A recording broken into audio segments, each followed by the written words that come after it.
1, 2, 3, 4, 5.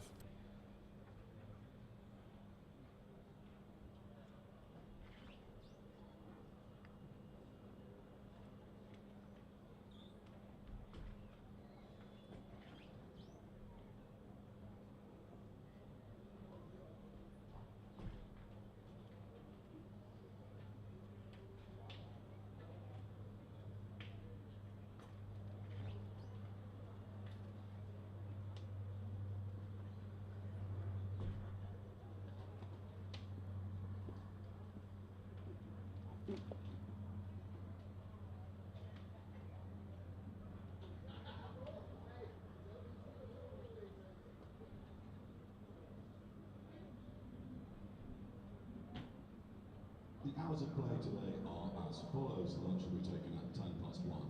Tea at 4 o'clock, regardless of the number of overs bowled, with the scheduled close of play being 6:30 or whenever 104 overs have been bowled. So once again, lunch at 1:10 past. Tea at 4 o'clock, scheduled close of play 6:30 or whenever 104 overs have been bowled.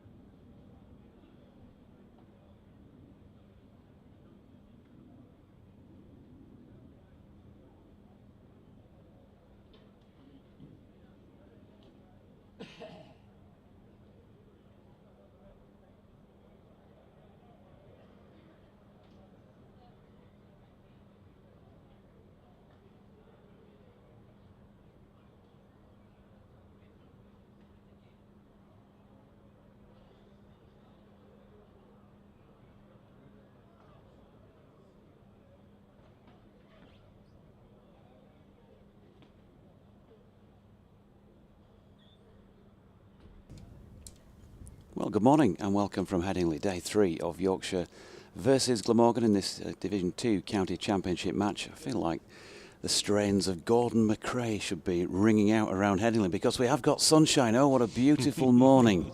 Oh, what a beautiful day. Blue sky. It's actually quite a picturesque sky with a bits of fluffy white cloud around. I'm pleased to say it's not the grey, thick stuff that was set in all day yesterday. So what will we see eventuate today? Well, Yorkshire lead by 74 runs at this moment in time at 295 for 2. Finlay Bean on his highest first-class score, 140 not out, and Joe Root sprinting out to the middle at the moment in search of a 45th century in first-class cricket. He is 92 not out, and I'll just kill that in the background after doing our audio test earlier. And Glamorgan, well, a little huddle. I think the players had a few words last night as well after the day's play. They've got to get themselves somehow back into this game. Nick Webb, my colleague from BBC Radio Leeds, myself, Jonathan Doidge, and Nasser Hanif, your 3 commentators for the day, and that's really the sort of bottom line, isn't it, for Glamorgan? Got to get back into it somehow. Absolutely. Talking to assistant coach David Harrison last night, he admitted that the bowling was not consistent enough, and simply had to bowl better, albeit ruining some bad luck with the bat, I think. 1 or 2 things going against them that might have gone for them. Yeah. The run out and 1 or 2 marginal decisions. And yeah, that was a pretty awful last session for Glamorgan last night, getting thumped all round the park. 106 for 2 at tea, 295 for 2. At the slightly premature end, which was more or less the equivalent of the referee coming in and saying you've had enough punishment. James Harris is going to open from the Kirkstall Lane end. They've just rejigged the board, so 104 overs to be played on day 3. Same arrangement as would have been the case yesterday, apart from that delayed start. And Harris, right arm over, bowling to Root first up with a solid block into the offside. So lunch again is set for 1:10 and tea for 4 o'clock. And I think the forecast is good today, so we should get unbroken play, he said, weather-wise. Fingers crossed and all that. And it's also drawn a decent crowd this morning as well.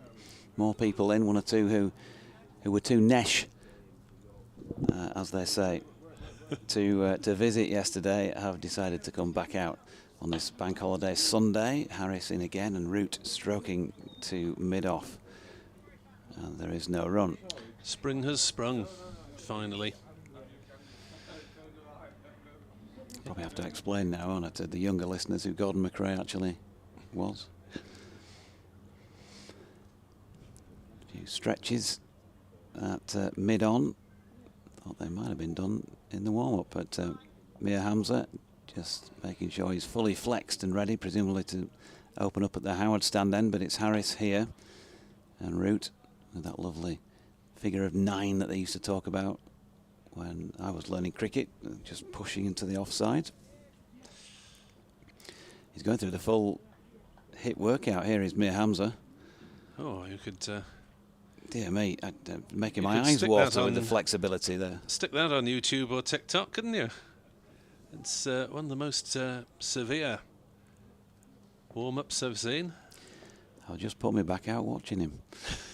Harris, 2 slips in place, trying to get this early breakthrough. A partnership, of course, that has been 201 in number so far.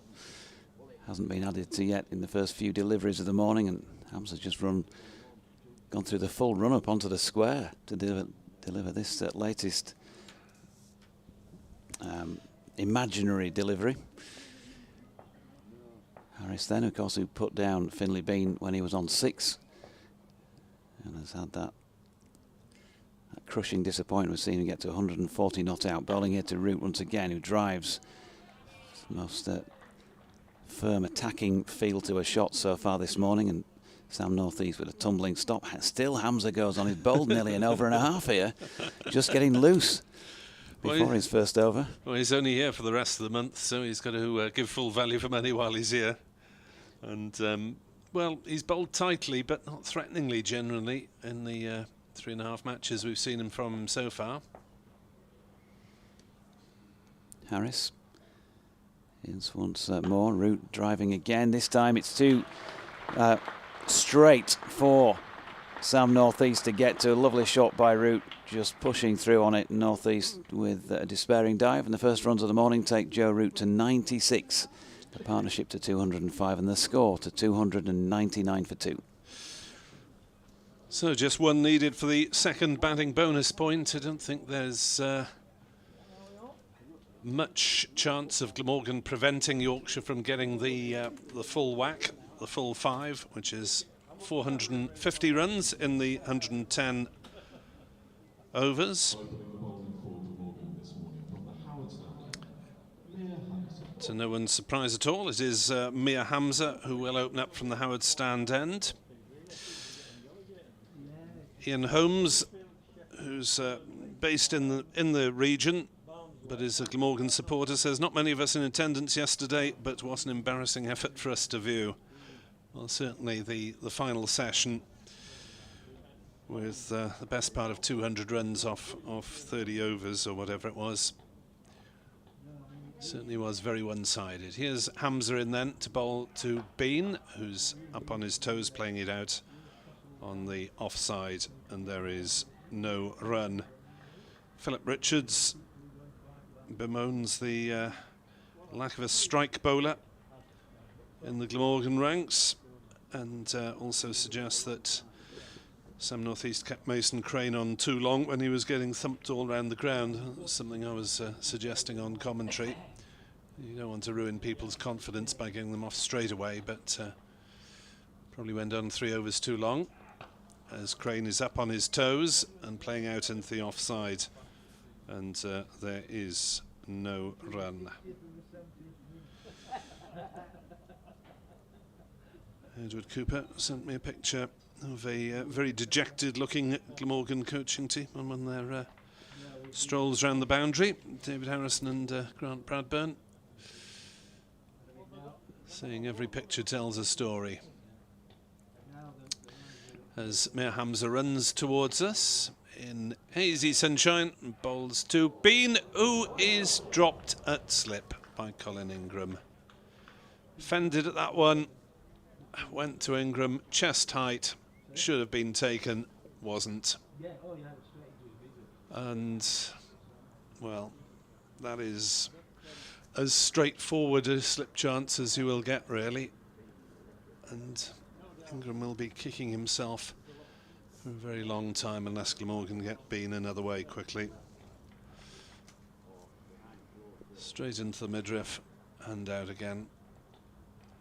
Hamza in bowls to Bean and plays no shot. Ball comes back a little bit, a few oohs and ahs. And Colin Ingram's an experienced enough cricketer to put it behind him, I think, but really Glamorgan have not done themselves any favours with Bean dropped off a court and bowled by James Harris on 6, and now Finlay Bean dropped on 140 by Ingram off Mia Hamza, who is in again to bowl to Bean, and he flicks it slightly uppishly towards mid-wicket. There's an awkward bounce as well, so Kieran Carlson just has to parry it, but there is no run. It wasn't something I recall myself, because I don't think it was on commentary, because but there's a suggestion that Joe Root was dropped at Gully late in proceedings yesterday. I'm not sure if you picked that one up, Jonathan, or not. I certainly didn't make a note of it. No. That's turned up to mid-on by Bean. No run. Who was bowling? Can't remember. I It's mean, just I a note second-hand suggestion that I had. I note all dropped Yeah, catches, so do I, usually.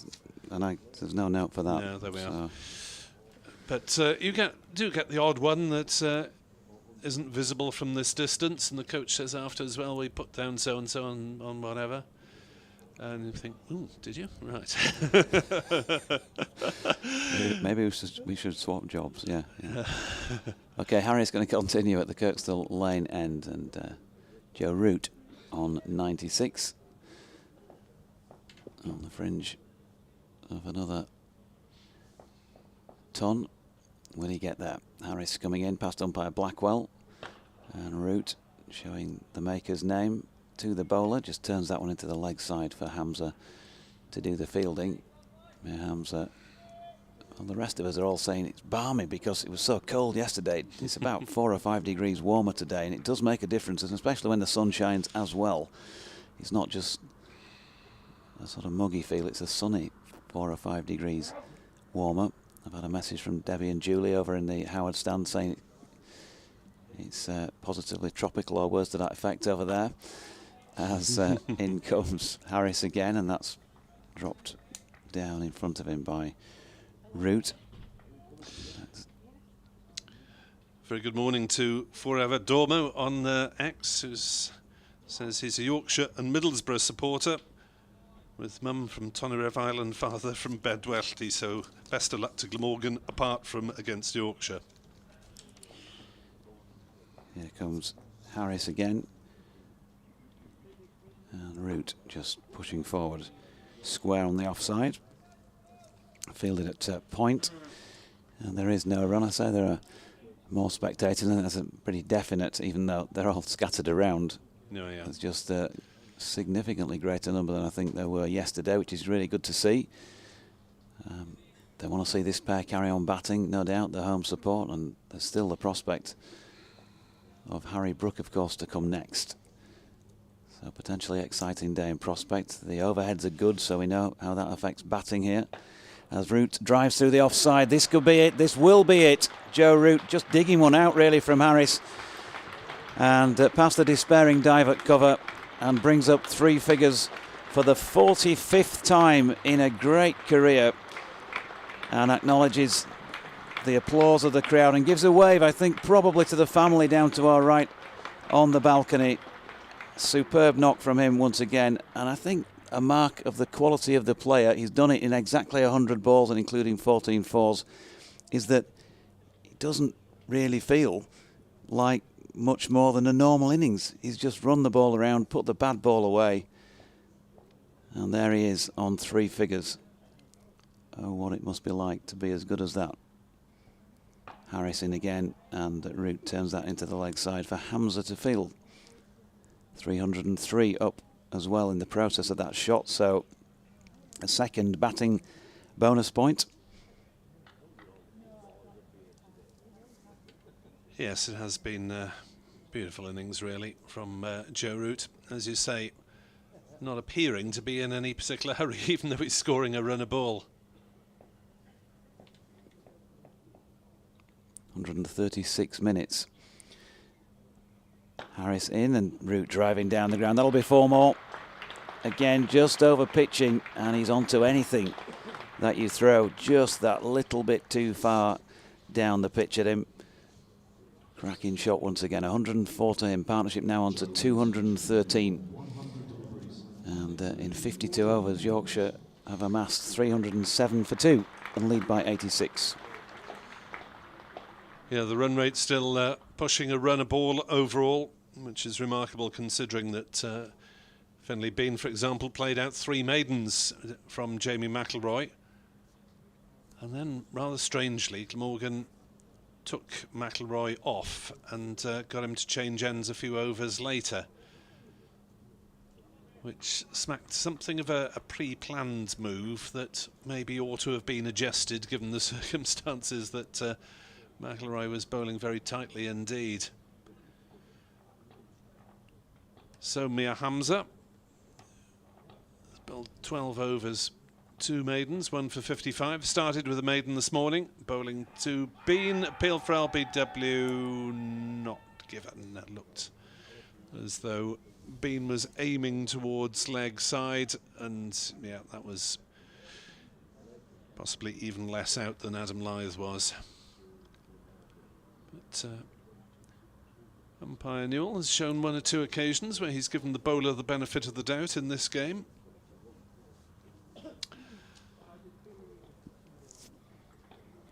There's been sun glinting off his blade. We haven't seen that said that very often this season. That was a bowler's term. Grunt of effort. Bean plays it unhurriedly into the gully where Mason Crane fields. And there's no run. Morning, Doidgy, says Rich Malinder. Without doubt, yesterday our best day of the season so far, and the visitors have been charitable already this morning. With Brook to come, surely the target must be to get 300 or so ahead, and then let the bowlers get to work. Yeah, you would have thought that Yorkshire would want a decent time with ball in hand today, as Hamza is in to bowl and Bean up on his toes. Plays that one into the offside, and there is no run. So Root with all 12 runs have been scored so far. If you are just joining us for the first time, very good morning, wherever and however you are listening.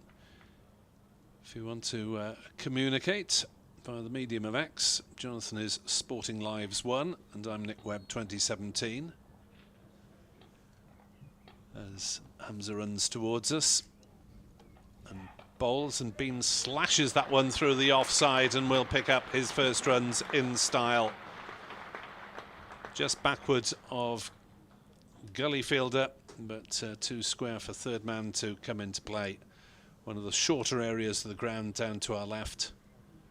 And Yorkshire race on to 311 for 2. Via email, I'm nickwebb2017@gmail.com, and Jonathan is at Sporting Lives 1 and BBC West Yorkshire Sport @gmail.com. There we are. Kevin Sharp, by the way, of course, came in the box the other day. Sharpie, I don't know if he's listening or not, but he's put up a new X profile picture, which is him back in the day with that mop of curly blonde hair that he had, shaking hands or receiving something from Brian, the late great Brian Johnston. It is a classic photograph of its time. Hamza racing in, bowls to Bean, who punches it into the offside. Fielded at cover by Byram, no run. It's like a cross between David Gower and Barry Manilow. As I've told him, and he says, glad you like it. It was all the fashion back in the day. Well, as long as he has the cricketing ability and the singing ability the right way round. He could certainly make it sing when he pushed it through the covers, I remember that.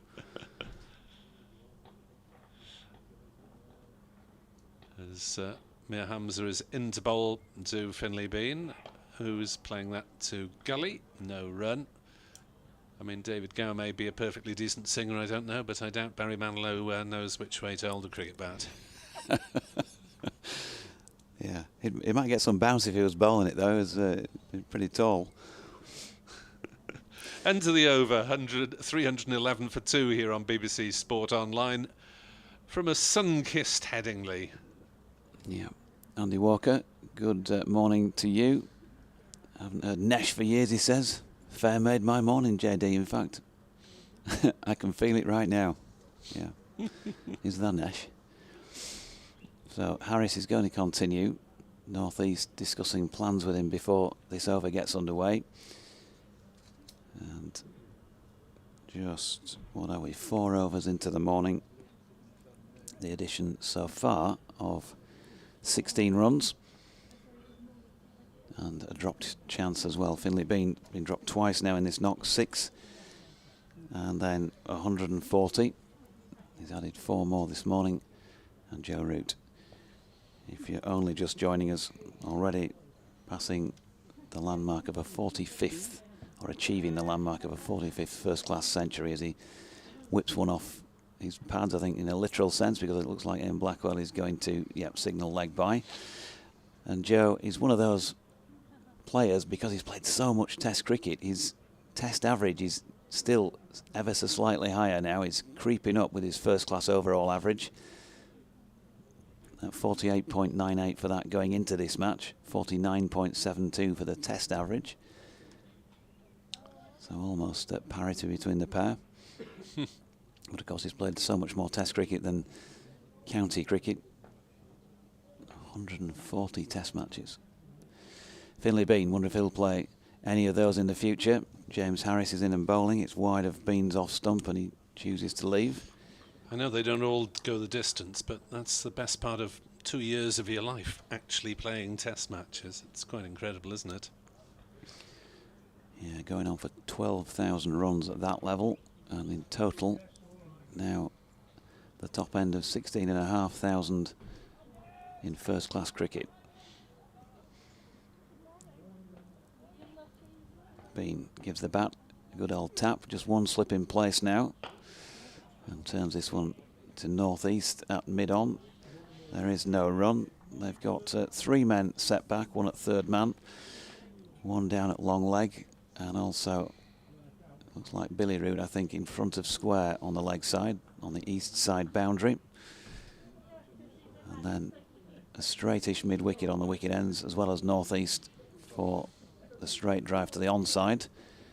Hamza mid-off, cover and point as Harris comes in again wide on the crease in towards the left-handed Bean, who turns it to that straight mid-wicket. There's no run. If you want something to listen to in the lunch interval, by the way, on 5 Sports Extra, Kevin Howells will be talking to the County Cricket Members Group, one of the lobby groups to represent interests of cricket supporters. CC Members Group on Twitter/X, and I see their banner is of Colwyn Bay. They're heading. Played there once, many years ago. Harris is in, driven by Bean, but can't get it past Kieran Carlson, the ever-willing Kieran Carlson, who always, I don't know why, but he always impresses me in the field more than most people around the circuit, really. Always a bit of a live wire.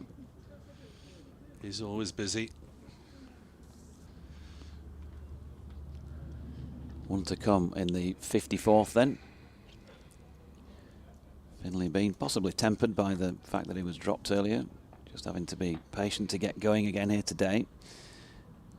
Harris is in, and there we go. Bean gets one to help on its way around the corner and will pick up a single, taking his score to 145. And at the end of the 54th over, the total to 313 for 2. And Glamorgan really have applied the brakes on Yorkshire here, because they're only scoring at 5.8 and over. Morning to Kevin Higgins, who's asking what sort of total he thinks we think Yorkshire will aim for. Well, obviously the 450 for the maximum bonus points, that would put them, what, 230 ahead. I would suggest they might look for a 300 lead, something like that. Where are we? It's already a lead of as Hamza starts his over, bowling to Bean, lead in 92 at the moment. Look for another couple of 100 runs. Maybe get Glamorgan in before tea, and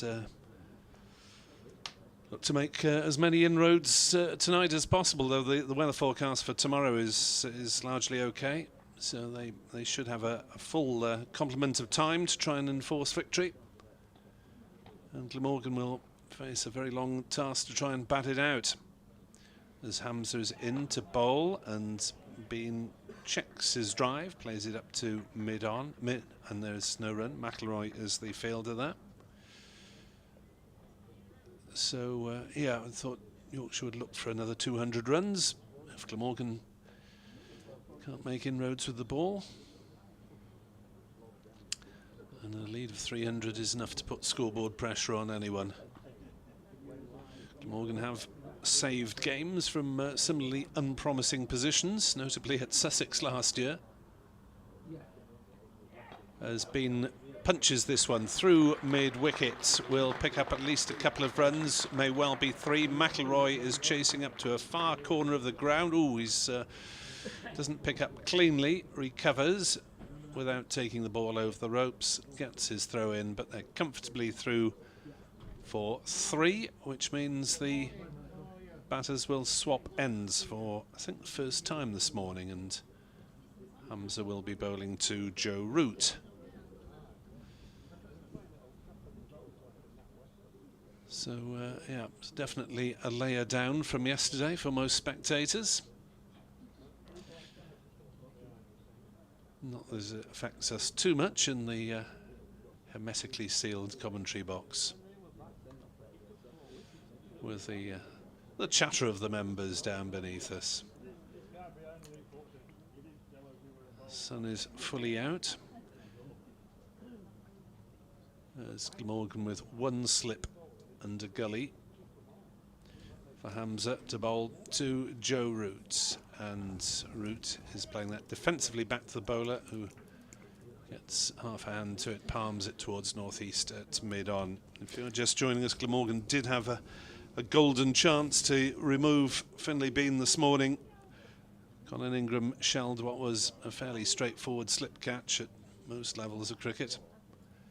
I know Hamza is an international pace bowler, but Ingram getting both hands to it, just high, couldn't cling on.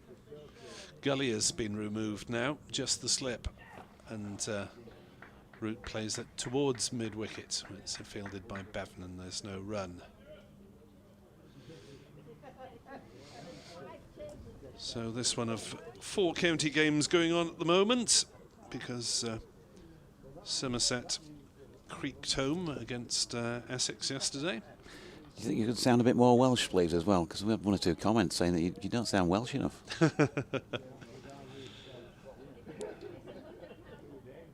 In comes Hamza, look you boyo, and Joe Root defends on the offside. Only you can say that, can't you? I can't really say that. Come on, can you lapse into a bit of Max Boyce for us, something like that? Shirley Bassey. You don't want to hear me singing. I'm the one Welshman in a nation of 3 million who can't sing, can't hold a tune in a bucket. Well, I apologise for not sounding Welsh enough, but there we are. I was born in Newport and lived for the last 30-odd years in Cardiff. But I suppose to some the South East Wales accent isn't as pronounced as West Wales or North Wales.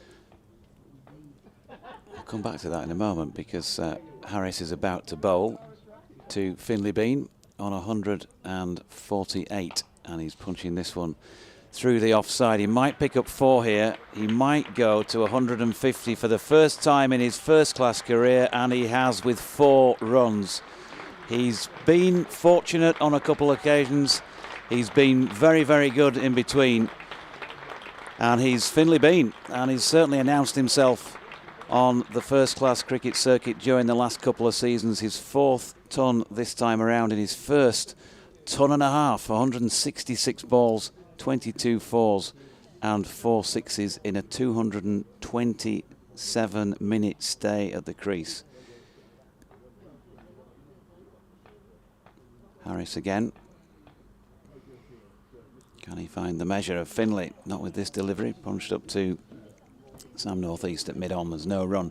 So talk to us about, because I do talk about accents. They do fascinate me as well. You know, that even here in Yorkshire you can go 10 miles and people sound a bit different to what they do in your own little sort of native area. So where would the accents be thickest, if you like, most pronounced in Wales? Well, I suppose the further west and northwest you go. So Harris comes in and Bean defending into the offside. Is there an area where you as a Welshman would go and you'd kind of be scratching your head about one or two things that are said? You're thinking, I'm not quite sure what he's just said to me there. Because there would be in England, you know, if you, with some of the accents around, wouldn't there? Yeah, I suppose not particularly in Wales, not in the English language anyway. Struggle with much conversational Welsh outside the southeast, to be honest. Harris coming in again, wide on the crease, and Bean just turning this one into the leg side to straight mid-wicket, and there's no run. And what about in the native tongue? Is I mean, accents? Yeah, quite a gap between North and South Wales, the Gogs and the Huntus. Yeah, there are quite a few words that are different between North and South, and certainly I'm struggling to understand North Walians in Welsh. Interesting. Here's Harris again, and Bean driving at this one. Oh, cracking shot and a superb piece of fielding in the covers there by Kieran Carlson. Mentioned him just a few minutes ago, and that saved 3 runs. Tremendous diving stop to his left. If he decides cricket's not the game for him, then he'll certainly find a spot in goal for somebody, I think, on the back of that. So 1 to Bean takes him to 153, 321 for 2, and the lead now 100. I think he was more of a rugby man at school, Kieran Carlson. Played fly half for his school, Whitchurch, which is the biggest secondary school in Wales. Harris switching to over the wicket to bowl to Root. Lovely little touch by Joe Root there. Just hardly moved his feet position, just used his balance, just rock away slightly to the leg side and clipped it down to third man for another one of those Joe Root type runs. 322 for 2 at the end of the 56th. Kieran Carlson, though, has to work for his place in the Whitchurch School sporting hierarchy, which includes some footballer called Gareth Bale, Sam Warburton, Lions Rugby Union captain, and chap on a bike called Geraint Thomas. So they're doing something right at Whitchurch, certainly. Yeah. 322 for 2, Yorkshire. Glamorgan not doing too much effective with the ball, as McIlroy is limbering up and Hamza is continuing, and Root is turning another one down to fine leg, and this time it is a sliding stop by Eddie Byram, and he's done well there to keep them down to just the single. Fine leg was an area that Root milked particularly effectively, with Mason Crane, the leg spinner, bowling, and Crane not quite getting the direction that he wanted, and Root kept sweeping him for boundaries. Very fine indeed. So Bean on strike, 33 and 66 the numbers at the crease at the moment for Yorkshire, and 92 now Hamza bowling. And he comes, balls to Bean, a short pitched effort delivery, and Bean just ducks underneath it and watches sail harmlessly over his back. So 323 for 2. Morgan putting down an early chance to get rid of Finlay Bean. They obviously don't want to bowl to Harry Brook, who's in next. Hamza bowls and been driving into the covers, not quite timing it, and there's no run. Harry Brook with a couple of centuries to his credit in this very welcome spell for Yorkshire to have both Root and Brook available. Would you expect that'll be it for the summer, that you won't see them again after this month? How does it usually work? It has tended to work that way, yes. Hamza bowls to Bean, who punches a drive towards mid-on, fielded by McIlroy, no run. I think, you know, with the Test series starting later this year, they've managed, 5 matches is probably longer than you normally get, isn't it, with international players. There's obviously the T20s to come. Joe not involved in the England squad. I think he's said that he's available therefore to play in those.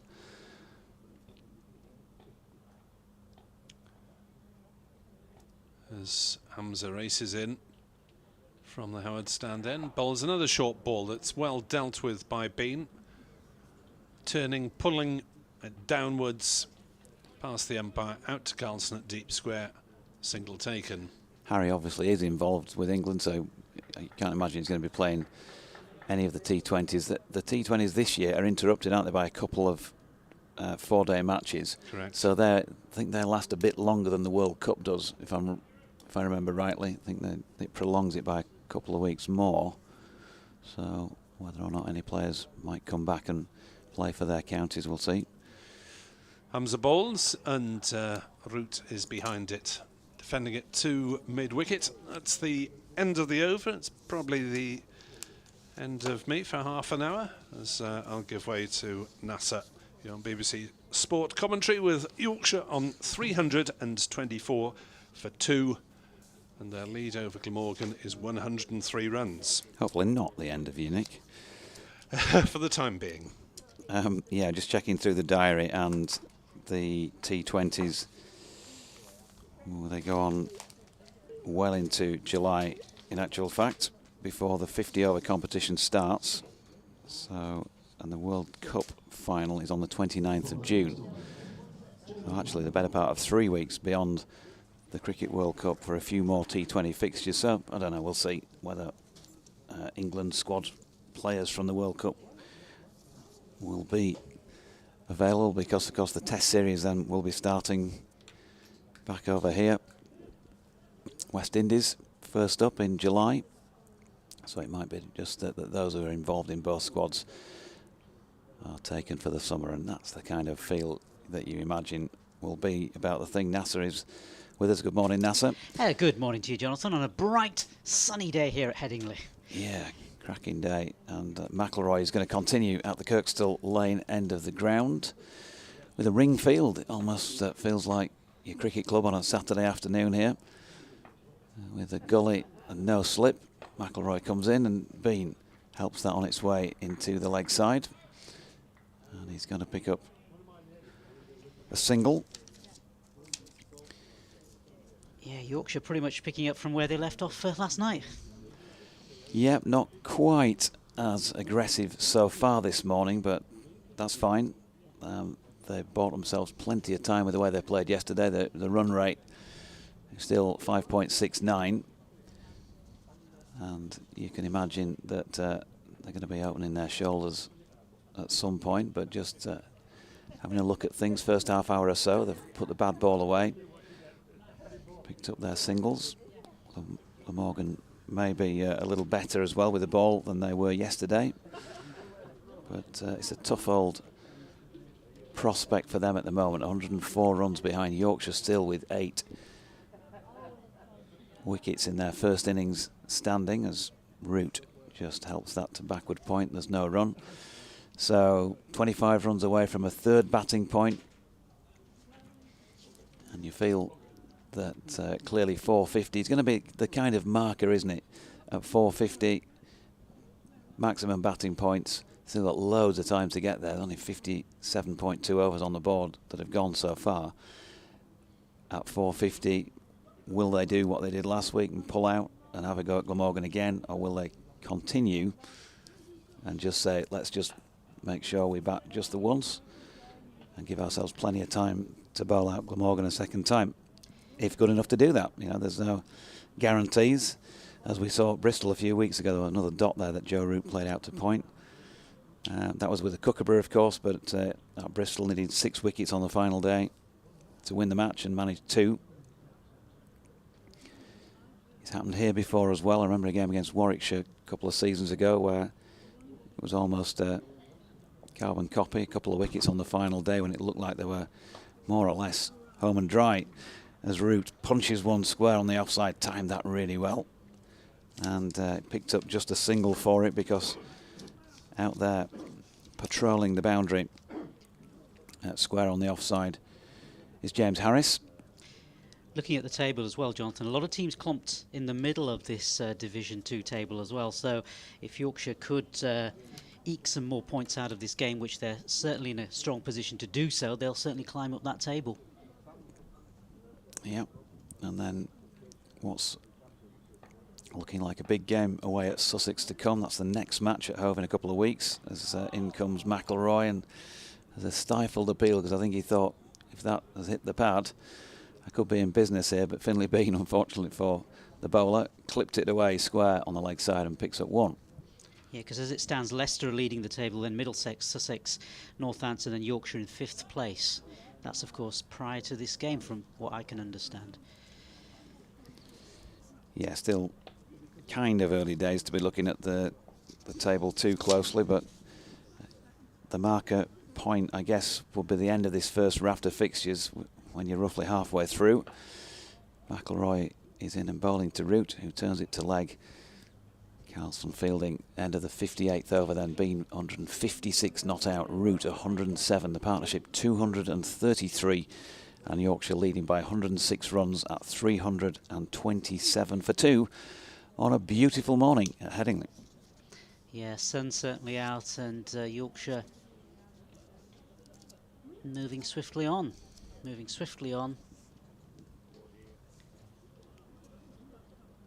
From the Howard stand, Mason Crane. And looks like a change in bowling now. Mason Crane taking over from the Howard stand end for Glamorgan. Of course, had a pretty poor day yesterday, going for lots of runs. Just looking at his figures from yesterday, 77 runs off his 8 overs, just the 1 wicket for him yesterday. Hoping to do a lot better today, although sunny conditions here, and 2 set batsmen in with Joe Root on one end and Finlay Bean, and Harry Brooks still to come in as well. So lots of issues for Glamorgan to tackle this morning, as Mason Crane looks to set his field, certainly looking at the fielders on the leg side. As he comes in, readies himself for this first delivery of a brand new over, see if he can make a breakthrough.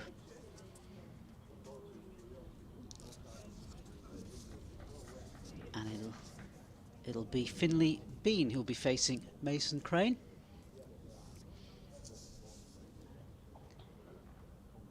So Crane comes in, bowls his first delivery, and that's punched towards the offside, and that's going to crack away to the boundary. 4 runs there for Finlay Bean. Beautiful shot, square, straight to the boundaries, carrying on pretty much where he left off yesterday. And that takes him on to 160. Yeah, partnership 237, NASA, which is creeping up there in terms of 3rd wicket partnerships of all time for Yorkshire. As still Crane a fair comes on, few to go. this next delivery is pulled towards the leg side, but no run there for Finlay Bean. Again, looking to go on the offensive in that last shot. Yorkshire 331 for 2. So Crane comes in again. This next delivery again, smack towards the offside, and a little crossover for a single. Yeah, Finlay Bean 161, Joe Root 107. Yorkshire 332 for the loss of 2 wickets.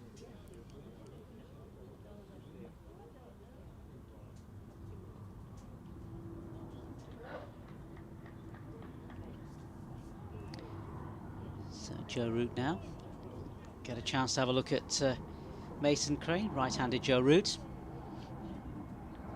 Faces up to Crane, and this next one just dabbled out in front of him by Root, and there's going to be no run there.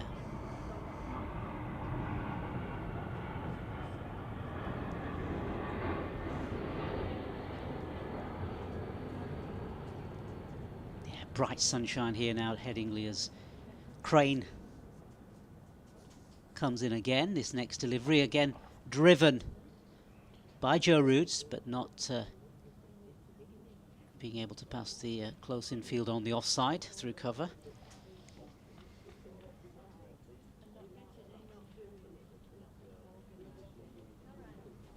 In comes Crane again. This next one onto the leg side and off his pads by Joe Root, and they'll collect another single.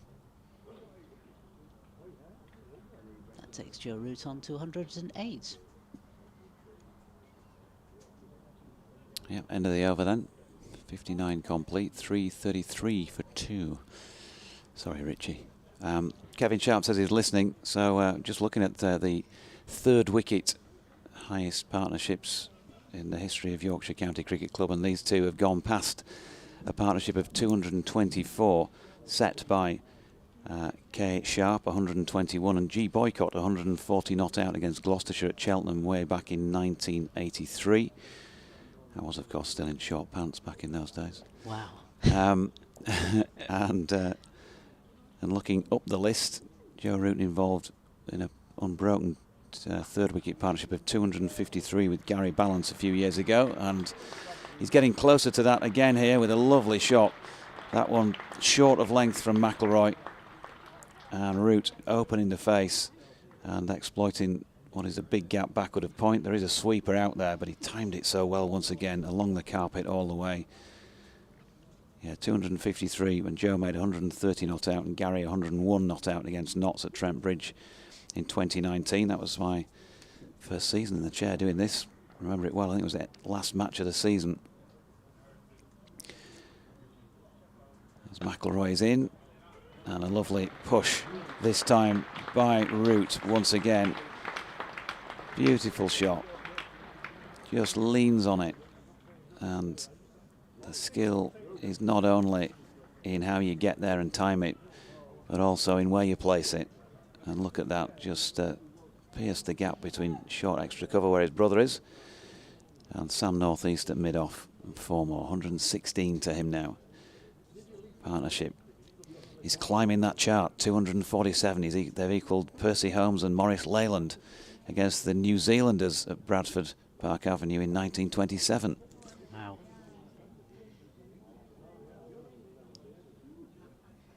McIlroy in again, down the ground this time, Root. Can't get it past Hamza coming round from mid-on, but he will get 1 run. 342 for 2, the lead now up to 121. Yeah, conditions certainly a lot brighter this morning, and that's going to help batting as well, I guess. Yeah, always the way, isn't it here? Cricket mad, as in Lily says, morning Nick, JD, NASA. Finlay Bean and Joe Root batting fantastically, the best knock I've seen from Finlay. And Lily coming over this afternoon to Headingley after a family lunch for her mum's birthday. Happy birthday to your mum, Lily. As McIlroy comes in over the wicket. And Bean, once again, just getting there and timing that very nicely out to Kieran Carlson, who's sweeping at cover. Another single. So they're keeping it ticking. They're putting the bad one away. And they still have that impressive looking run rate, which is just really helping them here to boss this contest. 5.75 and over. Root back on strike. Cook now standing up. As McIlroy comes in round the wicket, and Root, he's just so good, isn't he? I mean, I'm not sure we make enough of this, but we've just talked about his century, consummate in terms of how he got there, completely unruffled. 250 partnership in 248 balls, and again, you just look at the way he stepped across there outside off stump. He knows where the gaps are. If I just drop it down there, there's a run every time, and he just keeps it simple. And that run taking them to that 250 partnership then, which for the third wicket, McIlroy into Bean, and a dot ball. For the third wicket, it's the 1, 2, 3, 4, 5, 6, 7, 8, 9, 10, 11th time a Yorkshire pair for the third wicket have got to 250, so not that many in the history of this great club. I think the thing about Joe Root as well is he's a tall man, and he makes batting just look so elegant, doesn't he? He never looks hurried when he played that shot in the last over. Beautiful shot and pierced the field through the cover area. Just makes batting look so simple. Yeah, Yorkshire 344 for 2 now.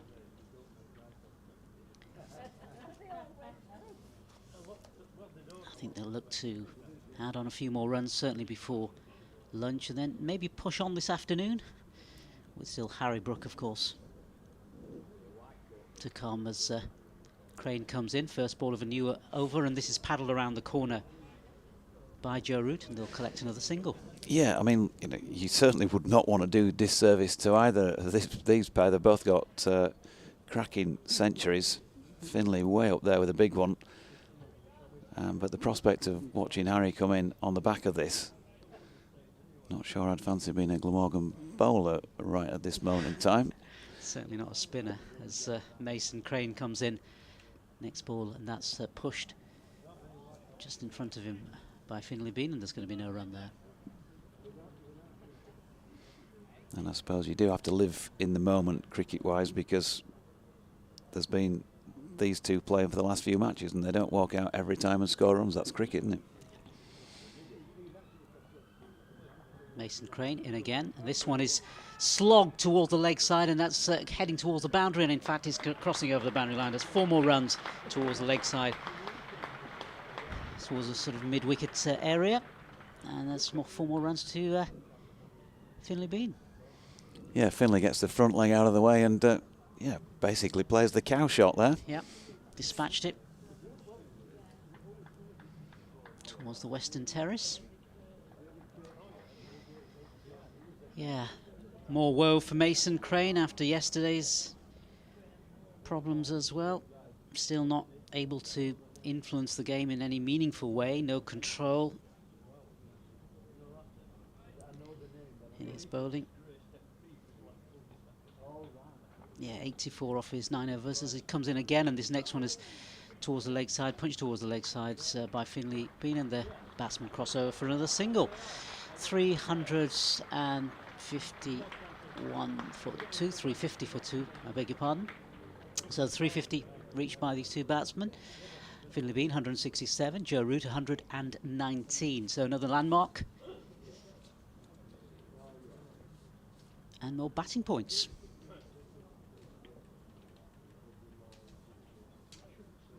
As Mason Crane comes in again. This next delivery, again pushed through the covers, and they'll go through for another single to Joe Root.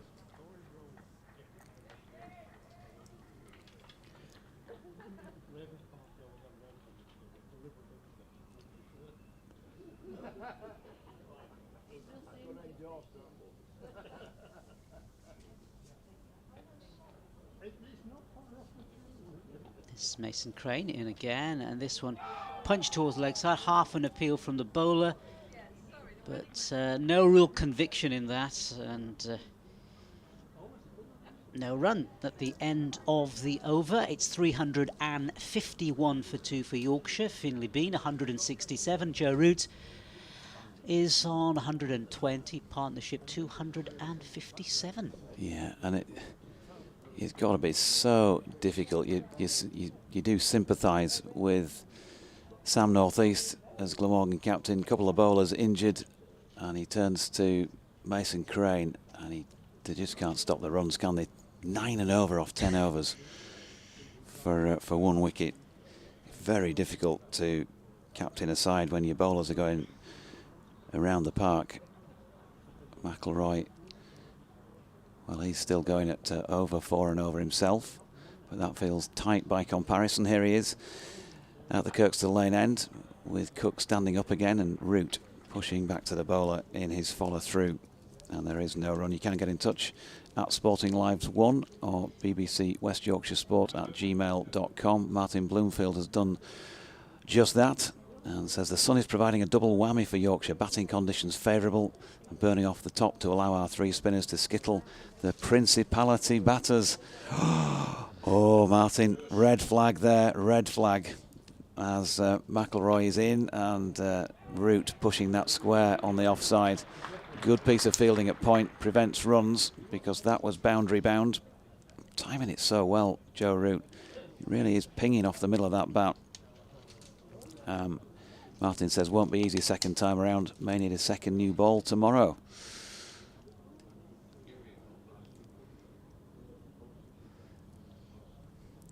.351 for 2. Third batting point achieved to go with the 3 bowling points for Yorkshire. 130 the lead here as McIlroy once again is round the wicket to Root, who's solid in behind it. David Hurst says, hi Jonathan, hope all's well. Your discussion on regional accents. I once played Higgins in Pygmalion at school, brackets Royds Hall Grammar, in my native Huddersfield. Heaven knows what people made of my interpretation of the Professor of Phonetics accent. Hoping for good weather for the rest of the season. Yeah, that'd be nice. The rest of the match would be a good start. Let's just, not bite off more than too much more than we can chew. David, as McIlroy's latest delivery is dealt with by a drop into the offside by the soft hands of Joe Root. Take you around the grounds in a sec and see how things are going elsewhere as we approach the end of the first hour on day 3 in the county championship matches taking place. McIlroy turns again, comes past umpire Blackwell, and Root once more takes on the field with a flick just in front of square leg. Mid-wickets round to get there, but they scurry through for another one. Joe on to 121. 352 for 2. Kent 261 all out. Lancashire 92 all out and following on 161 for 5. They're 8 runs behind, and as Nick said earlier, look like they're heading for defeat. Somerset, of course, already beat Essex by 3 wickets yesterday. Those are the 2 first division matches. McIlroy appears to let this one go a little more slowly, but Bean plays it well back to the bowler to complete the over, with Yorkshire leading by 131 runs. The 2 other matches in Division 2 at the moment. Sussex 166 runs ahead against Derbyshire, 412 for 7 in response to Derbyshire's first innings 246.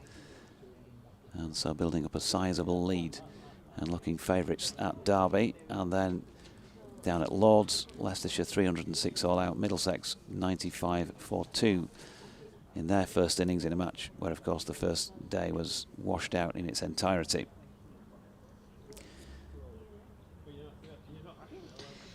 Yeah, and Glamorgan persisting with Crane. Just the solitary wickets to him, and Yorkshire's batsman scoring plenty of runs off him as well as he comes in first ball of this new over, and that's square, hit square by Joe Root. They'll cross over for a single. That takes Yorkshire on to 353 for the loss of 2 wickets. Finlay Bean 167 and Joe Root on 122. And it's going to be Finlay Bean who's going to be facing now. That's next delivery from Mason Crane. A bit of a conversation between Crane and his captain. They just need something, anything to take any piece of luck, whatever it might be at the moment, to just break this partnership and get a new player in. I know it's going to be Harry Brook, but every player vulnerable when they start. And they just got to that feeling of desperation stakes, isn't it? All teams go through it at some point. You just got to stick in there, haven't you? Just got to stick in there. Just that, maybe a little bit of luck. Leg slip going in now. For Glamorgan as Mason Crane comes in again, looking for maybe that little tickle, faint edge. Comes in, bowls next delivery, and that's hit straight down the ground by Finlay Bean for another beautiful shot and 4 more runs to his total. 6, in fact. Yeah, going to say that's disappeared somewhere off down St Michael's Lane nearly. Yeah. He really did lever that one up over the top, and 6 from the moment it left the bat. 173 to him now. Yeah, all the Yorkshire batsmen taking a fair liking to Mason Crane. It sort of happened yesterday. He was kept on for more overs. We were having this chat yesterday with Nick, and Nick perhaps was sort of thinking perhaps he could have been taken off earlier, but no, the captain persisted with him and he went for more and more runs, and it seems to be happening this morning as well. Just no control being exerted by any of the Glamorgan bowlers, and in particular the spinners, or the spinner in Mason Crane.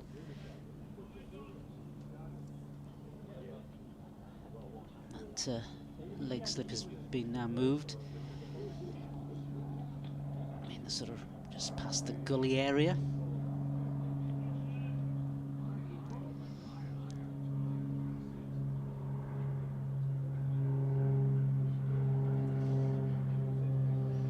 As Crane gets himself ready.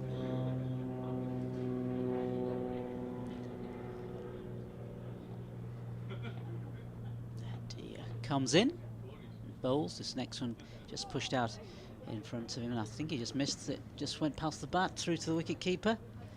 Rare occurrence this morning. Let's have a look at that. Yeah, past the outside edge through to the wicket keeper. No run. In comes Crane again. Next one again. Oh, he's bowled him straight through. And Crane finally gets a wicket. Finally, a wicket is taken, and it's the wicket of Finlay Bean. An amazing knock from Finlay Bean as he heads back towards the pavilion. Standing ovation from some of the fans here. He's bowled by Crane. 173 runs for Finlay Bean. Off 200, he's in there for 260 minutes. 24 falls, 5 sixes and a strike rate of 91. An amazing innings. And together with Joe Root, they've certainly set up a fantastic stand for Yorkshire to now move on as we await Harry Brook, who's going to come out next. So an amazing innings, Jonathan. Yeah, absolutely outstanding knock from Finlay. Put down on 6, put down again on 140, but that is not his fault, is it? You've got to take your opportunities when you're given them in the field, and particularly when it is tough to take wickets out there. And in between times, that is the best I've seen him play in terms of the sort of confident feel about the way he played it. He took them on. He hit some absolutely cracking shots all around the ground. You're down the ground. We've seen him hit straight 6s. We've seen him hammer the ball away square on both sides of the wicket. And obviously, he's just kept the board ticking as well with Joe Root, as everyone seems to do when they bat with Joe. It's been fantastic to watch, and a big 100 against his name, Finlay Bean. He's playing Division 2 cricket. You'd love to see him being able to step up and see what he's got to offer against Division 1 bowlers. People, they see him play and suddenly he gets a few centuries and they're throwing England at you, and that's a whole different level. There are layers to go up in the game, aren't there? But at this level, playing Div 2 cricket for the last season and this, he keeps, well, layering up his knowledge of the game. He's building his experience all the time. Let's not bite off more than we can chew, but it would be interesting to see him play, against better bowlers again, and see if he can maintain this sort of form. But he's certainly got the ability, I think, hasn't he, to do that. He's got the temperament to do that. Until you're really tested, you never quite know. This fellow's been tested a few times in the last few years, and he keeps coming up with the right answers. Harry Brook, the new man in at the crease. Indeed, Harry Brook joining his England compatriot Joe Root on the other side as he comes up to face his first delivery from Mason Crane, pushed towards the leg side, and they Going to be no run there. So yeah, two seasoned, is that the right word? Certainly Joe Root is a seasoned international. Harry Brook, over the last couple of years, has been in fantastic form, and just the right moment for him to come in to face up to Mason Crane. Next to be pushed towards the leg side. There's going to be no run there. I think I didn't see the replay because we were watching Finlay come off there and taking a couple of photographs that you do for social media. But I think he might have clipped that onto his stumps. I'm not sure. Nick's saying not. Let's have a little look at it. And no, no, absolutely not. No. So there you go. It just felt like he might have done that because it seemed to come back a long way. But clearly Mason Crane, as I was about to say actually, a couple of balls before the wicket was taken, he can turn the ball sharply, can't he? And especially out of those foot marks. That's what happened with the delivery. But it was just where he's been landing it that's the issue, not whether he can turn it or not. Yeah, and that happened yesterday as well. There's one or two deliveries where he did that. So here is McIlroy round the wicket bowling to Root, and they've got an all right-hand combi for the first time in this Yorkshire innings. Root on 122, and that first ball of the over is a dot. Glamorgan with the wicket have achieved their first point of the match. It is no longer a pointless exercise for the men from South Wales. I better step aside, I suppose, at the end of this over, as McIlroy comes in again round the wicket, and Root once more.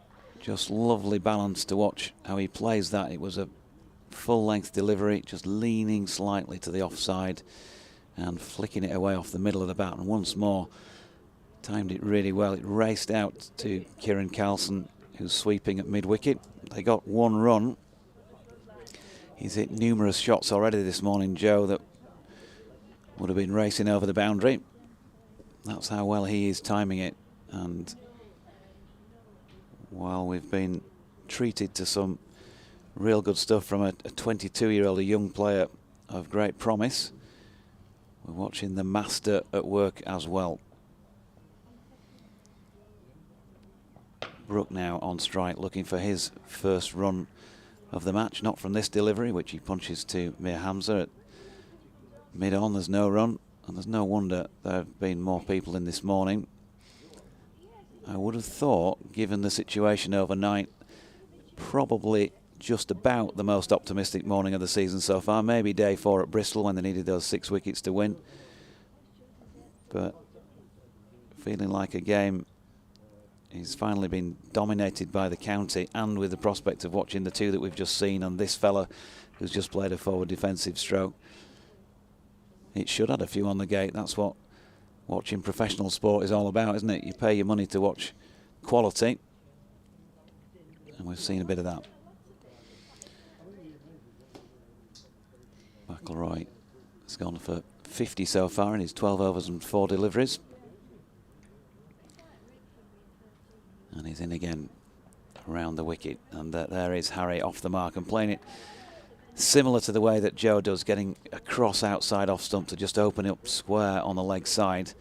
And once again his first run, but that's pinged off the middle of the bat and been picked up by Kieran Carlson somewhere backward of square leg for 1 run. 361 for 3. Still 89 overs and a ball remaining. Lunch 1:10, tea 4 o'clock today, folks. McIlroy in, edge this time. Well, Joe Root does have an edge on his bat. He's just shown us it. It's raced away for 4. Chris Cook, devil's own job of trying to reel that one in. And Joe on to 127. He'll take it. Yep. 365 for 3. They all count, and you need a bit of luck now and then, don't you? And that bit of luck certainly helping Joe Root. And these two now will look to, certainly Harry Brook will look to sort of start off the innings, build on the innings that has been put together by Joe Root and of course by Finlay Bean. See if they can, these two can put a partnership together.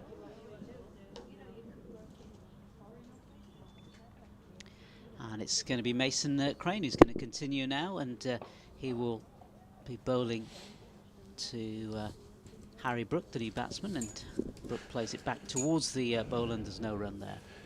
I believe the last partnership of 265 was exactly a runner ball, which is mathematically neat. And it wasn't the highest for the wicket against Glamorgan, second best. So Crane comes in again, this next delivery, and that's whacked towards, just short of the fielder in the offside, mid-off region. Not quite carrying to the fielder there, and that's from Harry Brook. Bit of a scare for him, early days, just getting his stride. He needs to sort of start, I guess, a bit like Finlay Bean, perhaps when Finlay Bean did, before he got into his boundaries. And Crane comes in again and playing a miss. So yeah, a few edgy moments here for Harry Brook as he comes out. So let's have a look at this last ball from Crane, and that again, Harry Brook looking to go for his shots past the outside edge and going through to the slip fielder. So no run there. So Harry Brook facing up to Mason Crane again, and this one again, it's hit over the long off field, and that's going to go straight over, in fact, for 4 runs. So 8th, I think. Boundary there. Highest third wicket stand, and second best against Glamorgan. 323 unbroken, Sutcliffe and Leyland. Huddersfield 1928, remember it well. I'm not that old. Yeah, takes Yorkshire score on to 371 for 3 now. Harry Brook on to 7 after that last boundary. Crane, a couple of deliveries in that last over, certainly the one before he took the wicket, looking to have a bit more bite. He certainly needs it after, as he comes in, next delivery, and this again punched out to the leg side by Harry Brook, and there's going to be no run. Yeah, after certainly being dispatched to the cleaners yesterday by Finlay Bean and Joe Root, and looking to try to eke out some control here, Nick, Mason Crane. Yeah, I think wickets are more likely than control, really, the way the Yorkshire are going. He comes in again, and again pushed into the offside by Harry Brook. It doesn't look as though Brook is giving himself an awful lot of time to play himself in, does it? No, he seems to have gone for the shots early doors, certainly early on, and he's played and missed. A couple from Mason Crane. So Glamorgan will look to make the old adage come true. Come on, boys, 1 brings 2. Hear it on every club ground around the nation. And it's sometimes true, and probably more often not. Got them on the run here. Yeah, got these 2 lads in. They don't play very often for Yorkshire. They can't be much good. Root and Brook, never heard of him. 371 for 3.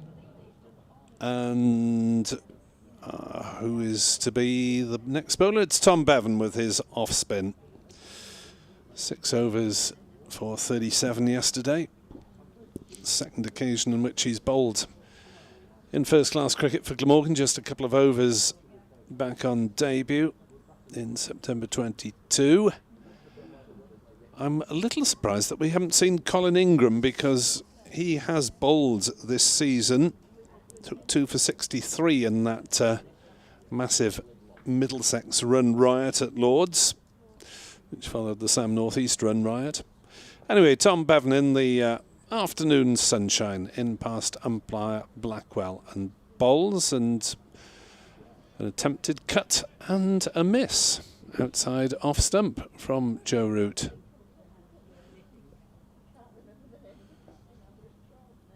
So in comes Bevan again. Bowls, reverse sweep from Root, and that'll run away for 4 runs. Down to the 3rd man boundary.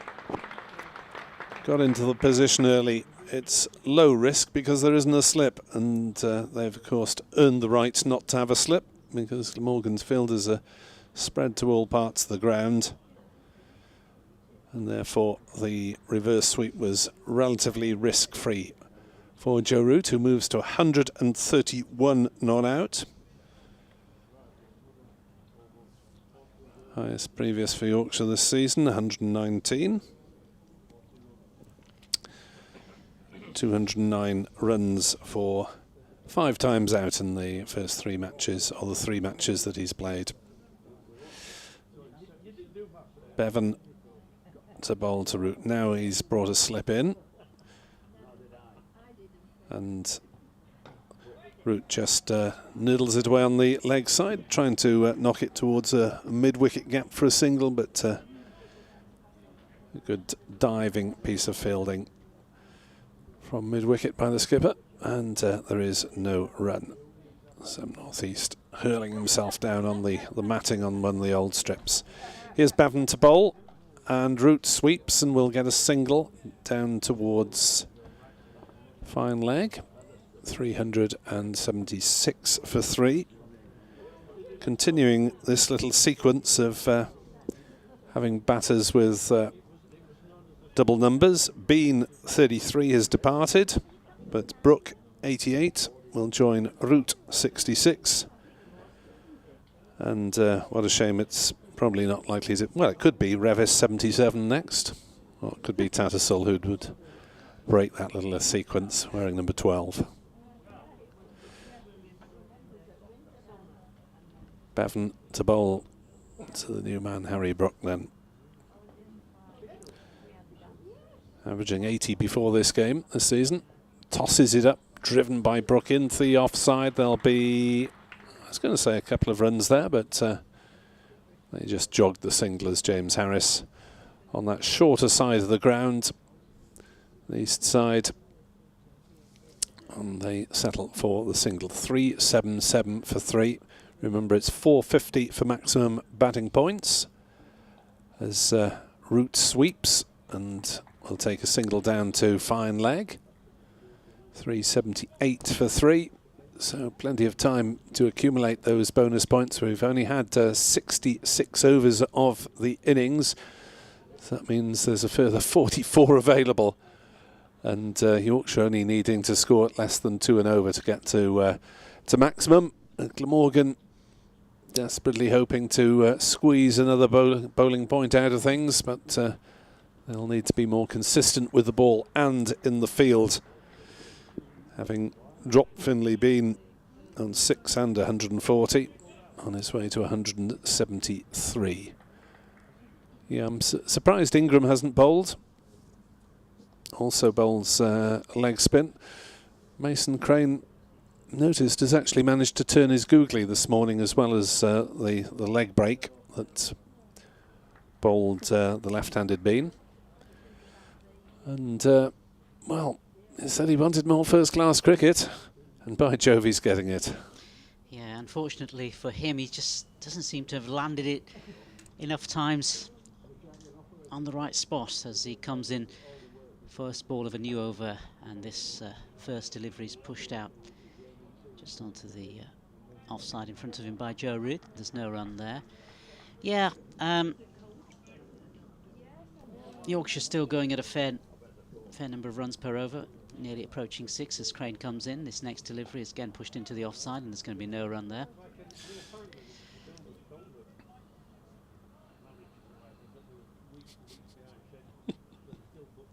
Ian Holmes says, looking forward to the next bonus point, hopefully Friday or Saturday.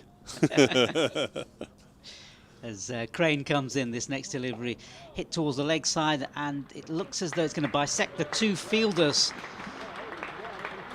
on the mid-wicket boundary, deep mid-wicket, and bisected the 2 fielders, and Root collects another boundary. And that takes the Yorkshire score to 386 for 3, I believe. As Crane comes in, this next delivery again punched towards the leg side, and the 2 batsmen will come through for another single. Yeah, I think that last 4 was up fairly quickly. So it's 383. 383. 383 for 3. And it's going to be Brook who's going to be facing. Mason Crane. Again, pushes through the offside. And they'll come through for another single.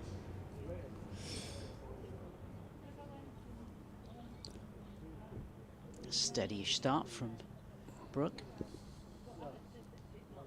As Crane comes in, and this next one, it's sort of flat-batted almost by. I think he sort of Joe Root rehearses the shot as well as those trying to hit it towards leg side, but eventually the ball trickled to the offside, so no real run there. Yeah, just one or two half false shots from Joe Root, but really you're picking holes in what has been a magnificent innings as he continues to sail along with almost a run a ball. Just slowed down very marginally after reaching his 100 off 100 balls, a stand of 265 off 265 balls, which will please those of a mathematical bent. 384 for 3. Yorkshire, their lead is 163. Glamorgan's over rate was -1 overnight. It's not always up on the board. Ah, yes, it is on the one to our left. So Glamorgan have to be mindful of that, which is one of the reasons that they're bowling a fair bit of spin. As Bevan bowls outside off stump and chopped away by Brooke down towards short third man, wide of slip, and they'll just amble through for a single. Edward Bevan suggesting optimistically on Twitter X, shades of Sapphire Gardens where it flattens out on the 3rd and 4th days. Glamorgan will be desperately hoping that it does, and the sunshine might just help that a little as Root sweeps for a single. 386 for 3. But you have to remember that after 2.5 days use against Derbyshire, all right, effectively we're a half day down in this match because of the rain on Friday, but this is now a 5th day pitch, so it's looking pretty worn. As Bevan bowls and Brooke prods forward and is beaten. And Chris Cook, faced with the novelty of the ball beating the bat, takes off the bails in a reflex action. And the thing is as well, isn't it, Nick, that Yorkshire have gone in with this spin attack too, so that'll help them. Yeah, Bass and Moriarty claiming 4 apiece in the first innings. So they'll be hungry for more, as Brooke, also hungry for more, drives down the ground and takes a single up to long on. Morning to Lily, says it's the best knock she has seen from Finlay Bean and will be in attendance this afternoon after a family lunch for her mum's birthday. As that's worked away on the leg side by Joe Root for a single, down to square leg, and you've almost got the feeling of a one-day cup match that Morgan is settling for giving away the singles now to some extent, which really you can't afford to have that mindset, but they've got 1 slip and 3 at most saving the single as Brooke is stepping back and flat batting that one through the offside. Single taken out to Harris on the deep cover boundary. But despite the temporary excitement with the exit of Finlay Bean, bowled by Crane for 173, Yorkshire have now resumed normal service. Harry Brooke has 12, Joe Root has 140, 389 for 3, Yorkshire with 3 batting bonus points in the bag and the probability of reaching all 5. Glamorgan just with the 1 bowling point so far. Yep. Yorkshire in a very commanding position here as Crane readies himself to come in and bowl again, and he'll be bowling to Harry Brooke, who's made 12 so far. First ball, new over, and Brooke just pushes that into the offside. It's going to be no run there. Yeah, these two looking to maintain Yorkshire's hold in this game. As Crane comes in again. This next delivery. Again, it's whacked towards the leg side, and that's going to be dispatched to the boundary by Brooke this time. Fantastic shot towards the leg side through deep mid-wicket area. Latched onto that one very quickly and smashed it over mid-wicket. Umpire Newell just consulting with the fielder. Did it maybe go all the way? Or no? He's just having a look at the ball after it cannoned into the advertising board. Where are we in terms of the new ball, if that helps? About 11 overs still away. Yeah, we still got a fair bit to go. Yorkshire 395 for 3 as Crane comes in. Next delivery, that's just trickles out. And Brook just pushing at the ball, tricking out into the off stump. But Brook now on 18. Root on the other side has made 140. And we could be in the remarkable position where Yorkshire get maximum batting bonus points before the new ball is available.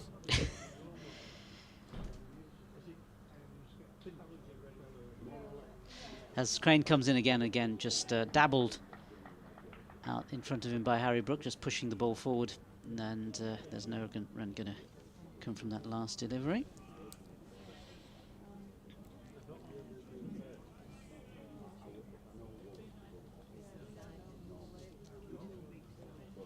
As Crane comes in again. This next one again, batted towards the leg sides this time by Brook, and they'll come round for a couple.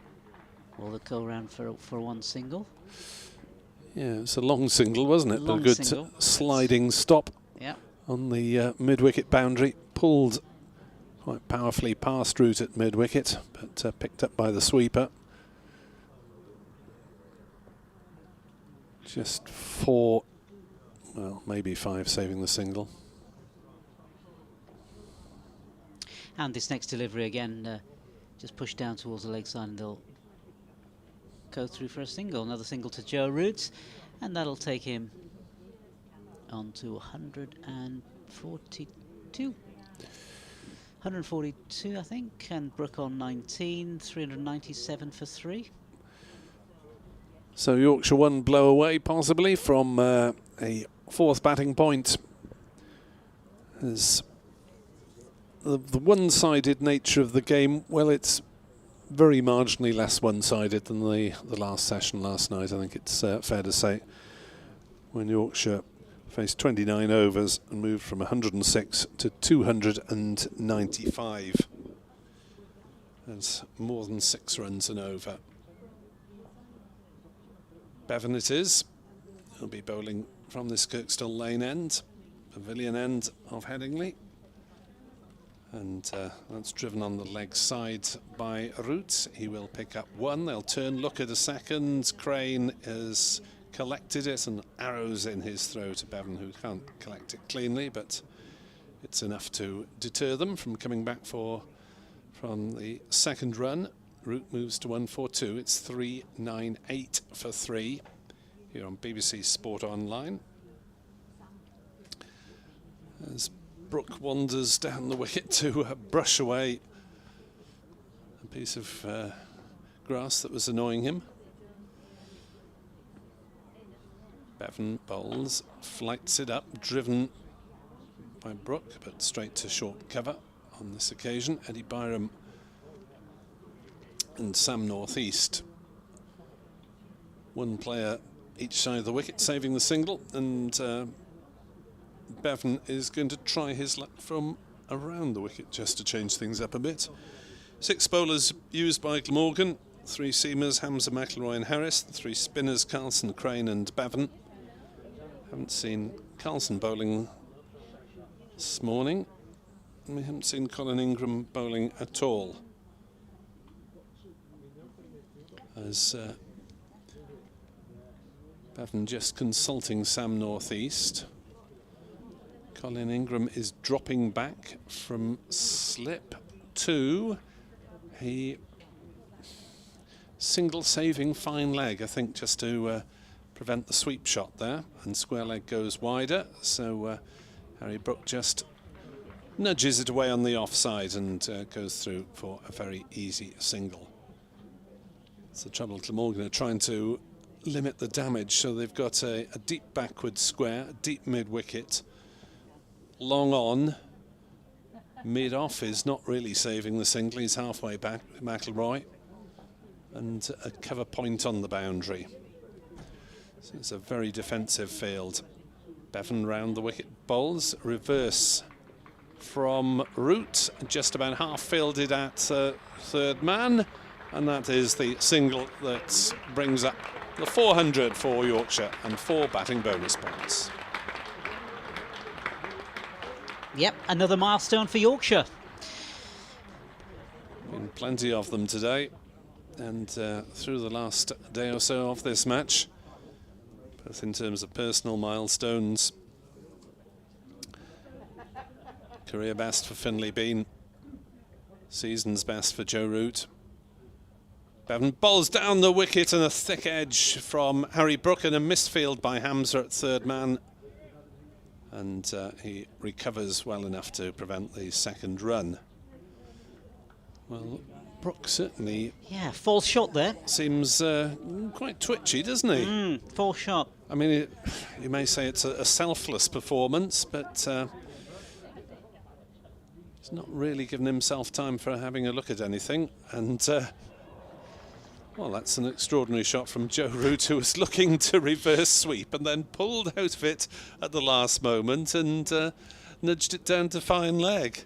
And I suppose that's the quality of an international batter against a less than regular bowler, that he can play 2 shots in the same ball. 401 for 3 then at the end of the over. 70 have been bowled.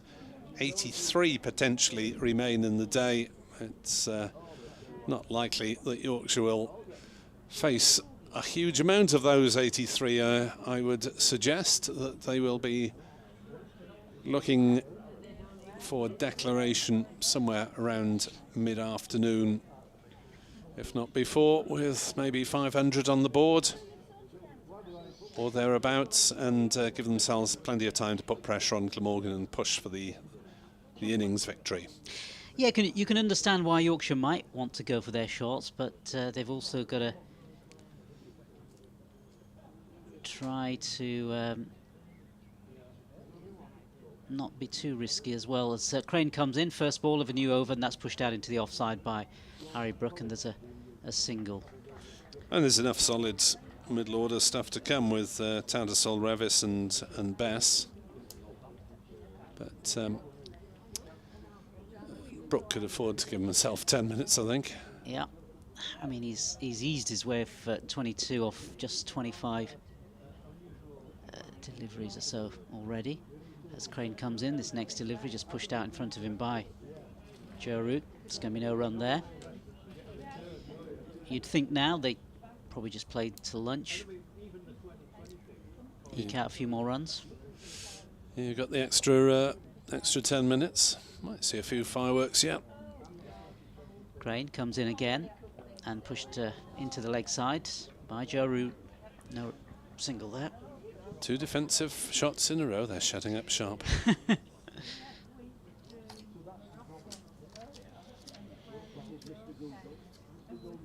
it's an interesting passage of play now. Just before 40 minutes or so to go to lunch. As Crane comes in, this is swept just for the single. Joe Root collects another single. That'll take him nicely on to 144. As Brook faces, Brook's on 22 on the other side, and 2 experienced batsmen at the helm for Yorkshire. Important part of the game. As Crane comes in, this next ball is driven square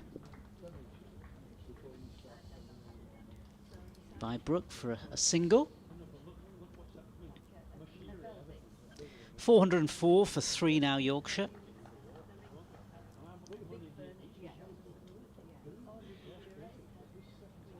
As in comes Crane.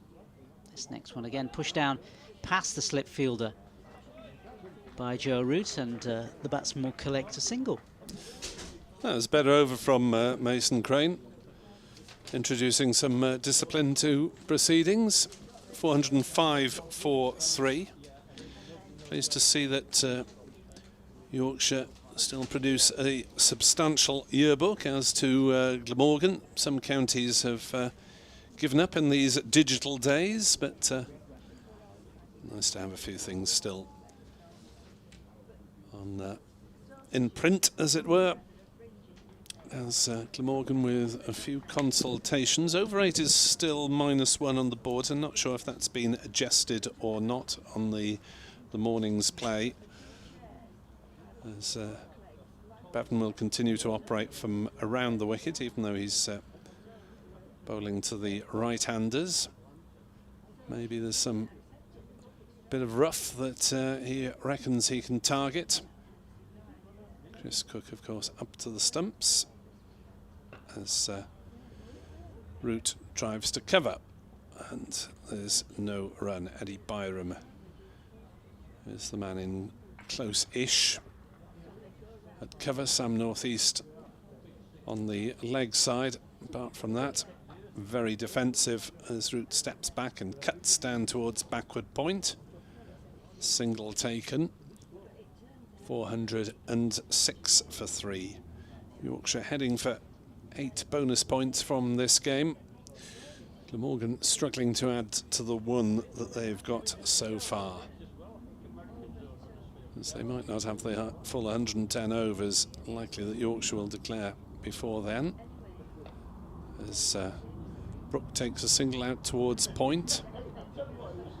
It's just a question of getting bat on ball, and there's 5 and over, really. Yep. It's often the way, isn't it, that the batting side in a commanding position here will try to eke out as many runs, and perhaps in the very last session then put in Glamorgan as another plane flies off from Leeds Bradford to...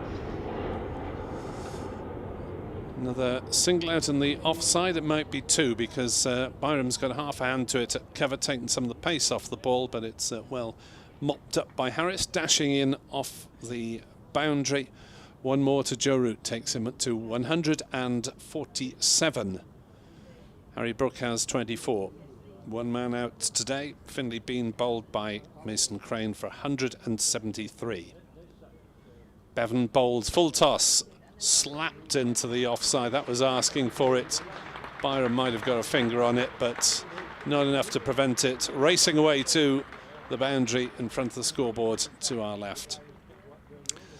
And Bevan for once over pitching, and he's going at 6 runs and over as well. 412 for 3. Brook moves to 28 not out, with that's his first 4, but he's hit 2 sixes, and he hammers another 4 through the offside, scorching away.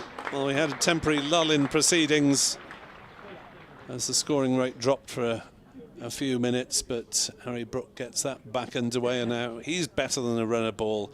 32 off 30. It's 416 for 3, and well, difficult for Glamorgan to keep the concentration under this heavy fire as they are, and concentrate on the tasks, which, 1, to try and nick another bowling point, which doesn't seem hugely likely at the moment, and 2, to have the mindset that they've got to bat for a day and a half to save this game on what will effectively be a 6th-day wicket, since it's a used pitch. Yeah, Nick, you talked about a conversation amongst the bowlers that took place last night, and see if they could get some more control, but clearly that message hasn't got through to some of the bowlers. No real control at all. Just the 1 wicket this morning, that of Finlay Bean. As Crane comes in and bowls, and this again pushed towards the leg side by Joe Root. Simple as you like, another single. Yeah, Glamorgan don't quite have the same spin armoury as Yorkshire did, with the 2 regular spinners plus Joe Root available as a backup. Crane just easing his way really back into the red ball game. Only played a couple of championship matches last year. He's already playing in his 3rd of this season. And it will be Crane to come in again, and this next one just dabbled out towards the slip fielder. by Brook. No run there. He's got 8 wickets as Mason Crane, but at quite the cost, as is so often the case with the leg spinner.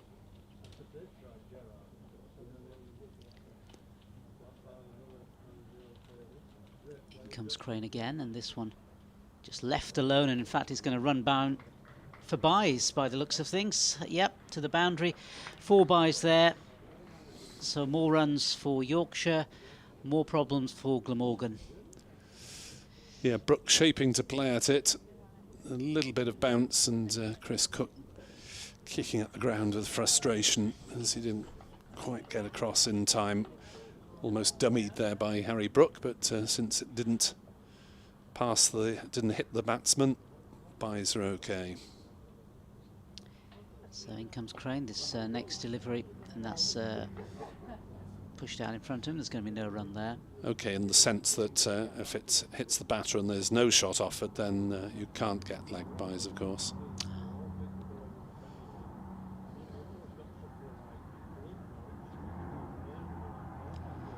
Next delivery is punched towards the leg slip, gully area. There's no run there from the bat of Harry Brook. Got 11 places left on that plane, please. I think that's what the Glamorgan fielders will be thinking right at this moment, I'm sure. As Crane comes in again, this next delivery is just played out in front of him by Harry Brook.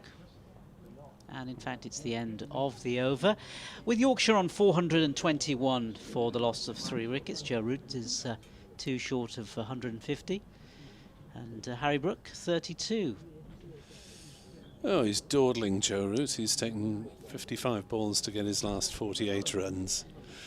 A very marginal drop off in the scoring rate, but absolutely nothing significant, and Yorkshire are going to have their maximum bonus points in the bag at 450 well before the lunch interval, as James Harris is going to have a second spell of the morning by the look of it. Yeah, so the experiment with spin wasn't really persevered by Sam Northeast.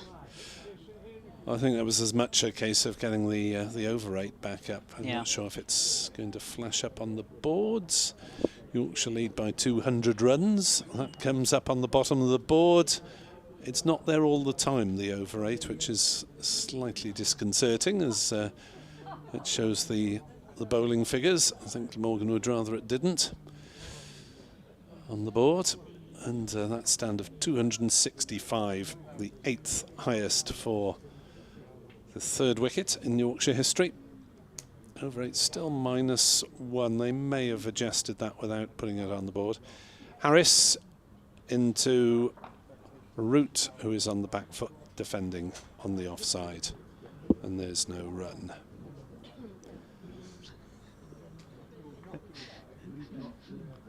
Bit of patch of blue sky overhead, but a little more cloud than earlier on. It is high and white, unlike yesterday where it was low and grey all day and we had the floodlights on.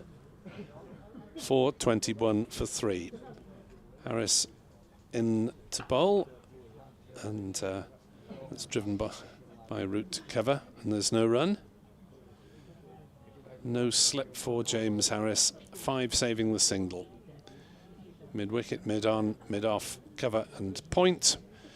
Meanwhile, out, grazing in the deep. Deep square leg, fine leg.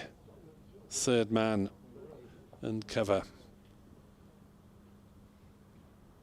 Harris bowls, and Root gets a possible inside edge there, or bottom edge. It's run away for 4. It was to the left of keeper Chris Cook. It was a false shot, but it's a boundary nonetheless, and one that brings up Joe Root's 150. He moves to 152. He's faced 158 balls, and he's hit 21 fours in the process. Yeah, looked to have hit the bottom edge of Joe Root's bat and past a flailing wicket-keeper and straight to the boundary.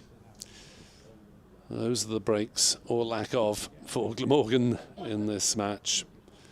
They haven't helped themselves with a couple of spilled chances. Haven't had an awful lot of fortune along the way as Harris bowls to Root, who pushes to Ingram at short mid-wicket, and there's no run. The only fortune that Glamorgan have had in their favour, I think, is the leg before decision that was given to Mir Hamza when Adam Lyth was on 26 for 1. And that was about the last time Glamorgan looked in with a sniff of competing in this game. 4.25 for 3. Harris in to bowl. Cut by Root. Down to third man, Hamza Fields.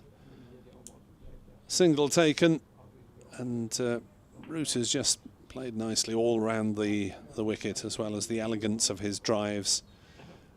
He's playing more fine, both cuts to third man and quite a few sweeps off the leg spinner yesterday, as Colin Ingram jogs across from mid-wicket to slip for the relatively new batter, Harry Brook, but even he is 32 off 35. James Harris wants a slip, and Brook is on the defensive, playing it back to the bowler. Harris picks up, and there's no run. Drinks being brought on by various 12th persons. 426 for 3. As we'll have a little swap round. Yep, I'm going to give way to Jonathan, who's been sprinting, I think, but I'll let him take over now. Thank you, Nasser. And the players take a brief bit of drink on board. We will swap some headphones round. If Nasser could be ready to recall at 5 to 1, that would be really useful. And Jonathan joins me very shortly.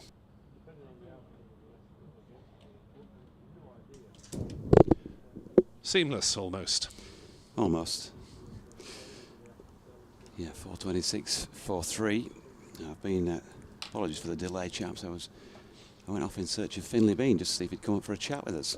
All right. Did you find him? No. And I've got a message down there. So I had a chat with Martin, his dad. Just to put the message out that if you see your lad, can you send him upstairs if he wants to come and have a chat with us, because it would be lovely to do so, as Joe Root pushes a single backward of point. First delivery of this Mason Crane over, 2 for 123 into his 17th over now, Mason. And he's feeling, and I'm not complaining when I say this, pretty warm up here now, which is very nice after the first couple of days.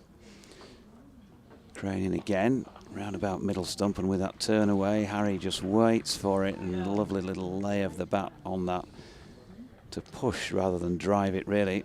Wide of long off, they pick up 1.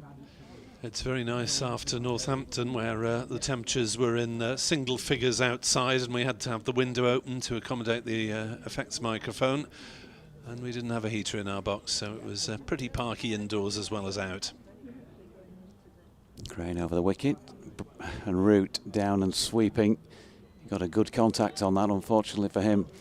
It was straight down to long leg, where it was fielded by Eddie Byram.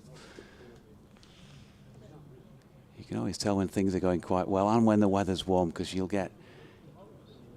often get players or staff from the side that are on top out having a wander, won't you? There's no likelihood of getting a few jibes from the crowd as they're going round, and see Ben Code and Matthew Fisher down there having a wander around the boundary edge, as Harry Brook once again just a lovely little lay of the bat on ball to hit it square on the offside for a single. Yeah, they're probably, 9 and 10, those two, so no danger of them being summoned with the bat in the immediate future. You wouldn't think so. Crane in, bowling here to Root. That one turns quite sharply, and Joe had gone back foot and trying to count for that, but actually it's probably turned a little more sharply than he thought. Ends up stabbing at it. No harm done in the end. Dot ball. 155 for the former England skipper, who is sweeping again, tries to get this finer than Byram this time, but Eddie is up to the task, quick off the mark, and keeps them to 1. I think Glamorgan have probably worked out by now that Root likes to sweep fine, doesn't he? Yeah, he plays that really well, doesn't he? It looks, as you'd expect, like a very well practiced, very well drilled shot.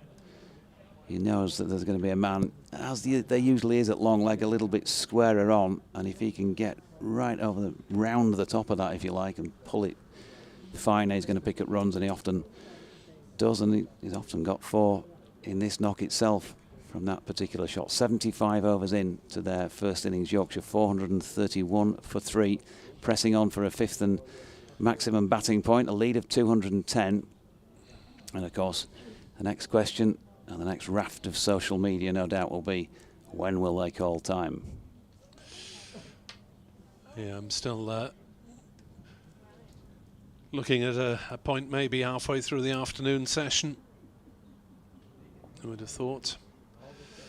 As Harris is into Joe Root on 156. Big appeal, out! LBW, up goes the finger. Glamorgan were keen on that one for obvious reasons, and Joe Root's superb innings comes to an end. 156, including 21 fours. And what a superb knock, showing his class, the class of a seasoned England international in the county game. 165 balls faced. Yeah, 232 minutes of, well, just top draw, stroke play, composure, cricket nous, all wrapped up in 156 runs. Super player, and it's been lovely to watch him the last couple of weeks. 119 here last week against Derbyshire, and now that latest, that 45th first class 100. It was the the 6th time, I should say, he's scored 150 or more in his career, and they are pretty sizable tons, aren't they? I think, what was it, Graham Gooch, Sir Alistair Cook, daddy hundreds. Yep. Yeah, it was something that was mentioned to Finlay Bean in his media chat last night, that that's the next step up for him. Having got 4 centuries, and 173 certainly pushed towards that daddy 100. It's something that coaches are keen on when players are well set. They've got 100 not to think the job is done. Well, Yorkshire have got 2 big hundreds in the belters under their belts, as Root finally just missed a straight one from James Harris. 431 for 4. Possibility of a new ball at some point, maybe just before lunch, maybe just after. And Glamorgan keen at least to try and get the extra 2 wickets to get the next bowling bonus point and salvage something from really what has been a very disappointing last 24 hours or so. Glamorgan were in the game mid-morning yesterday, but since then it's slipped away from them. Harris into Johnny Tassel, the new batter, and he leaves that one go through to Chris Cook. Tassel averaging 30 this season, and with 1/2 century to his credit. So he's got plenty of time if he fancies playing himself in. Harry Brook obviously didn't, the way he looked to be aggressive from the start, and Glamorgan waking up to the realisation that they might not be under full fire for a few minutes, and they bring in a second slip and there's a little handshake between them. Good heavens, what are you doing here? Harris is in to bowl. Tattersall drives to mid-on. Hamza fields, and there's no run. Harry's not really got going yet. I mean, he's only scoring at 89. 34 off 38. Yeah, it took till his 9th ball to hit a 6. If he presses the button, it could be an interesting, well, however long it is that he's out there. Harris runs away from us. Balls to Tattersall, and he is off the mark here with runs down to fine leg, and it'll be 4 of them in fact, as it's beaten the dash of McIlroy round the ropes. And fine of fine leg, glanced it away, and 4 runs for Tattersall. Yeah, there are not many nicer ways to get off the mark apart from a nice juicy half volley that you can plonk somewhere. Just a ball short of length that you can get across and just tickle on its way around the corner, and you're on the board. In fact, I think that's Will Smale down there rather than Jamie McIlroy, substitute fielder. In the far distance, in front of the football stand. 4-3-5 for 4. Harris to Tattersall. Drives, just about beats cover. Diving stop by Northeast running round from mid-off, and they didn't run. I think they were expecting that one to see that one go through to the boundary, to be honest. Beat the dive of Carlson, but Sam Northeast managing to save what would have been at least a couple of runs. Should have been 1, but it wasn't. 4.35 for 4. Can afford to turn down singles when you've got that many on the board. Harris into Tattersall, and he's chopped that one down and not far wide of the stumps because it ended up going through to the keeper. So James Harris takes his cap off umpire Ian Blackwell, and at least he has made some sort of breakthrough. 4.35 for 4. 4 overs till the new ball. What have we got? 18 minutes. Might just squeeze 1 or 2 overs with the new ball if they feel like it. So Mason Crane going to continue at the Howard stand end of the ground. Figures at the moment of 17 overs, no maidens, 2 for 127.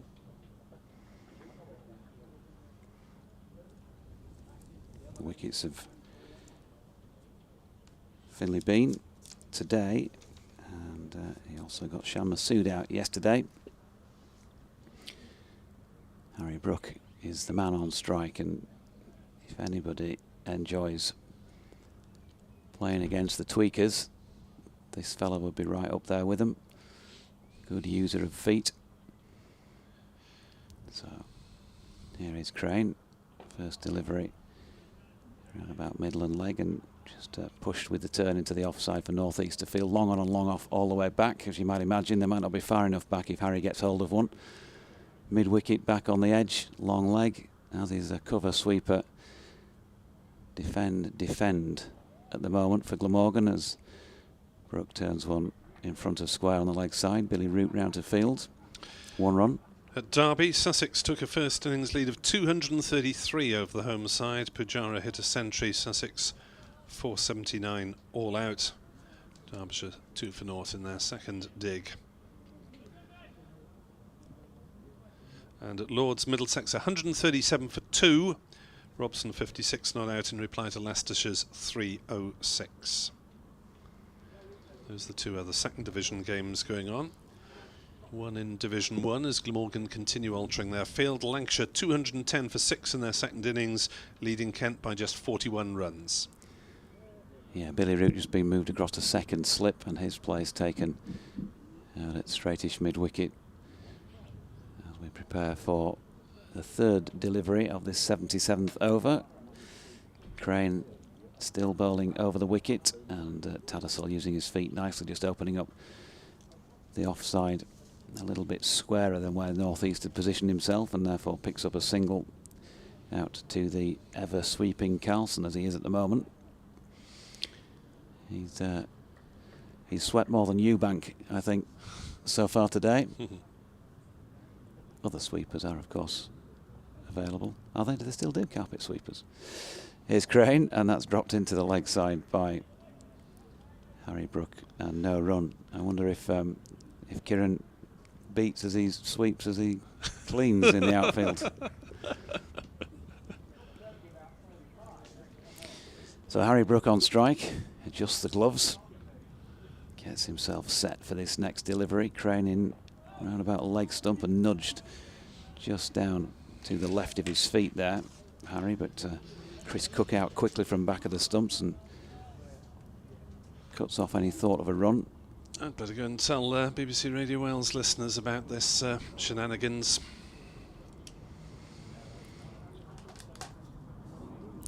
Crane in again, and Brook just pushing into the offside to complete the over. 77 of them now bowled. 76 remain today. That's a lot of cricket to be played. Harry Brook 35 not out. Johnny Tattersall on 5. Crane with 2 for 129 from 18. And Yorkshire lead by 216 runs on 437 for 4.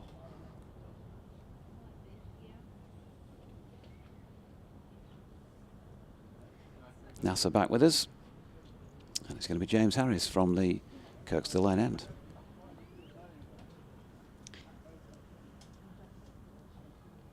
This first delivery from James Harris, punched towards the boundary by Tattersall. Square, more runs for Yorkshire, more misery for Glamorgan as we edge ever so closer to the lunch interval. I think Glamorgan will be looking forward to that, probably. Bit of respite, maybe, from the onslaught from the Yorkshire batsmen this morning, Joe Root, and then Harry Brook, and now Tattersall as well. Yorkshire 441 for the loss of 4 wickets. This next delivery is just played out in front of him by Tattersall.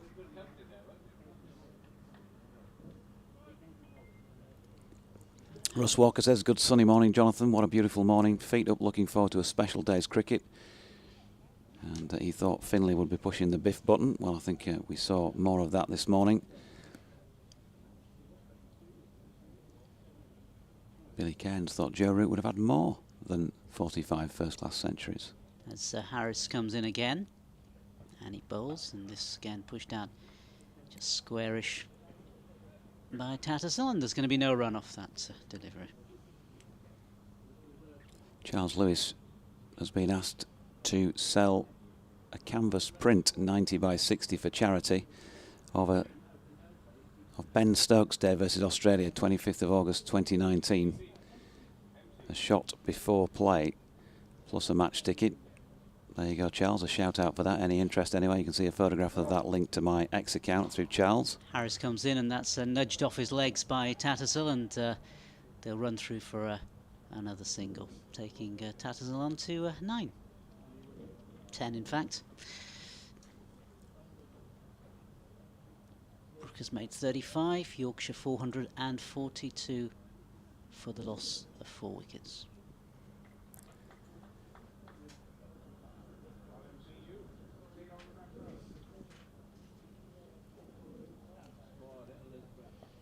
It's Harris again.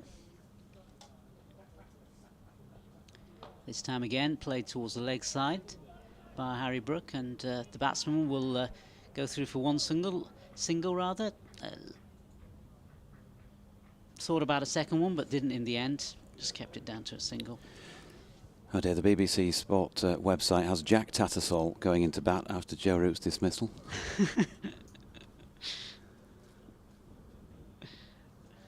Thanks to Alice for pointing that out.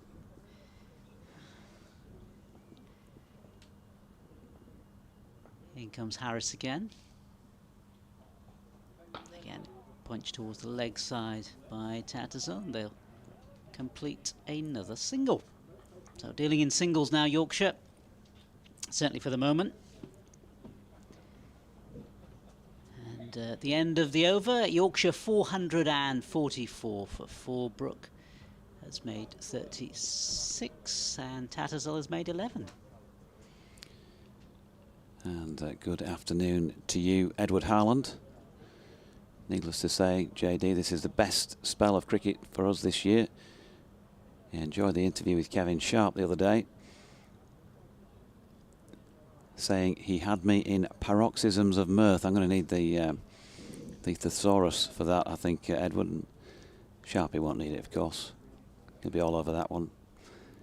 He was talking to us in Afrikaans the other day.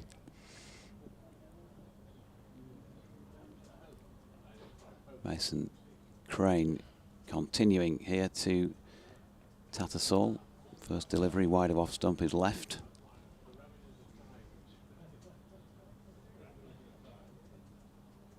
And good afternoon to you as well, Sally. Sally listening from a rainy Pittsburgh. As this one is full and turned into the leg side by Tattersall. Crane across to do the fielding. So she says, hello from rainy Pittsburgh, where my husband is 3 miles into the Pittsburgh Marathon. I'm happily dry in the hotel room watching the cricket. Great to see Root doing well for his county. Although, as I write, he's just gone LBW, but he and Bean definitely put things in Yorkshire's favour, as Crane's latest delivery is another leave by Tattersall. Is the team hoping for a case of bowl twice, bat once? I would have said so, Sally. Yeah, if they're good enough to see that through. They've given themselves a chance of achieving that as Tattersall paddles one nicely, and that's right out of the Joe Root paddle textbook for 4 runs, despite the chase of Eddie Byram, who couldn't quite get round there. It was one of those, wasn't it? Tattersall, perfect placement really, because the fielder was attracted to it, but it just had the legs on him. So 15 already to Johnny, or Jack, if you will. 448 for 4, and 2 more runs, and Yorkshire have got maximum batting points for a second match in succession, or will have that. 227 ahead. Mammoth task at the moment, facing Glamorgan with so much time left in the match. 74.2 overs today, plus, if needed, all of tomorrow. Crane in again. Full bung up, 4 more. Tattersall flicks it away. You can't bowl there. Well, to any player at this level, really, but certainly to Jonathan Tattersall, who is very strong off his legs. Pick your spot, Johnny. And at 19 to him. And look at the even time with which Yorkshire have been accumulating the runs. 52, 54, 54, and now 55 for the 6th, 7th and 8th set of 50 runs in this innings. And Tattersall again just flicking one backward of square leg. That Mason Crane dropping it too wide down that side of the pitch. Another single to him. He'll keep the strike. He's on to 20. 22-run partnership. 453 for 4 then. That 5th batting point in the bag. And now we wait to see what goes on from here. But I think they'll be batting for a little while yet, by the looks of things. And as I say, with so much game time left, yes, they've got the option of a second innings, but they might just want to try to do this in one. And you wouldn't be knocking that thought, would you, given that if they did have to bat again, it would effectively be about day 6 on this pitch. So the new ball available after 1 more over. And Kieran Carlson looks as though he's coming on now at the Kirkstall Lane end to take us through this over. And NASA will call it. Yep. Kieran Carlson is in. I'll just places down his marker before he starts his run-in. Possibly the last over. Possibly one more maybe after this. Yeah. Eke out another over. And I thought, well, 5 minutes. Yeah. There's going to be some serious Alan Titchmarsh gardening going on if it takes them 5 minutes to get through an off-spinner's over. Yeah. So it's going to be Kieran Carlson. And it's going to be Tattersall who's going to be facing. Comes in first delivery, that's square cut. Just going to the fielder there and Square leg position, there's going to be no run there. Yorkshire in a very, very healthy position as they go into this, what shortly will be the afternoon session. After lunch, as this next delivery just played out in front of him by Tattersall. Yeah, you got the break, obviously, for lunch, and then afterwards, yeah, it's just a question of how Yorkshire will approach the afternoon session. I mean, will they accumulate the runs an hour or two and then certainly go for it after that? Got a number of options. As this next delivery is played square again, and it's heading towards the boundary. Square from the bat of Tattersall, 4 more runs to him. Yeah, I mean, I'm not sure there's any need to quote-unquote go for it, really, because they've sort of just been doing that anyway, haven't they? Yeah. Right through to be scoring at the thick end of 6 or over 6 at stages in the innings. Just keep playing as they are. There's still loads of time left, and that's the key, isn't it? How long do they think they need? As this next delivery is left outside his left stump, and an appeal of sorts, but the ball passing the off stump. And despite the appeals of Carlson and a few of the others, no real conviction in any of that. And there's no run. And it's Tattersall who's again going to face Carlson. Comes in, this next delivery pushed towards the slip, who collects it. And there's no further additions to the score. 457 for Yorkshire.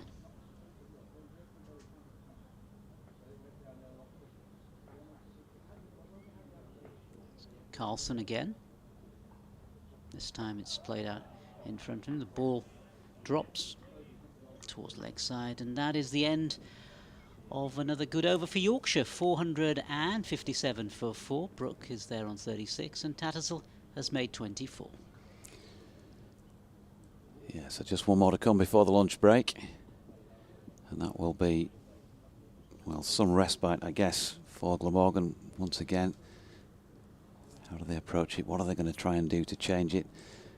It's almost as if for the session that we saw before play ended yesterday and this morning, largely powerless, really. Certainly Sam Northeast, as skipper, trying to direct operations out there, must feel something a bit like that, as Mason Crane is in and just opening the face and running that one to Carlson at backward point. Brook stays put. Just see the over out. No silly losses before they go off for a bit of something to eat. Crane in again. Brook goes very deep in his crease, and at the last second he took it right under the eye line. It didn't bounce very much, and he sort of flicked it bottom handish. Not that dissimilar to what you might have seen from the great Viv Richards, but unfortunately for him, it's straight to the fielder. This time he just gets in behind one and pushes back to Mason Crane. A tough old innings for Mason. 19.3 overs for 138. Comes in again past umpire Mark Newell, and Harry again takes it late and just drops it out into the offside. He's faced 48 for his 36. 70 minutes he's been out there. Started off in a fashion that we're often used to seeing, but he can play all sorts of different games, can Harry. This one stretching forward, just losing his balance slightly, putting his right hand down after blocking it. One to come.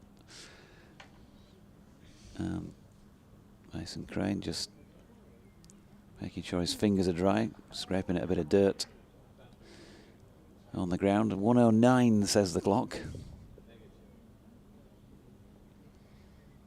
Brook waits and Crane comes in again then, and he's going to punch one up to long off to complete the session as 110 clicks over on 37 not out. So Yorkshire 458 for 4. That is a lead of 237 runs after a stellar morning for the county with the bat, where we've seen Finlay Bean achieve his highest first class score, 173.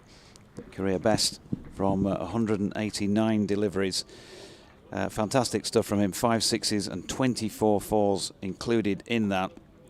In a partnership for the 3rd wicket, there was the 8th highest in the history of the county, 265. And then Joe Root, after Finlay had been bowled by Mason Crane, was LBW to James Harris for 165 deliveries, 231 minutes and 21 fours. Johnny Tattersall also unbeaten on 24 as they take the lunch break, and we will do the same as well, and some more interesting cricket to come at the other side of it. Thanks for your company this morning, and do rejoin us as they walk out for the afternoon session.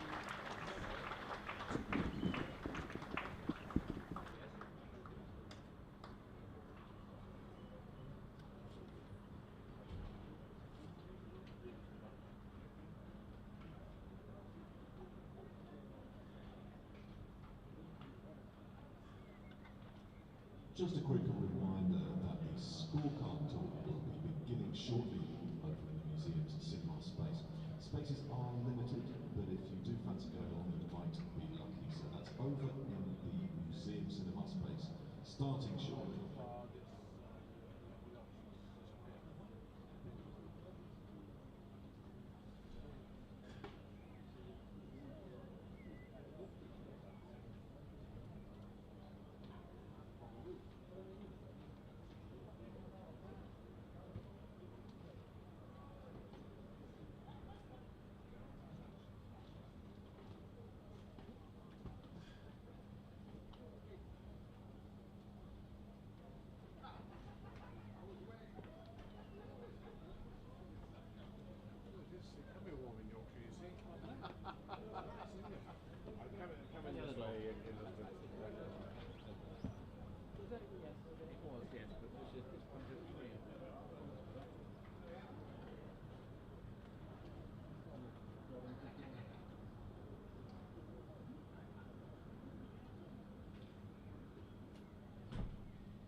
Okay then, time for the lunchtime scores from around the Vitality County Championship, starting in Division 1. Lancashire are 224 for 6 in their second innings against Kent, and they lead Kent by 55 runs. And moving into Division 2, Derbyshire are 19 without loss in their second innings against Sussex, but they trail Sussex by 214. And finally, Middlesex are 158 for 2 in their first innings, and that's replying to Leicestershire's first innings total of 306. And just to remind you all that the international season here at Headingley starts in a fortnight's time, when England women take on Pakistan women in a T20, and then the following Wednesday, that's the 22nd of May, it's the men's turn, when once again England take on Pakistan in a T20. For more information or to book your tickets, just go online to the Yorkshire website or call in at the ticket office on St Michael's Lane.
Yorkshire CCC, and on TikTok via @Yorkshire_CCC. And you can share your photos and get in touch by using the hashtags Yorkshire Family and the Northern Way. And as it's a nice day, I should remind you that water fountains are available around the ground if you would like to refill your bottles.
Umpires Ian Blackwell and Mark Newell.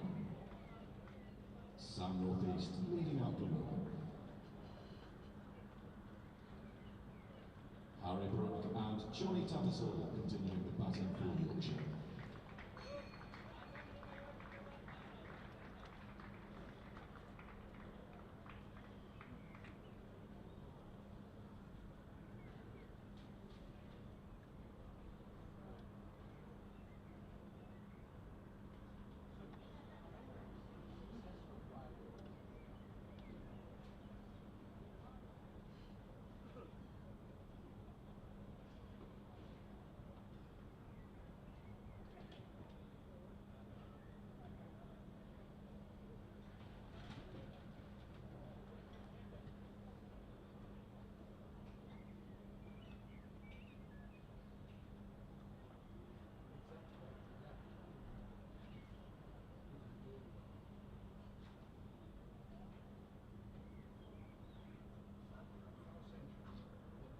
Kieran Carlson to continue from the Kirkstall lane.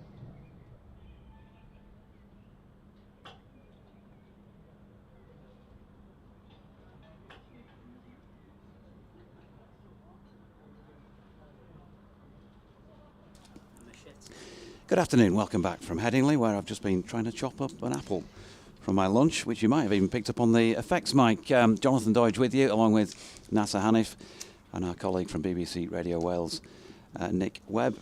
And Kieran Carlson is going to open from the Kirkstall Lane end this afternoon session, which sees Harry Brook punch one into the offside, but despite setting off, he goes back because it was well fielded in there. So 81.1 overs in, no sign of the second new ball yet being taken. And Yorkshire, well, I think we all know they'll want to really press on now. Brook just pushing one out square on the offside. That sun that we had for most of the morning has disappeared behind cloud for the moment. So a slightly more muggy field, really, for the first time this season than we've been having with that cold weather previously. 459 for 4 maximum batting points achieved. And Johnny Tattersall goes back to this latest delivery, and it's a lovely touch shot down to third man. He's picked up a yard or so short of the boundary, and they'll get back for an easy 2. And I think, well, Yorkshire already scoring at 5.66, but there may be some further upping of the ante for a period here. 240 now the lead. Carlson in to Tattersall, who plays this one with a nice straight blade. And yeah, expect maybe an increase in tempo. Probably something like another quick 100 or so if they can manage it, to really try and bury Glamorgan before they bowl at them second time. That's wide of off stump and left by Tattersall. Carlson with a slip in place here. He's bowling again to Tattersall, who turns that into the leg side for northeaster field. So no major alarms in the first over back. 82 now bowled in this Yorkshire first innings. 461 for 4. And that lead, a reminder, 240. Yeah, afternoon, Jonathan. I was talking in the press box. I was overhearing talk of possibility of rain. Not that there are meteorologists in there, but possibly rain late on tomorrow. So perhaps that might encourage Yorkshire to maybe get a move on with things. Not that they're slow by any means at all. Yeah, I think they'll be mindful of the potential. I think the forecast generally looks good tomorrow, but some of the apps, I think, are suggesting that there might be a bit of rain, and you never quite know how heavy it's going to be and how long that'll mean you're off for. So you wouldn't want to throw at this position by waiting too long. And it's going to be James McElroy to come in from the Howard stand in. This first ball is pushed away for a boundary, in fact, squarish. Push, that's a beautiful cut shot, Nasser, isn't it? I mean, just the way he just lays his bat on that and he meets it perfectly out of the middle. He's just a super player to watch, and that's a lovely, lovely start to the afternoon for him. Yeah, Harry Brook getting in amongst the runs again. 42 of them for him. Tattersall has made 26. Yorkshire 465 for 4. As in comes McElroy again, and this one again square, but straight to the fielder, and there's no run.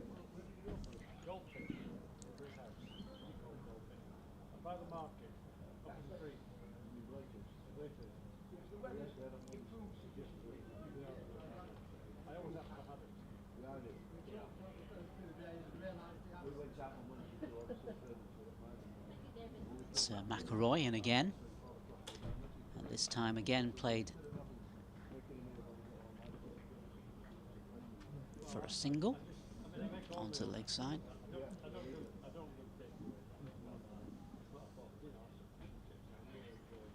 It's not looking as though the second new ball's been taken. Nick just saying, have they taken it, given that they've got a seamer on? Didn't see anything being held up aloft, but then I don't think I was consciously looking for it actually either in between overs there, but it doesn't look like it's a shiny new cherry through the dodgy bins.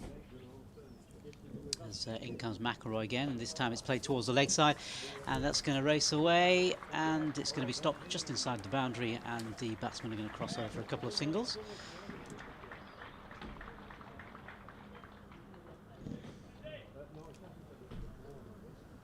A couple more runs to the addition. 468 for 4 now, Yorkshire.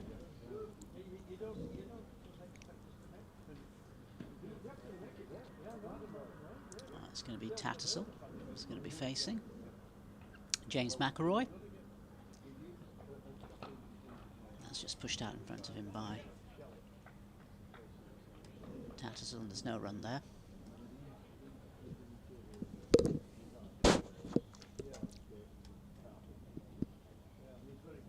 You can get in touch on @SportingLives1 or BBC West Yorkshire Sport at gmail.com.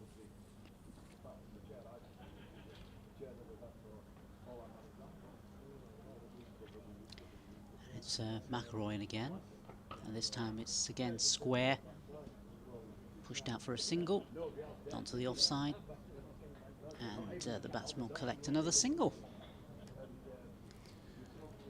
End of the over then. 14 overs, 3 maidens, none for 63 for Jamie McElroy. And Carlson is going to continue. They're still using the pair of socks on this slow pitch. Still playing absolutely fine, isn't it? Up and down the middle. There is some turn for those who are hitting the footmarks in particular. Could be interesting when Moriarty and Bess get their turn with the ball to see what purchase they can get out of it. Here's Carlson trying to do the same. Hasn't quite hit those footmarks though, and Tattersall just a lovely laconic lay of the bat on that one, guiding it down to third man. And Harry Brook, good support from him, got back through for a comfortable 3. Tattersall on to 32. Partnership 41, and you see that every time you see Johnny play. A really good touch player, timer of the ball.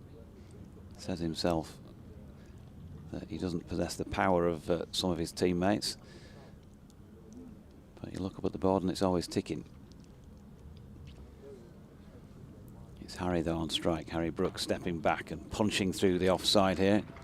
Probably going to be cut off, it is, by the sweeper out there, who is McElroy. And they pick up 2 runs. Just gradually easing the way back in after that lunch break. 45 now to Harry Brook.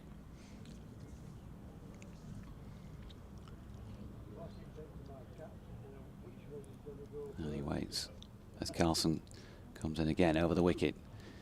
Stepping back, cutting that one away firmly. McElroy in perfect position though to keep him to 1. 475 for 4. Lead of 254. He does love playing that square cut, doesn't he? Yeah, he's mastered it. Change round in the field here. Tattersall back on strike. And not quite so many people scattered as deep around LS6 as they were for the previous delivery. Sweeper on both sides of the wicket. Squarish. Everyone else ringing it as Carlson is in. And Tattersall on the front foot push to Billy Root, who's patrolling around in the covers. That familiar skippy sort of running style that Billy and Joe both have. Back foot this time from Tattersall, who just cuts that one down to short third man, but fielded there by Mir Hamza. And Carlson back with the ball in hand once again.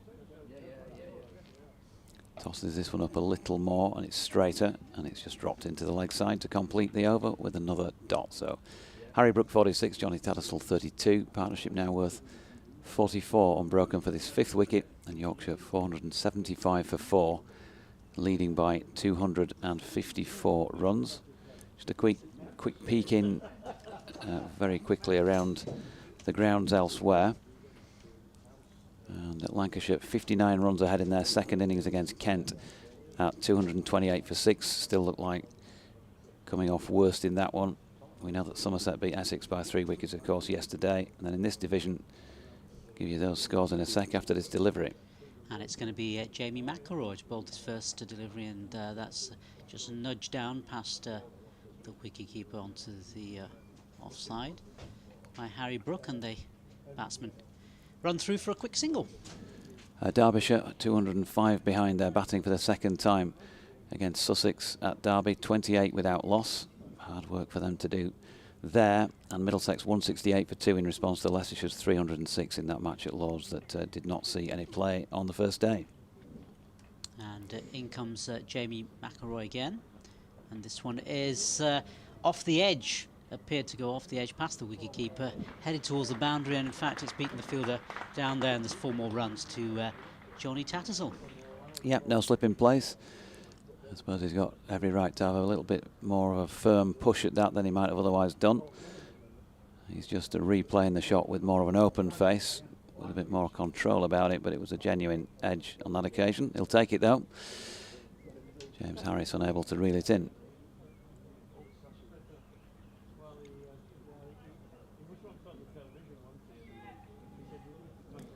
It's Jamie McElroy in again. This time it's pushed towards the leg side by Tattersall, and there's going to be no run. So yeah, Yorkshire now 480 for 4. Harry Brook 3 short of a half century, and Tattersall has made 36 in quick time. 6 fours in Tattersall's innings so far, as McElroy comes in again, Jamie McElroy. And this one just pushed out in front of him by Tattersall. And there's no run.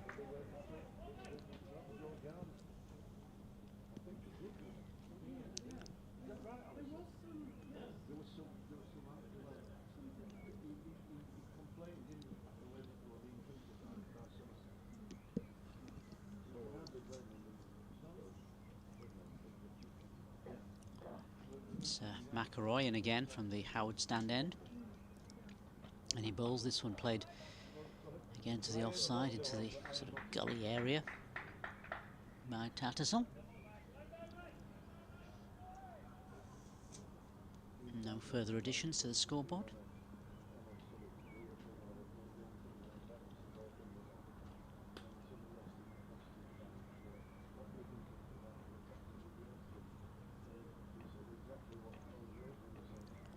It's McElroy again. This one again, just played out again into the gully area, and no run on the end of the over.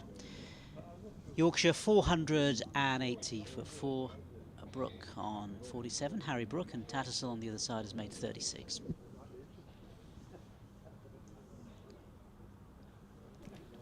So lead 259. And still persisting by the looks of things with the original ball, the old ball, as it were. Carlson to continue. And Harry Brook on strike on 47. First delivery of the over. Meets that just outside off stump and drops it into no man's land for Cook to come round and field. And quickly back in the hand of Carlson. In again, tosses this one up but short of length slightly, and Harry rocks back and just punches one to the left of Billy Root. Partnership now reaches the half century mark, 481 for 4, another very useful partnership for the Tykes here. 50 from 61 balls, 36 of which have been scored by Tattersall, and just a 14 from Harry Brook. It's unusual to see him the junior partner in terms of runs, in certainly such the junior partner in terms of runs. Situations like that, Tattersall just turns one into the leg side for North Easterfield. 3 to come in the over. Carlson in again, nicely swept. That's a lovely, lovely shot by Johnny Tattersall. Front leg down and a beautifully executed sweep shot well backward of square leg. 4 from the moment it left the bat, with nobody within 40 yards of that. And he's on to 40. 485 for 4. The lead continues to rack up. Carlson in again. This time Tattersall dropping forward to 1, which balloons up off the pad. There's a very optimistic stifled appeal. No run. Final ball of the over. Carlson in again, and Tattersall with a correct forward defensive push. So 40 from 43 deliveries for him. He's only been out there 37 minutes of batting either side of the lunch break, and 7 fours so far. And even though he's not known for being aggressive, he kind of still is, isn't he? Yeah. In the sense that he's running the ball around, and although you don't see the ball disappearing out of the park that often for 6, he's certainly been the aggressor of the pair here. Yep, Yorkshire continuing to wreak havoc, and I'm going to give way to Nick Webb. As in comes McIlroy, and Harry Brook just clipping that one down to our right, where Harris does the fielding. Another single. 49 to him. 486 for 4. I think we ought to slap an X-rated warning on the Glamorgan bowling figures for this match and the bowling averages for the season. To be honest, they've conceded 600 in the 2 previous games away from home, and could do so again as McIlroy bowls, and Brook Dassel is beaten outside off stump. What they may do, you might be right. I'd be surprised if Yorkshire go on quite that far that they'd get to 600 here, but they might be 550 plus. Might get there in an hour or so. I think I want to have a good crack at Glamorgan before tea, and probably a longish evening session if the light holds, as McIlroy is in to bowl, and Tattersall drives into the offside and picks up a single out to deep point. Eddie Byram is the fielder. 487 for 4. Still -1 as the over 8 on the board. A little surprised at that, given the fact that 3 spinners have bowled, and Carlson's been operating recently, as McIlroy charges in and bowls to Brook, who is defending this one back to the bowler. Flicks it up to himself in his follow-through, and there's no run. If you are just joining us for the first time today, the wickets to fall today, those of Finlay Bean, who was dropped without addition to his overnight 140 and benefited by going on to make 173 before Mason Crane turned one, which beat his defensive shot. And Brook runs it down to 3rd man, and that brings up Harry Brook's half century.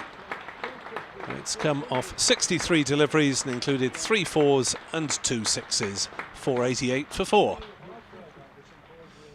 Brook coming in with the platform already laid, and as you would expect from an England man, has gone on with it, as indeed have all Yorkshire's batters in this innings. McIlroy, left arm seam around the wicket to Tattersall, takes a step forward and then works it into the leg side, sliding stop at mid-wicket, another single being taken. 26th first class 50 for Harry to go with 1300s. Decent conversion rate then, but will he have time to convert this into 100? Depends how ruthless Shan Masood is being, as the details of Brook's half century are announced over the PA to a regulation round of applause. There have been plenty of those today, with Joe Root reaching his century and then his 150, Bean passing 150. The PA man has been kept busy indeed. 489 for 4. And Carlson to continue at the Kirkstall Lane end then, bowling here to Tattersall. who's ever willing to sweep, but gets it so fine. He's found Hamza, who is 45 degrees backward of square on the 1. So, dot ball. Here comes Kieran again, over the wicket, and this time in front of square. Tattersall picks his spot out to the sweeping Crane and picks up another single. So Harry on 50, Johnny on 43, 59 this 5th wicket partnership worth. 490 for 4 as Carlson comes in again, and Harry Brook defending into the onside northeast fielding. I suppose his comment on both the good quality of the pitches at Headingley at the moment, as well as the dearth of penetration from the Glamorgan bowling attack, that Yorkshire batting 2nd in this match. Another dot there, by the way. And therefore, on days, whatever we said now, about 6 on the pitch, are able to rack up the better part of 500 and probably beyond that fairly soon, as Brook tries a paddle sweep, but again can't get it past the well-positioned Hamza. So no run. But while it looks worn all around the strip right down the middle of it, which is where the ball is still pitching for the majority of the time, that part is still playing well as Brook steps back and tries to cut a ball that's probably too close to his body. Chris Cook got excited momentarily, but that was the dot to complete the over. 490 for 4. Yes, it was a very token appeal. I think the excitement was almost that it was only a couple of inches away from off stump. Edward Cooper on Twitter says the bright spot today was removing Finlay Bean before his partnership with Joe Root challenged Moxon and Vaughan's partnership of 382 in 1996. From the Howard stand now, Mason Craig. Oil Oracle suggests that Yorkshire would do well to declare soon if there's the possibility of rain around tomorrow. I think there's still an awful lot of time left in the game. 65 overs potentially today. All right, they may lose a few to the light. Might be a few showers around tomorrow, but I don't think it's anything like Friday's disruption. No, and we also know how these things sometimes go in cricket. The side walks out there, having seen the other team get 500 runs, and it suddenly looks a different pitch, doesn't it, with scoreboard pressure against you and all of that. Mason Crane then takes over at the Howard stand, the Tassel end. I don't think he's quite got an end himself yet, Johnny Tassel, although he is on strike. The rugby stand ground end opposite us, and Crane bowls again, and Tassel sweeps and will get 4 runs down towards backward square. Well, Glamorgan have got a short fine leg and a square leg on the boundary, but Jamie McIlroy up on the single on the 45 didn't move, and Tom Bevan's only movement was to collect it from beyond the ropes, and Jamie McIlroy's movement is now to head back to those ropes as Chris Cook behind the stumps, former captain, appears to be directing operations as well. Crane bowls, pulled, heaved through the leg side by Tattersall. That one's gone all the way for half a dozen. Onto that one quickly. Tattersall stepped back, hoiked it away over mid-wicket. And so he goes to half a century as well. 53 for Tattersall. It's come off 51 balls, 8 fours, and that 1 6. And a 14th first-class half-century to go with 2 tons. Next delivery is cut square of the wicket. Slightly misfielded by a diving Hamza at backward point. Eddie Byram mops it up, coming in from the boundary. And a single is taken. This is pretty relentless, but I suspect that over rate is still worrying Glamorgan, hence the use of 2 spinners and the non-claiming of the new ball. Yeah, you wouldn't want to lose the point that you've earned. No, don't. Crane bowls, and That's off the back foot played defensively by Brook to cover. On that front, I mean, you said you expressed surprise they were still behind, and I get that because there was a lot of spin used, but there were quite a lot of stoppages for rearrangements of field and things like that, so it does take time out of the game. Crane bowls, and Brook works it down towards square leg for a single. 503 for 4. Still there. Another 20 overs potentially for Glamorgan to pick up bowling points, but I don't think Yorkshire will get that far. I suspect the declaration will come before then, sometime in the next hour, as Glamorgan may not have the opportunity to bowl again, depending on their second innings effort, and need to see that over 8 on 0 by the time Yorkshire pull in. So Carlson, 11 overs, 1 maiden, none for 51 to his name to continue. Bowling here to Harry Brook, who just leans back into the leg side to open up the off and pushes that one out to Bevan, square on the offside. Single. Quickly back with Kieran Carlson, who's in again and bowling to Tattersall this time, who cuts one without quite as much power, but backward of point, and we'll still get in the same result, 1 run. Derbyshire 42 for 1 in their second innings against Sussex, still 191 behind. David Lloyd, former Glamorgan captain, gone for 26. Carlson in again, reverse swept by Brook, who's not got as good a contact on that as he has with many of his orthodox strokes today. He's still going to get a single out once again to the sweeping Bevan. But you could see what he was trying to do. There's a yawning gap between Billy Root orthodox cover and Bevan square on the offside. He was trying to pierce that gap between the pair of them. Tattersall now tries more of a sort of hooking of the ball rather than a sweep, and misses. Cook can't reel it in, so that's a bye. At Lords, Middlesex 188 for 2. Robson 80 not out. Duploy 70 not out in reply to Leicester's 306. And here's Carlson again, and that's turned into the leg side by Harry Brook. Dot ball. So they'll need some creative declarations at Lords, you suspect, to try and get a positive result there after losing the first day.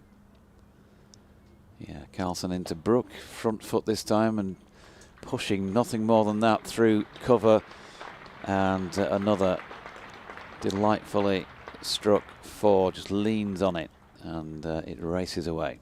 57 to him, 90 overs now complete, and they're not going to go with a cherry here by the looks of things still. 510 for 4, Yorkshire piling them on. Well, you suspect the lack of use of the new ball is because of this over 8 issue. They'll keep on with the spinners until they see level flash up on the scoreboard. As it is, the fact on the bottom of the scoreboard is that Yorkshire lead by 289 and the over 8 is still -1. And the run rate, impressively after all this time, 5.67. Crane bowls, Tattersall defends on the offside, thinks about a single, but North East is in from cover to prevent it from being taken. Just one game ongoing in Division 1 after they finished at Taunton in 2 days, with Somerset edging it against Essex. As Crane bowls to Tattersall, who allows that one to spin away past his off stump. Lancashire 237 for 6 in their second innings, but that's still only a lead of 68, despite a bit of a stand between George Bell and Matty Hurst. Crane bowls, and that'll be a stumping, as Johnny Tattersall came down the wicket, looked to hoik it over mid-wicket, and Chris Cook had one of the easiest stumpings in his first-class career. 510 for 5, they all count. Yep, getting out the bugle was Johnny Tat, but unfortunately for him he missed it, and he was stumped by the proverbial country mile.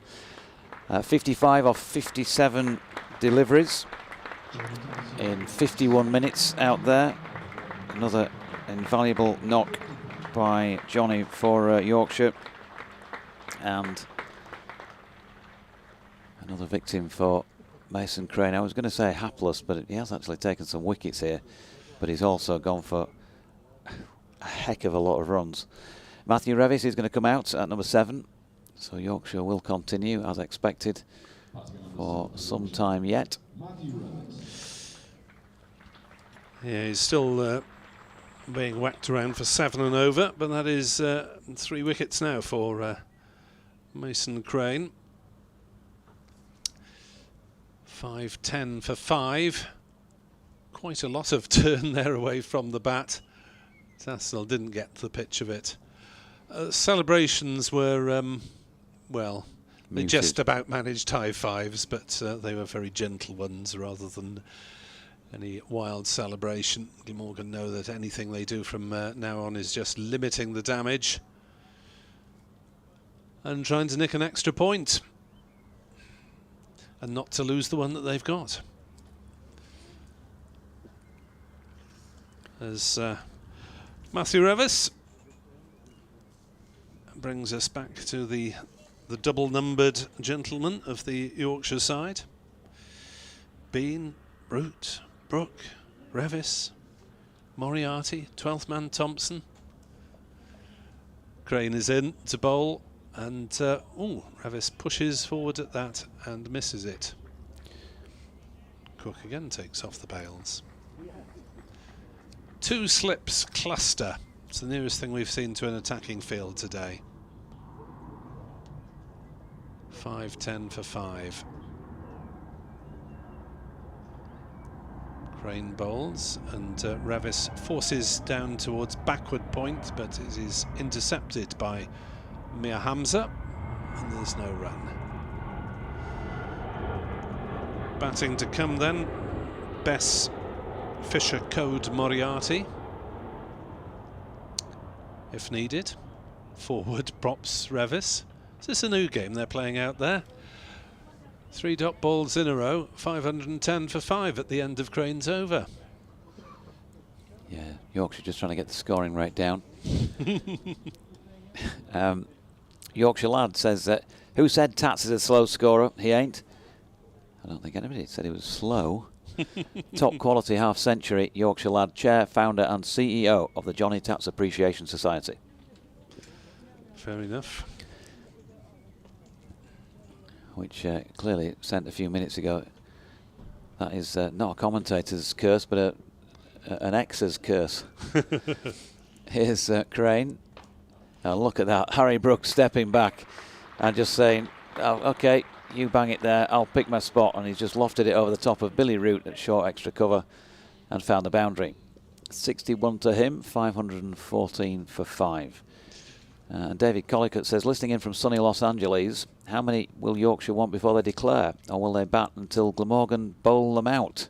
No, doubt it. In comes Carlson, that's punched into the offside for a single by Harry Brook. Well, if they're going to bat until Glamorgan bowl them out, then that's Glamorgan's they best could be hope of heading off saving to the Hove game, while really. still batting in a couple of weeks. No, they'll be in the sheds by 3. 294 now the lead. Carlson to Revis, who finds an easy single, pushing square on the offside. Unless Shan Masood is of a particularly conservative bent, what's his sort of usual modus operandi on declarations, if any? It's, like most captains, I think, it's tended to be a little bit on the conservative side. Carlson is in, and this one swept onto his foot by Harry Brook and balloons up in the air but lands safely. Yeah, which is why I was surprised they went back to 8 bonus points for the draw rather than 5, which they've had for a couple of years. Yeah, I think it's a poor decision. Carlson in, stepping back. Brook again finds that easy single into the offside. You kind of wonder about Well, where Kieran Carlson's bowling it there, allied to his field, he's got a nice closed corridor both sides of the wicket. But he's letting them milk the easy singles by throwing him a bit wider. Oh, now then, run out opportunity here, driven back by Revis. Picked up nicely by Carlson. Keep mentioning he's handy in the field, and he tried to throw down the stumps at the batter's end. But Revis on his knees managed to get,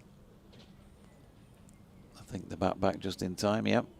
Yeah, if he hit directly, I think Revis might have been struggling there, but Cook had to take the bails off. But it was a very smart piece of work from Carlson, who had a look at the non-striker's end first and then decided they'd better throw it back at the striker or towards the striker's end.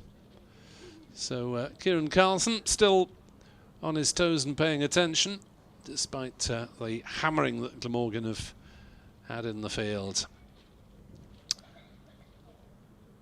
And we're still only in the 93rd over, which is about to be bowled by Mason Crane. Over 8's level. Hazar. Brook drives fiercely to cover northeast. Gets enough behind it to prevent a single being taken. Awkward position to field there because he's on a strip of matting at cover. Crane bowls. Swept by Brook to a cry of frustration from Mason Crane. Down to McIlroy at fine leg, who keeps them down to a single. 5:18 for 5. Crane, like many spinners, perpetually optimistic. So often a hand raised in the air just when he thinks there's a chance of getting one through. Twirling away gamely as Revis goes for the sweep, and he's bowled. And Crane now has 4 wickets, and Glamorgan have a second bowling point. 518 for 6. Yeah, interesting to see that again, but it basically just looked like he's missed it. I think, was there any contact with bat or pad on the way through? No, bowled round his legs. Bowled off stump round his legs. He's got a fair way across there, I think it's fair to say. Yeah, looking for the sweep shot. Probably pitched leg hit off. A bit of turn, but it wasn't the turn really that did him. Probably hit middle and off. Looking at the replay, off stump fell back, but Revis misses out on the party. 5:18 for 6, I believe. The scores disappeared from the boards temporarily. Yeah, 5:18 for 6, yeah. Dom Bess comes to the middle. Well, yeah, they've still got Brook there, and Bess is a capable middle to lower middle order batter, but at least Glamorgan are getting some success, even if it is so belated. They're hardly celebrating the wickets at the moment. But just a little bit of relief from the non-stop punishment that they've had from both batters, really, for the majority of this Yorkshire innings, with that massive stand of 265 between Bean and Root, and then Brook and Tathsel carrying on the charge. Brook still there. He's on 64 not out as Dom Bess faces up. So wickets in successive overs, which have been the 91st and 93rd of the innings. 5:18 for 6. As that's down leg side, and neatly taken by Chris Cook as Bass tries to paddle it round. No fine leg at the moment, so there is a little bit of latitude for that. Crane in, bowls, and Best drives into the offside. Fielded by the scampering Carlson at cover, and there's no run. Crane 4 for 152. Can he claim a 5 for? Crane bowls again, and that's driven to cover. And Carlson pulls off a smart piece of fielding and makes it another dot ball. 5:18 for 6, Yorkshire leading by 297. Crane 23 overs, 1 maiden, 4 for 152. There we are. He is, I suppose, slightly rusty at the red ball game, having only played a couple of championship games last summer. Yeah, I'm going to have to disappear and do an update elsewhere. So I'll continue to describe Kieran Carlson here on BBC Sport Online. Don't forget the contacts, nickweb2017@gmail.com and nickweb2017 on X/Twitter. Carlson bowls. Brook steps back, tries to force on the offside, but completely mistimes it.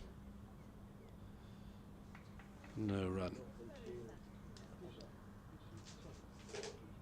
Field fairly scattered for Brook, just 4 or so saving the single as he cuts hard there. A good diving save at point by Andy Gorvin, substitute fielder. And there is no run. Tom Bess leaning on his bat at the non-striker's end as Carlson is in. Bowls. Hammered hard on the leg side by Harry Brook.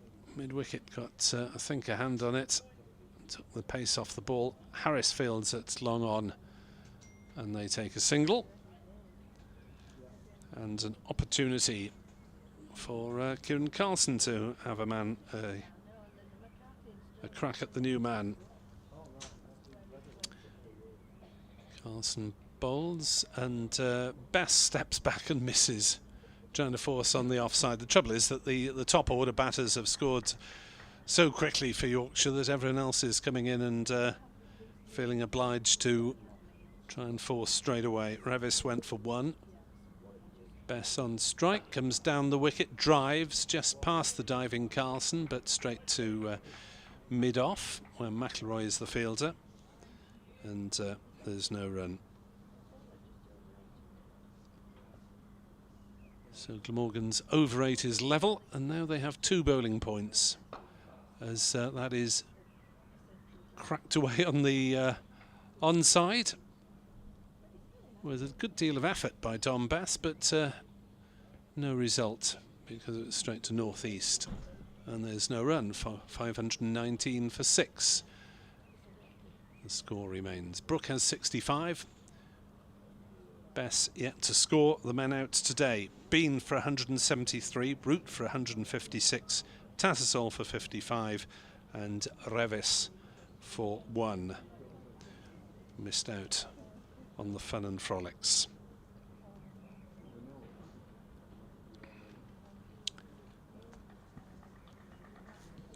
Crane to Harry Brook. He's on 65. Has he got time to be the third centurion of this Yorkshire innings? As he's edged that one and taken by sub Gorvin, looking for the drive. Harry Brook didn't quite get to the pitch of it. He has gone for 65, and Mason Crane has a slightly unlikely 5-wicket haul, 5 for 152. And that will be the end of the Yorkshire innings. Brook gone for 65. It's 519 for 7 declared. And Yorkshire have indeed pulled in just 43 minutes into the afternoon session. So Dom Bess is not out naught. Fisher, Code and Moriarty did not bat. And Harry Brook was caught at backward point by sub Andy Gorvin. Mason Crane, 5 for 152. 4 huge contributors really to the Yorkshire cause. Finlay Bean 173, Joe Root 156, and then half centuries for Harry Brook 65, and Jonathan Tattersall on 55. Mason Crane, as I say, finished with a 5 for,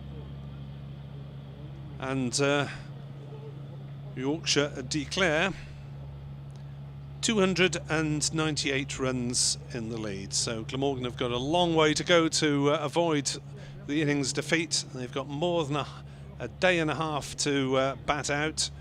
You'd have thought they'd have had to bat at least 4 sessions really to survive.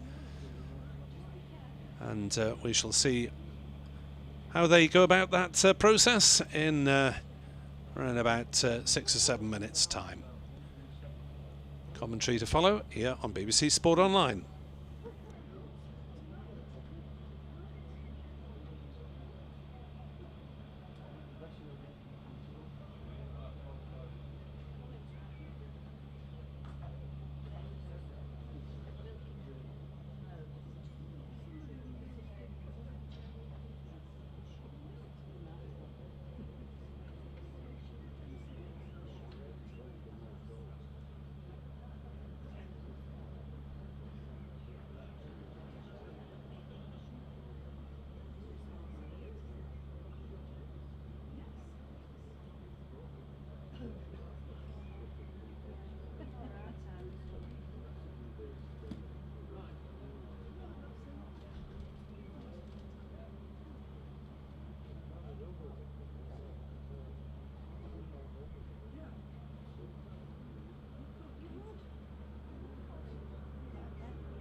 That's Ian Blackwell and Mark Newell.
Shan Masood leading out Yorkshire. Eddie Byron and Billy Root opening the batting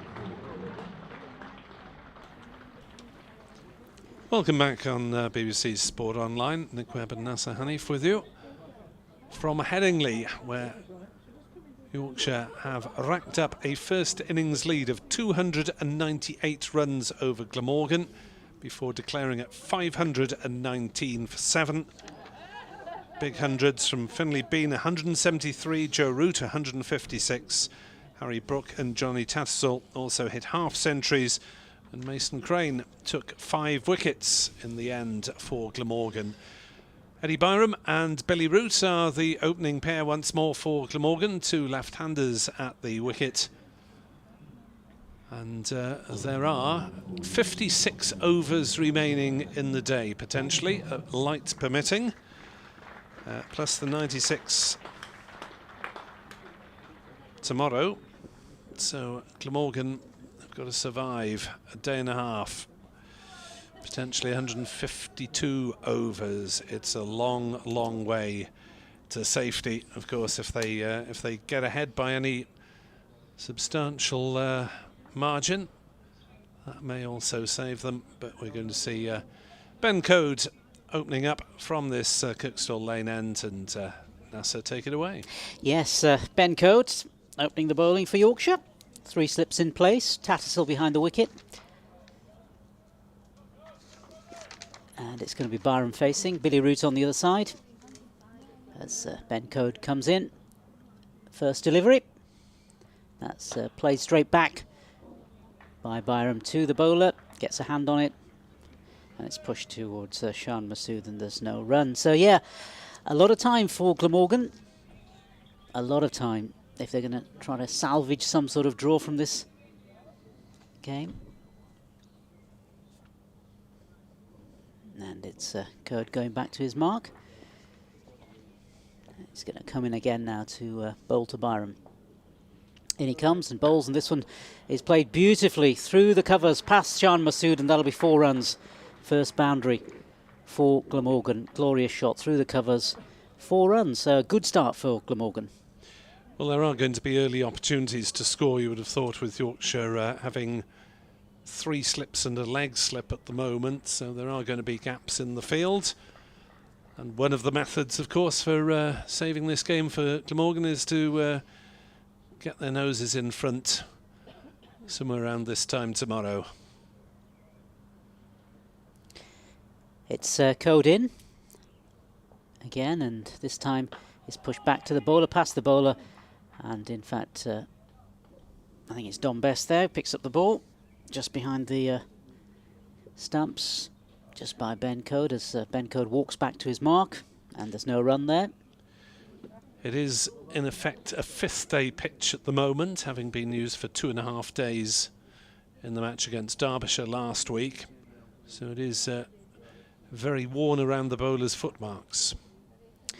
And it's Code in again, and this time it's pushed towards the leg side by Byram. So I think that's going to be an interesting passage of play when the seamers perhaps come off and you've got the spinners who took all those wickets in the first innings, how they fared, the likes of Dan Moriarty and of course Don Bess. Certainly fared well first time round. The turn has been reasonable. I mean, Mason Crane, the Glamorgan spinner, gives it a bit of a rip anyway, being a leg spinner. So we'll see if they can find the footmarks, the Yorkshiremen. And in come code again, and this time it's again just nudged into the leg side, and there's no run there. Of course, Joe Root, he can turn his hand to bowling as well, leg spinner. Experience in different leagues across the world, of course. So he may have a hand to play in this game too, so we'll just have to wait and see on that one. Yeah, so altogether 47 overs of spin bowled by Glamorgan, and 47 overs of seam. So just 47.1 of spin, so that just took the majority. As code comes in again. And this one just played out in front of him by Byram. And there's going to be no run there, picked up by the fielder. And that's the end of the first over. Glamorgan 4 without loss. Byram has scored the boundary ball in that first over, and Billy Root still to get off the mark. A mere 55 overs to survive this evening then for Glamorgan, as Matthew Fisher will take up the cudgels for Yorkshire from the Howard stand end. In the first innings, Code economical, one for 30 in 15 overs. Fisher slightly less so, 0 for 56 in his 14. The spinners did the bulk of the bowling. Matt Revis only got 6 overs to bowl. But of course Fisher's main contribution to this match so far has been the run out of Sam Northeast, deflecting the ball back onto the stumps at the non-striker's end. Billy Root then settles at the crease and prepares to face up to Fisher, bowling right arm round the left-hander, and Root plays the first ball defensively to Revis at cover. It's very tight in there, and there's no run.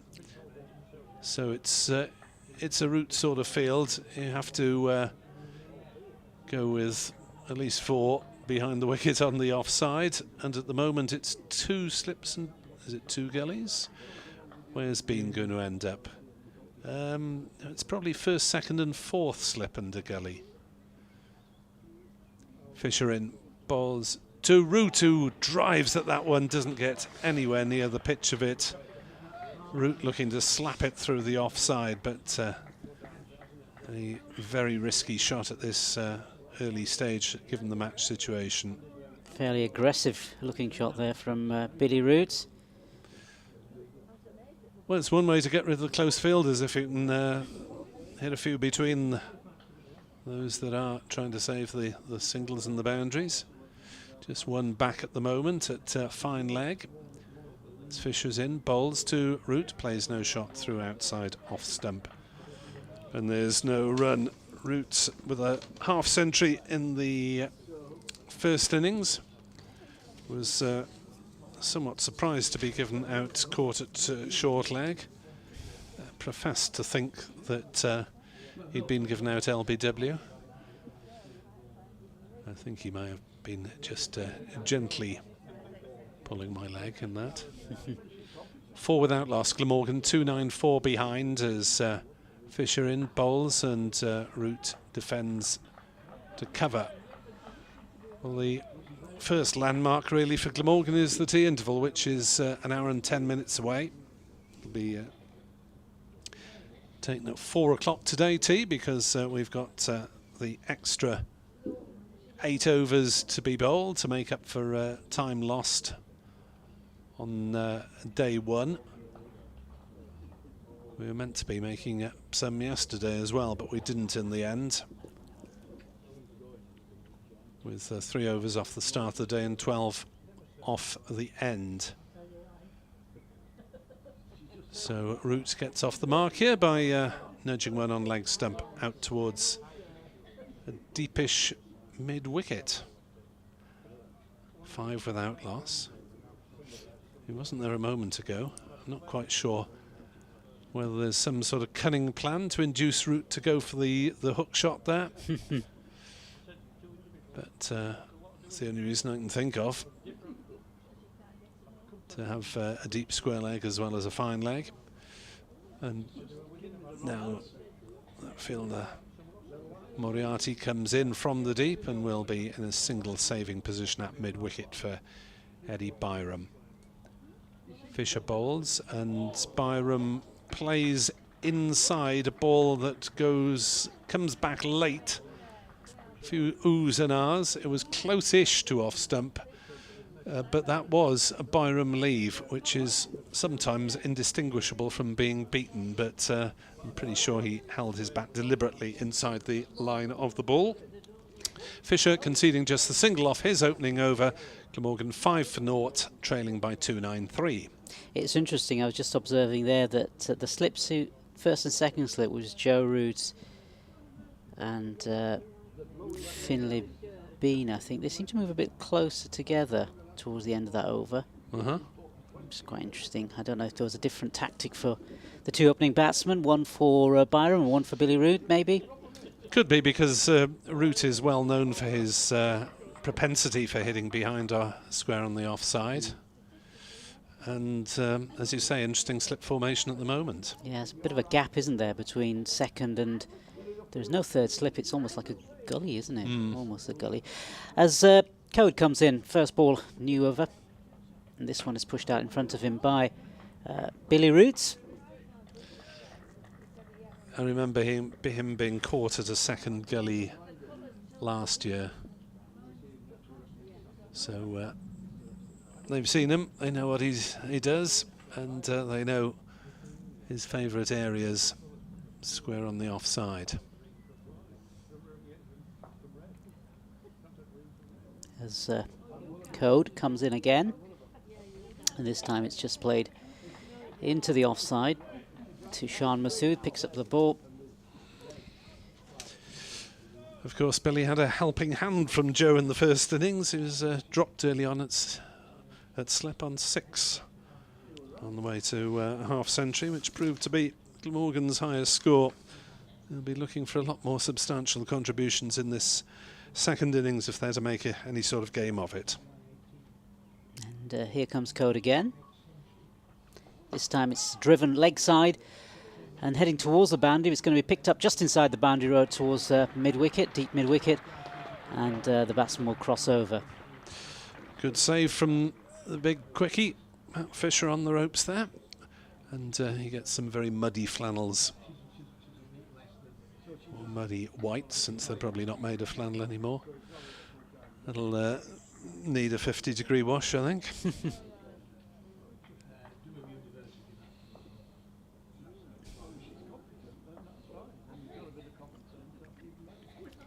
And it's going to be Code again now.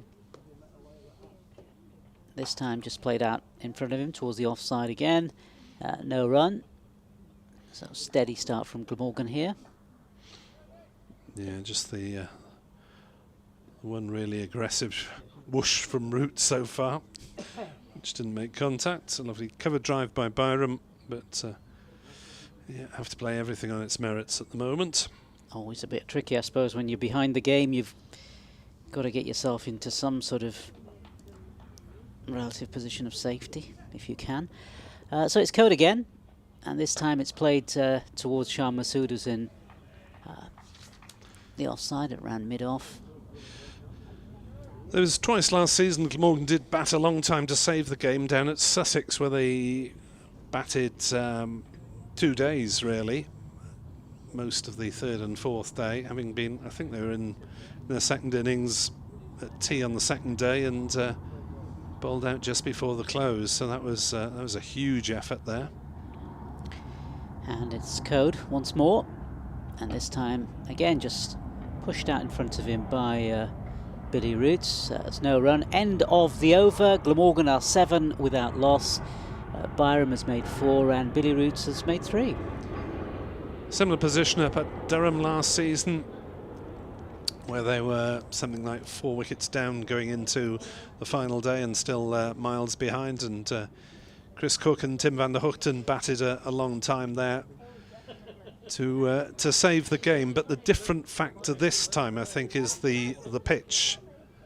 the fact that it is so worn, and Yorkshire do have 2 specialist spinners, so I think it is going to be possibly a more difficult game to save than either of those two, simply because of the pitch conditions.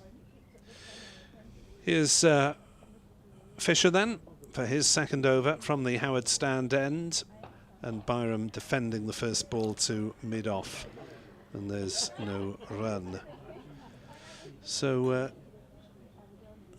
slightly more orthodox 3 slips and a gully lurk behind Byram, but they may well change that to 2 slips and 2 gullies for Billy Root. Apart from that, Yorkshire have a fine leg, mid-wicket, mid-on, wide mid-off, and a cover in a catching position as well, as Byram is beaten by that one. Bit of pace, a little bit of bounce from Matt Fisher, and eluded the edge of Byram's bat through to Tattersall.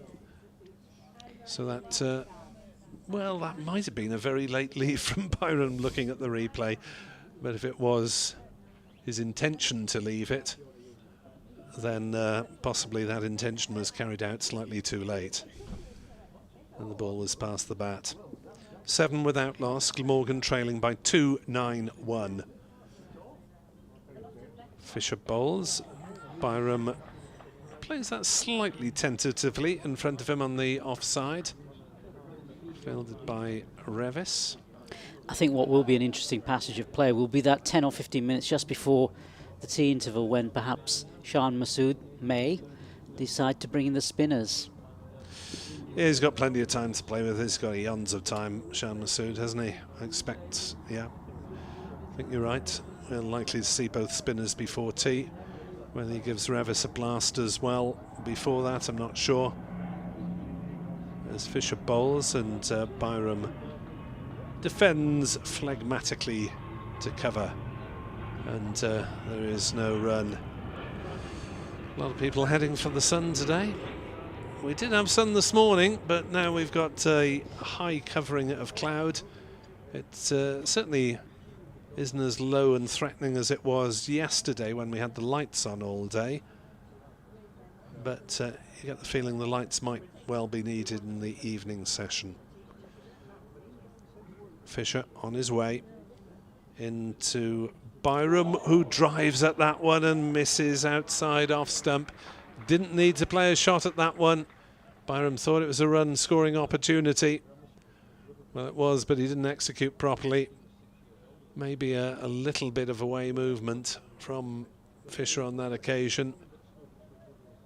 He is aiming somewhere towards one particularly worn set of footmarks as well, so might get a bit of assistance from the pitch. Wasn't that funny? 7 without loss. Glamorgan 291 behind here on BBC Sport online. They've obviously lunched well downstairs. Yes, I think. Fisher bowls. Byram steers it into the gully, and there is no run. Byram still has that one scoring shot to his credit. He's on 4. Root has 3. Glamorgan 7 without loss, trailing by 291. Radio update beckons for me. Nasser Hanif will describe the next 5 minutes or so. Yeah, it's Glamorgan 7 without loss, as Nick just mentioned, and Yorkshire looking for some early inroads into this Glamorgan batting. See if they can get them. Remove Billy Root or Byram on the other side, one of the two.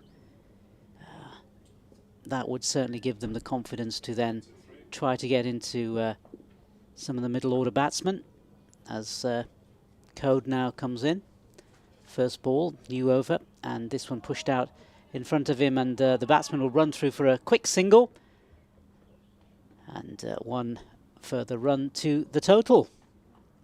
So yeah, Yorkshire here looking for an early breakthrough. Shan Masood having a chat with Ben Code as he goes back to his mark. And Byram will be the batsman who's going to be facing him. So it's a lot of hard work from here on in for Glamorgan, both today and tomorrow. As Code comes in and bowls, and this one pushed to leg side and half an appeal just by Code, but no one else really joining in, and no run, no further damage to Glamorgan, who are 8 without loss. Byram having made 4, and Billy Root has also made 4.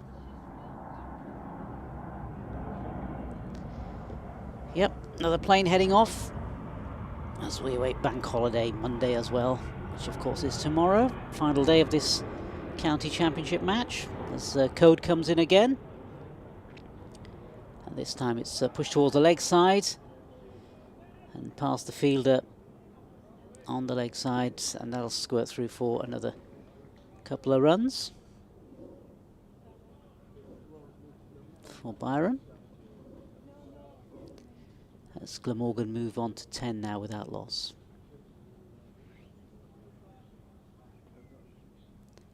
I guess the impetus here now with Yorkshire to try to perhaps get 1, maybe 2 wickets just before this tea interval. As Code comes in again, and this one is again pushed towards the leg side by Byram. No run there. Yeah, ideally if any of the opening quicks could get a wicket, it would ease the pressure perhaps a little bit on the spinners, who then can follow it up with further wickets, but all this is supposition.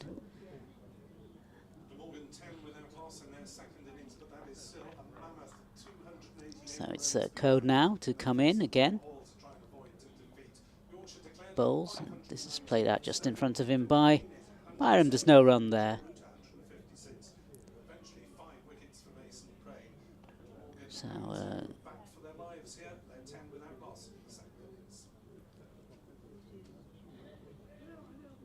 Glamorgan really trying to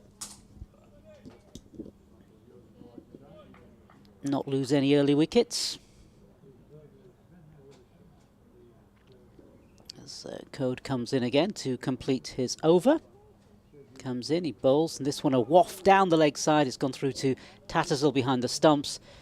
And no run there, and that's the end of the over. Glamorgan 10 without loss, Byram 6, and Billy Root on the other side has made 4.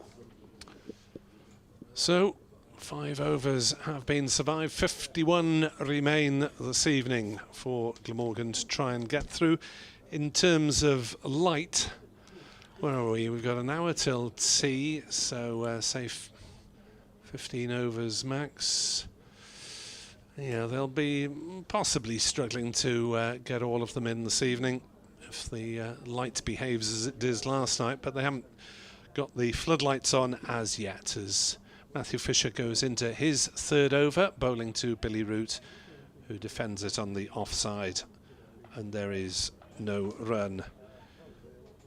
Glamorgan facing the demands of at least putting up a stern challenge in this second innings, at the very minimum, to salvage some pride from the game, because they have been outplayed in most of the sessions since being 92 for 1 at one point in their first innings. It's been virtually all Yorkshire as Root drives into the offside, but Revis fields at cover and there's no run. They're packing them in at Leeds Bradford. Yeah, it's all that bank holiday traffic, I think. Oh yes, it is bank holiday weekend. It is a bank holiday weekend, yeah. I'd forgotten it entirely. Yeah, there's so many, well, not so many, there's 2 in May, isn't it? May is a month of bank holidays, I guess. As Fisher is in to bowl, and Root plays that back to him, and he fields it in his follow through.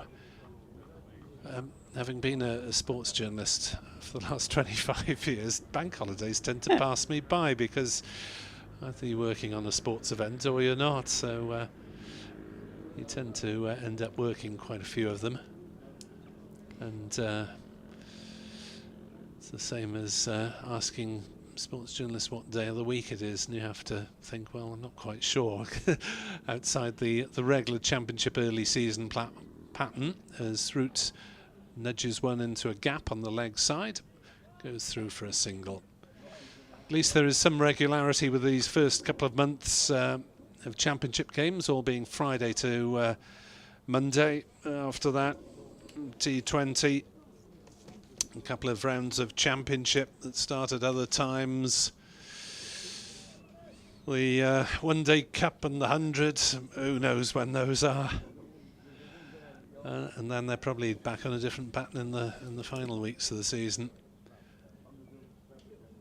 As Fisher bowls and Byram plays defensively to cover.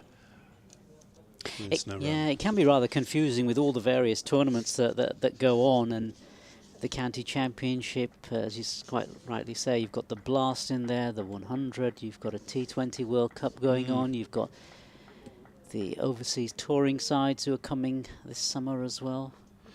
Yeah, I dare say the attention of many cricket fans will be taken by events in the West Indies in mid-season to distract from what's going on back here as Fisher charges in, bowls to Byram, who just about gets on top of that.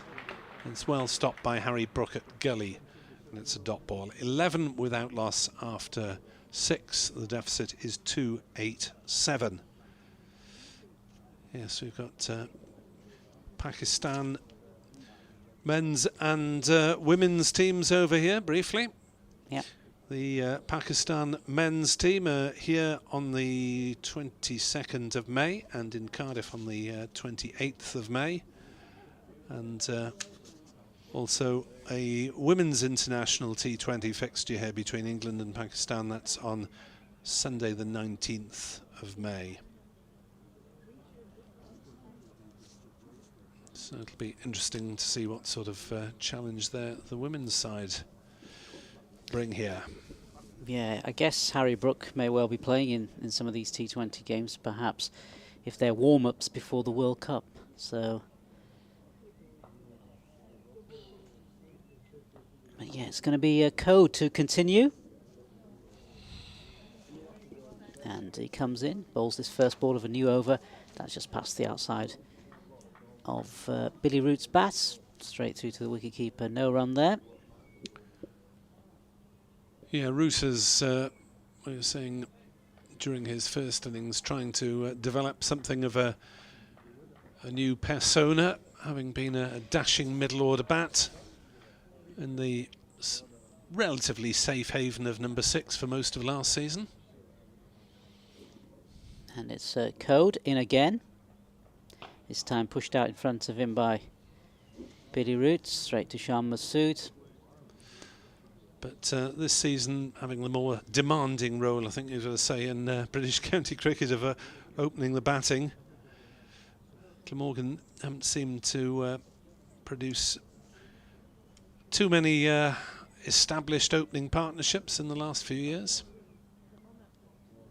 All sorts of permutations, and David Lloyd was promoted up the order, and now, of course, he's off with Derbyshire. As Code is in again, and this time it's punch towards the leg side, but straight to the fielder there.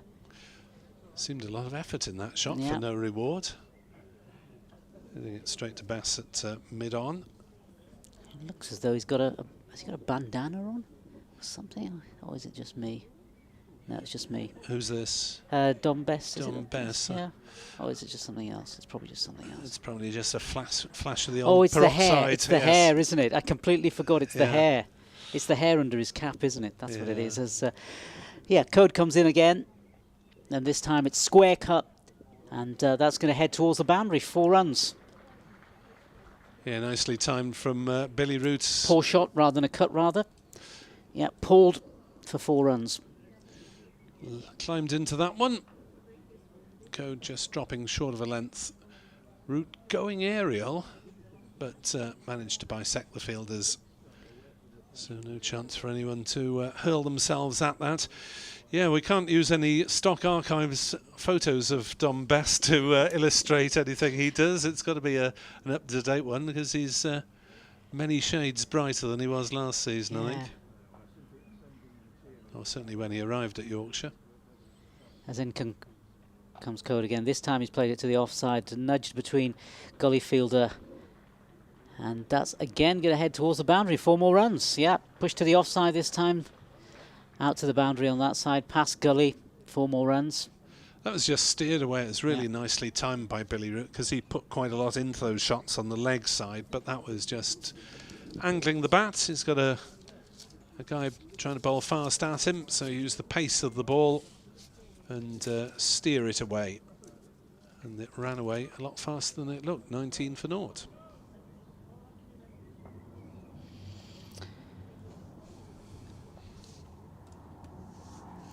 And it's Code who's going to come in again, and this time again just played out in front of him. Short cover then again posted by Yorkshire. Revis doing the fielding on that last ball. And Yorkshire certainly know what they're doing in terms of bowling to Billy Root. Even though his senior career has been with Nottinghamshire and for the last few years with Glamorgan, where he's really turned into a fixture in the county side more often than not. Eddie Byram signed from Somerset a couple of seasons ago. He was more of a middle order man with them, but he's made a decent job of being promoted up the order to open the batting. Last season averaged 36, which is pretty respectable up top. But he will now face up to spin early on. After just 3 overs, Fisher has been withdrawn from the attack. Nothing that he's done wrong, because he was pretty tight, only conceded a couple of runs. But he's being replaced by Dan Moriarty, who was brought in similarly early, in fact around about the same time in the first innings. And this allows Yorkshire to have a little committee meeting to decide what field to post. Not quite sure why that's necessary, since Shan Masood and co must have known it was coming. But a few chats with the bowler, and Revis was chipping in a few thoughts for a moment there. And Moriarty is still beckoning. Either that or he's parking a jet at Leeds Bradford. And he will have a short leg and a slip. That much is evident so far. 3 saving the single on the offside. On the leg side, it's a bit of an in-out field. A deepish mid-on, a shortish mid-wicket, a silly short leg, deep square leg, and fine leg saving the one. Byram stretches forward and kills any spin.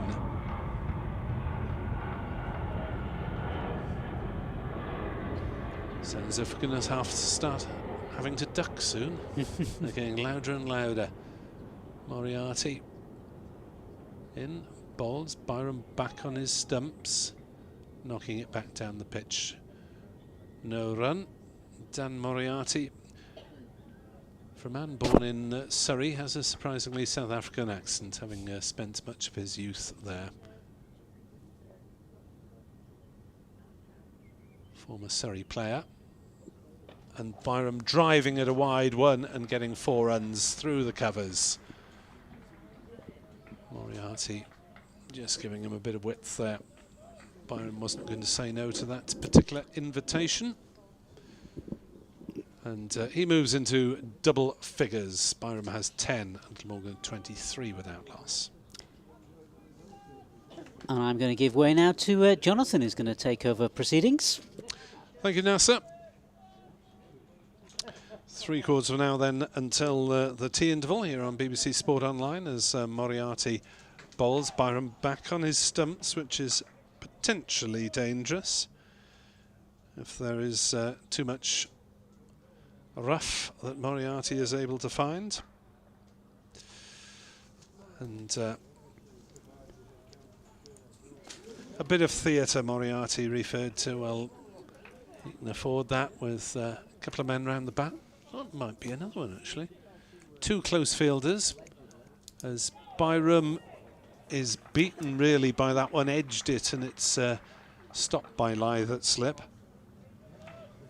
But was stretching a bit for that one, Eddie Byram. As Moriarty bowls, Byram stretches forward, gets the pitch then, kills the spin. And the over 23 without loss. Byram 10, Root 13. Things not going the Welsh way in the World Snooker final. Jack Jones of Cwmbran 5 frames down to England's Kieran Wilson.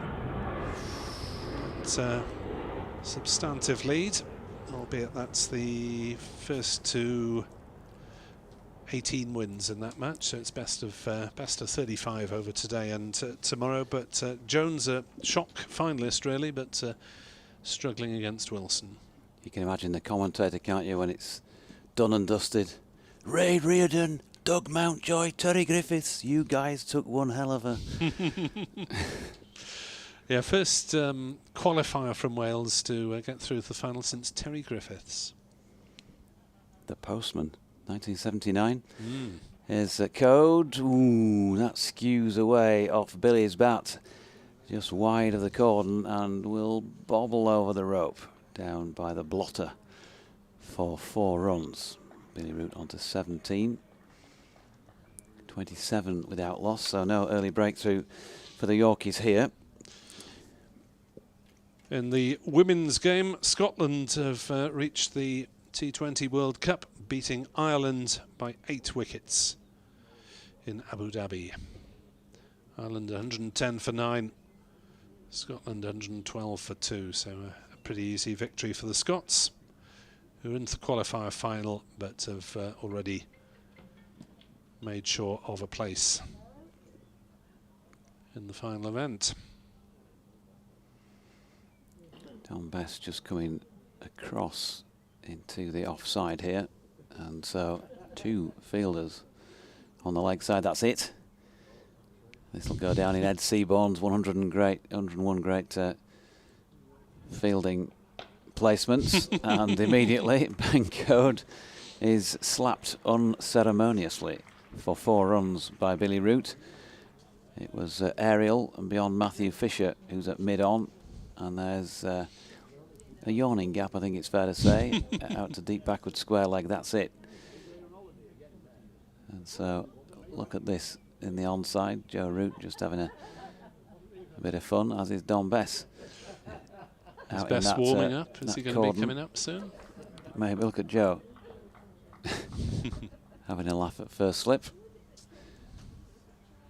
Code coming in again, and Root this time pushes it out into the offside where Bess is round to field. So they've got 2 slips, Root and Lythe. Maybe you call Finlay Bean a 4th slip with his pads on. There's a gap between Adam Lythe and him, and then Harry Brook, an extension of the cordon, as is Dan Moriarty, I think it is. It's either Moriarty or Revis, hard to tell from side on. But 6 men in there if you include Dom Bess. And Code throwing it wide of off stump. Come on, Billy. Come on, Billy. Just to one of them. Just have a little dab. You know you want to. Well, it may be his instinct to, but... Of course, there seemed to be gullies everywhere in that match last year when Billy was on strike. New ways to invent a cordon down at Cardiff. Here's Code again, and Billy pushing forward into a yawning gap through the offside this time, and we'll pick up 4 more. Nicely played over the top of it. Nothing wrong with the shot. Ben Code just serving it up half volley length outside off stump, and if he got the length right there, then he might just tempt Billy into a possible false one. 25 now against his name, 35 without loss. Keeper standing up. Does he do that often to Code? Yep, fairly often. if somebody goes on the walk for a ball or two, he'll be straight up Johnny. Goad continuing over the wicket. Expensive by his standards, 29 off the 5 overs he's bowled now, but he's in search of wickets here and trying things. Didn't come off for him in that over, 9 of them now complete. Glamorgan 35 without loss.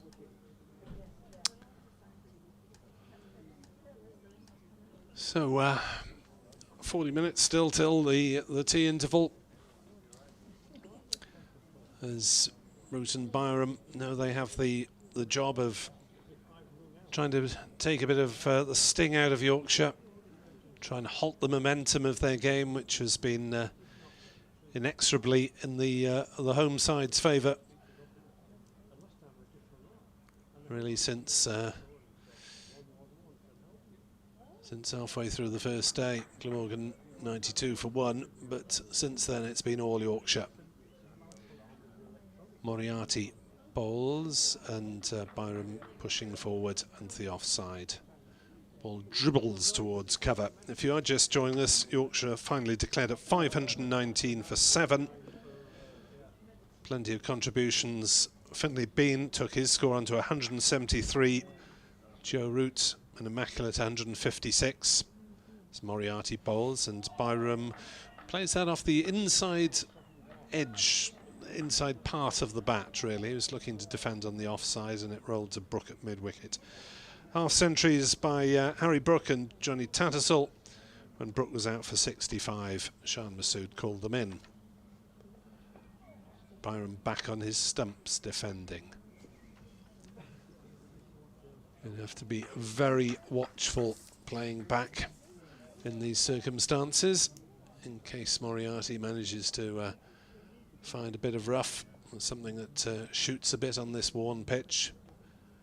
Byram tries to pull and makes a horrible mess of that, and the ball I think seemed to come off the Q end of the bat and trickle towards mid-wicket. A few smiles around among the Yorkshire fielding contingent, not least Johnny Tattersall. It's Q-ended it, hasn't he? Get some chalk out, Eddie. Yeah. Get thee to the crucible. Byram noodles the next one away on the offside. Down to Fisher at backward point, and there's no run. As the batters just can't go purely onto the defensive, they have to try and make Yorkshire think twice about the short, close fielders they can post. As Byram knocks that one on the leg side to Bean at short leg. No run, 35 for naught here on BBC Sport Online. Byram has 10, Root has 25. 10 overs have been bowled, 46 potentially remain today, plus the 96 tomorrow for Yorkshire to try and force the win that's looked the most likely result for much of this game, to be frank. But Glamorgan have done it before in terms of batting long to force a draw, and we'll hope they can do so again as Matthew Fisher switches ends to the Kirkstall Lane end, having bowled just 3 overs. The cost of 2 runs to start with at t'other end. Oh, or is he? No, he's taken his sweater. No, he was announced. And Don Bess is going to come on. He was up on the board, Matthew Fisher. He was on the PA system, and now Shan Masood has apparently had a very last-minute change of mind. It's the blonde bombshell, the peroxide pearl himself. Well, you're kind of hoping that that's just for match play reasons, as it were, as opposed to Matthew Fisher feeling something or something like that. It looked like he was ready to go. It was sweater off. So we would assume that he's okay. And Don Bess, either way, is he's going to start then. First time in this Glamorgan second innings. Trying to get everything set field-wise. Going to have 2 slips in place. Finlay Bean's taken the helmet off just for the moment. Placed it behind Johnny Tattersall. And he's gone out to backward point in the shin pads. Matthew Revis patrolling at square cover on the boundary. Harry Brook at short extra cover. Masood mid-off. Fisher mid-on. Moriarty is sweeping at mid-wicket, and there's Ben Code in backward of square leg. Near enough 45 degrees on. First ball thrown wide by Bess. Billy Root, of course, on strike here. So the ball naturally from the off-spinner, challenging the outside edge of the left-hander's bats. Oh, nearly did then as well. He's got one through that's beaten everything. Adam Lyth was quickly out of slip to prevent any buys. Billy didn't seem to know that much about that delivery. Oh, he's chopped it down onto the keeper's boot effectively there. Yeah, straightened on him, didn't it? So Bess then, wide on the crease, floats one up straight, and Billy wants a run here. Only Billy wanted the run, though. Unfortunately, he got an early call from the non-striking end, and Eddie Byram said a firm no. Bess out there to do the fielding. A nice picture of Dom on the board at the moment as he comes in again. And slides one by, and Billy Root having a cut at that one. Can't have been so far from getting a top edge on it. Well, no, bottom edge, I think, in fact. Looking at it second time. Underneath the bottom edge. This time, playing more positively, more constructively into the offside, and Best doing the fielding. One to come in the over. He's raced through this, the former Somerset man. And he's in again, and that's driven into the ground and then into the hands of Harry Brook to complete the over. Byram on 10, Root 25, and Best 2 overs, 1 maiden, none for, 1 over, 1 maiden, and no wicket. 35 without loss. That was a challenging opening over from Dom Bass, wasn't it? Caused Billy Root a few headaches, a couple of miss shots there. Bottom edge and a miss outside off stump. I did post a picture on social media of the 6-man cordon to Billy Root with the pace bowler on. The message anyone would think that Yorkshire have seen Billy Root bat before. Andy Mardell replied, let's hope they watch him for the rest of today and all day tomorrow. It would be a fabulous effort if he could produce a lengthy innings here to deny his native county. But it's Eddie Byram facing to Dom Moriarty and coming down the pitch and driving through the covers for 4. Well, that was interesting from Byram. Obviously not willing to be just bowled to by Moriarty and wanting to put a few question marks back in the bowler's head rather than just be passive about things. Glamorgan moved to 39 without loss, and Byram has 14, Root 25. Ball back in Moriarty's hands, and he bowls now to Byram, who drives at that one. Did he get some sort of bottom edge? It dribbled to slip, and there was no run. No, it's off the keeper's pad. He did drive at it. It was tossed up invitingly by Moriarty. There is a gap in the covers, wanting to tempt Byram, who just runs that one down towards backward point. Fisher fields.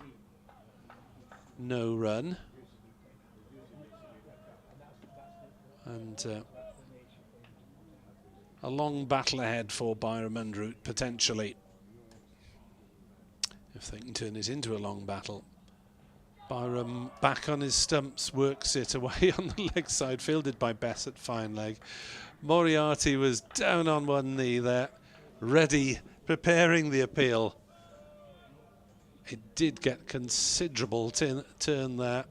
The left arm of bowling, so it's it's coming into Byram, the left-handed batter, and Byram drives the next ball more placidly to Masood at mid-off. No run. So there is the odd bit of sharp turn being garnered by Moriarty. As Byram drives through the offside again for 4. Well, I don't think Yorkshire will be too concerned about seeing Byram play those shots. He's found the gap, but they've left that gap there, I think, as a tempter in case Byram can miss-hit a drive. He moves on to 18, 43 for naught.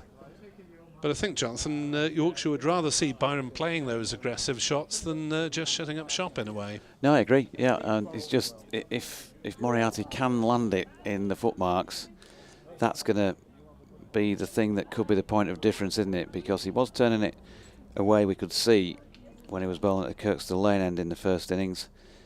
And if he can land it there against the lefties, then who knows how far turn-wise it might get. And if anybody goes chasing thin edge, thick edge even, could bring about their wicket, their downfall.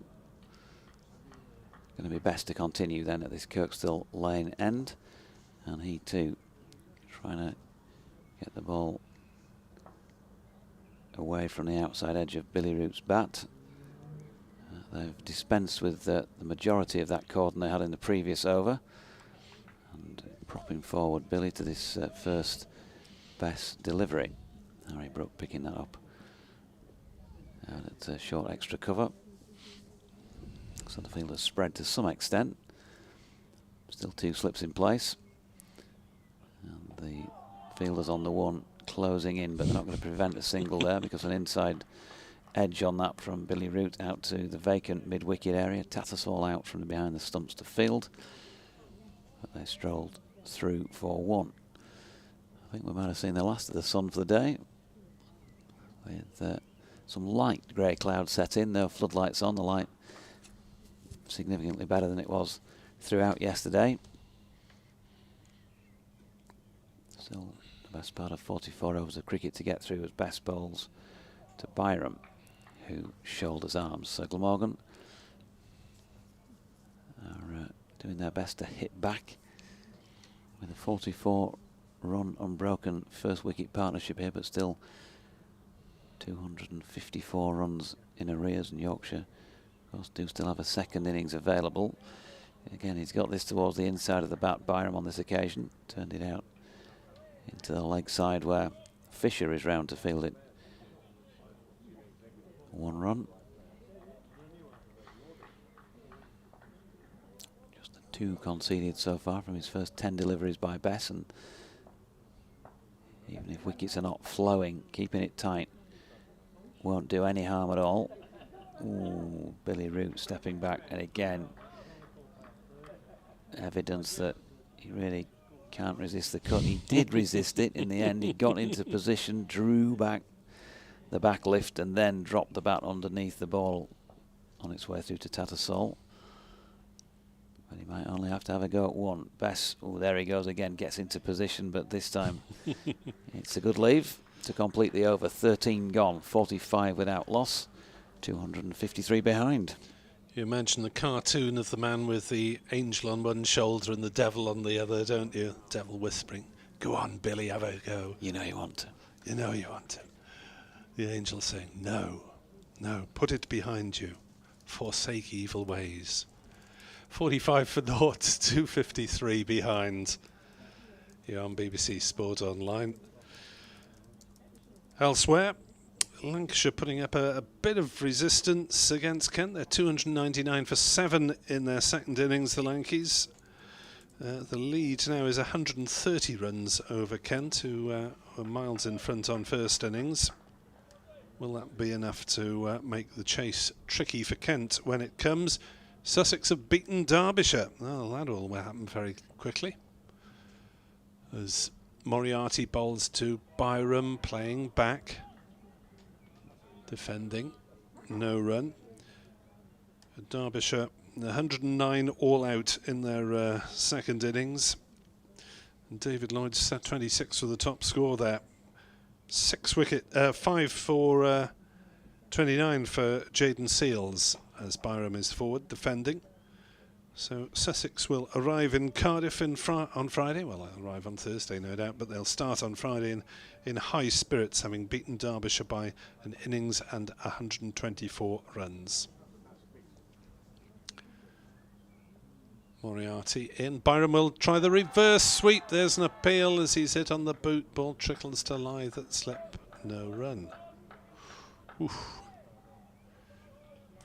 Glamorgan are not making life easy for the nervous system of Welsh supporters here.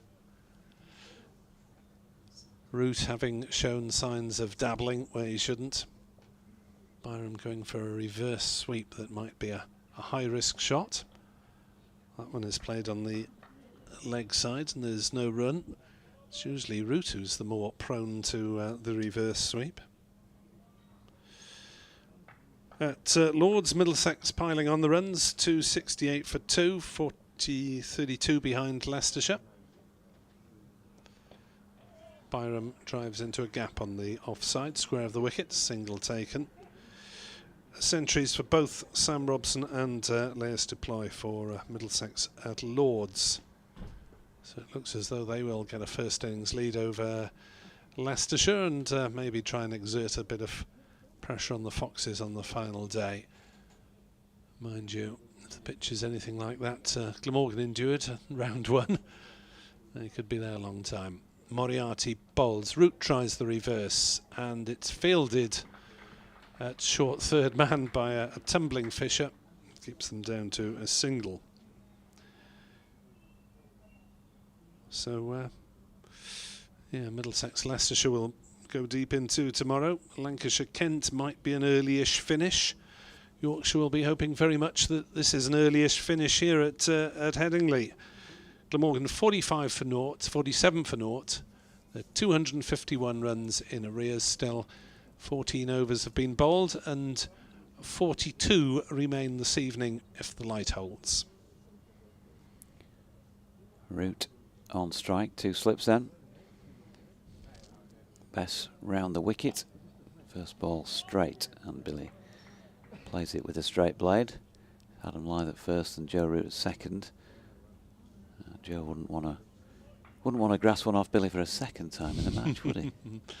There's only so many things you can do for your little brother. Here comes Bess again, floats one up, paddled round the corner just to where there'd been a slight adjustment to the field setting. Moriarty moving into backward square. Passing again, stepping back, this time Billy from the crease. Skews it really back to Don Bess as we have more incoming air traffic overhead.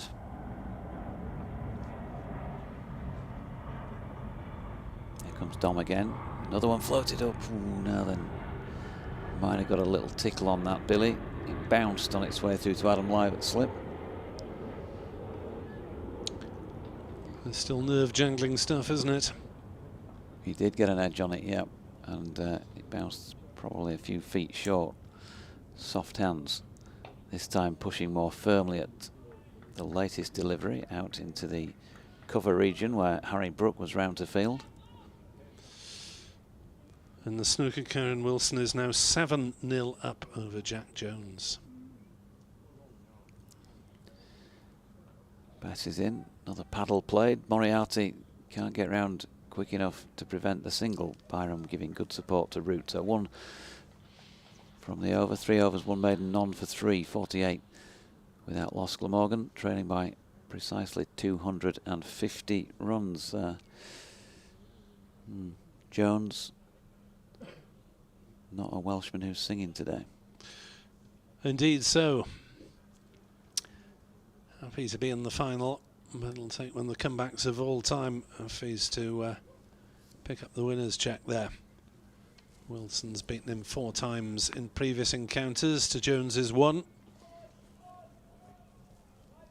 But tremendous performance to get this far. Let's hope he makes a bit of a game of it tomorrow. Otherwise, there'll be a bit of bank holiday television given over to repeats of Dad's Army and the like. 48 for naught, Glamorgan. 250 behind. Moriarty again. His 5th over. Root plays no shot at the first ball. Not for 14. Hit for a couple of fours by Eddie Byram, but the runs at this stage don't matter. If Glamorgan are still going at this time tomorrow, then it might start to matter. Moriarty bowls, and Byram inside edges that one down to short fine leg. No run. Root didn't really know where he was going there, Billy Root.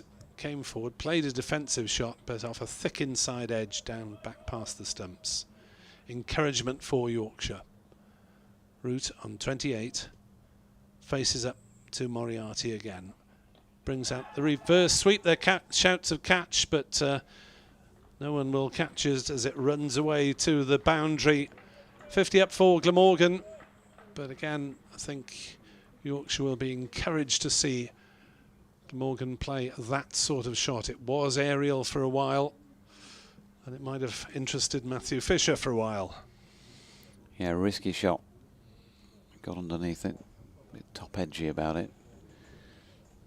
But the luck was with him on this occasion.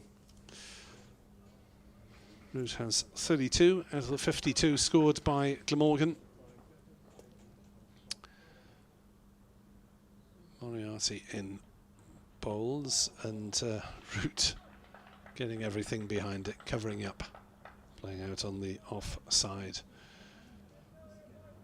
And no run. Yorkshire doing well to get the spinners in tandem early on. 4 wickets apiece in the first innings, and the pitch has only taken more wear and tear since then. And there is that added sense of pressure with the balls coming thick and fast. Moriarty bowls, and Roots work that one away down to backwards square. Revis is the fielder close to the boundary. They jog through for a single 53 without loss. But having the spinners on just gives that extra element of giving the batters no time to settle between deliveries, even if they are keeping them out. There have been 1-2 risky moments so far as Moriarty bowls to Byram, who's forward defensively, and there's no run. And the over. 53 coming up in the 16th over, with Root having 33 of them. Byram has 20. 40 overs remain in the day, 2.5 hours play or thereabouts. We could be here until what, about 20 to 7, quarter to 7, if the light persists and allows them to play that late. By which time we might have a few more crumbs from Nasser's chocolate biscuits on the desk here. When I came back in, Nasser almost feet up on the desk and foot massage. He's got the chocolate biscuit out there. He's got a cup of something. I don't know what it was. Herbal tea maybe or something like that. As Bess's first delivery is turned square on the leg side by Billy Root. He'll pick up a single. What was it, Nass? Chamomile? Ginger tea? And a chocolate digestive. So It's a right old lark, isn't it, this commentary thing. Here's Bess and Byram dropping that one into the offside for Brooke to pick up. Be careful of digestives though. Nasty little crumb in the throat can be your undoing. Give yourself a few minutes to recover from a digestive. Here comes Bess. Ooh, stepping back right in front to Byram, and hands on his head from Bess there. He did get his bat jabbed down on it. I lost a bit of tooth earlier on at lunchtime, so a bit of the 2 front teeth has gone. Dental repairs needed. All I want for Christmas. Yeah, my 2 front teeth. As Bess comes in. And Byram shouldering arms as an appeal for something. Blue Peter, perhaps? Not quite sure, isn't he? Presume it was LBW. No, outside the line. Didn't But play a wasn't shot, offering though. a shot, yeah. Don't want to do too many of those, I don't think. I think it was missing off anyway, but Yorkshire trying to get themselves in the game, and he goes back to another one. This time wider of off stump. No run.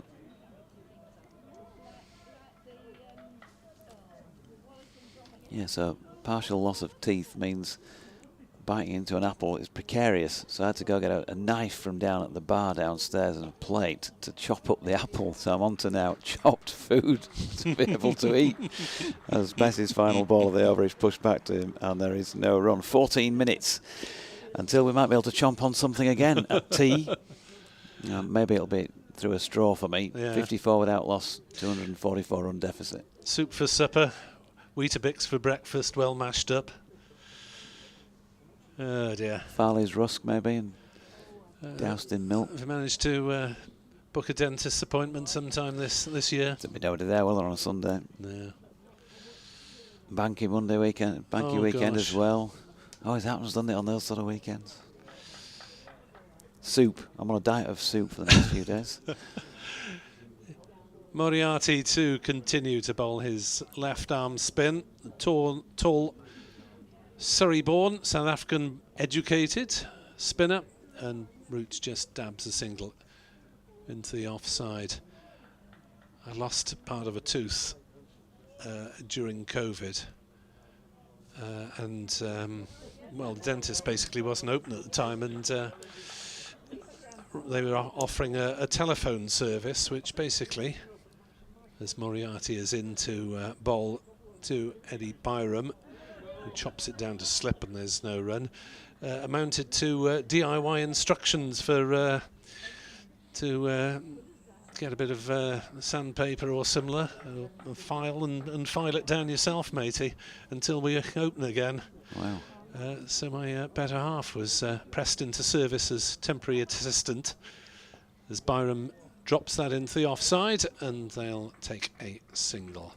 56 for naught. You didn't have to do those horror stories. I can remember as a child growing up listening to my gran talking about people tying a piece of string round a tooth and shutting the door. We didn't quite get that far, thankfully. As Moriarty is in to bowl, and Root on the back foot, and it's got through. It's dislodged the off bail, and Billy Root is bowled by Dan Moriarty for 35, and Yorkshire have the breakthrough. Glamorgan 56 for 1. Yeah, and just looking up to the heavens in disgust. Billy Root, 35 off 53 deliveries, and including 6 fours there, and walks back disconsolate. He had a bit of luck on his side in the first innings, but this time it was against him, and those who can see the replay, it's got through his legs, hasn't it? Bowled him through his legs. Yeah. Very unusual to see. Flicked off the one thigh, I think, and then possibly onto the other leg, and then dribbled back onto the off stick. Yeah, I think it might just have caught in the edge of the footmarks. It certainly wasn't right into the middle of them, but enough turn to bamboozle Billy, and it's got through. So 56 for 1, Yorkshire have their first one, and I'm sure before they went out there, they'd have been talking about being patient and trying to make it happen, but if it didn't, just not getting carried away with things. And if you keep putting it in the right places, it will come. People do make mistakes. It's a long, long time to have to think about batting, isn't it? Well, they've survived, just over the hour or so, but even if Yorkshire take the top order wickets at 1 and an hour, they'll be strongly placed in the game by tomorrow afternoon. Yeah, this one might take more than an hour if he gets himself in, because he can go big, as we know, Sam Northeast. Yeah, the Glamorgan captain, who was run out at the non-strikers end for 29 in the first innings, which was his highest score since the mammoth 335 not out, which you may just have heard about in the opening game of the season, a ground record first-class score at Lord's, beating Graham Gooch's previous best for 3-3-3 for England against India. But now Glamorgan with the right-left combination, and that might just cause Yorkshire's spinners a little bit more difficulty in terms of lines, as the first ball for Moriarty is allowed to go through by North East. Moriarty trying to ramp up the drama with a perfectly regulation leave as he waves vaguely at Matthew Revis. Sends him back from cover point in the circle to the boundary. Not sure why. Moriarty bowls, and North East is off the mark with 4 runs. Just turning it away gently through the leg side, past the umpire raced. North East has 4. Byram has 21, but the over in which Yorkshire got the breakthrough they wanted was Billy Root. Bowled after the ball had struck, I think, both legs and dribbled onto his wicket.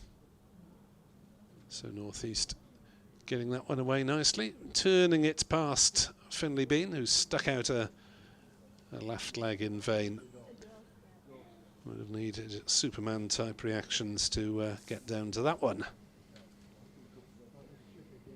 So Bess to continue at this Kirkstall Lane end. 4 overs for 4 so far, one of them a maiden, and he's not looked so far away in wicket taking terms on a couple of occasions. Billy Root, who he gave a bit of trouble to, now departed, and Eddie Byram, another left-hander on strike. And shouldering arms to one thrown up wide of off stump. So Yorkshire have the left-hand, right-hand combi to try and overcome. Bess wide on the crease and in again, and Byram with a perfectly executed forward defensive push. Sultry feel to the afternoon, really. For the first time this year, I think you'd have to say, in any match that Yorkshire have played in. Bess is in again, it's wide of off stump. No run. Yeah, I don't think sultry is an adjective that I've had to deploy either.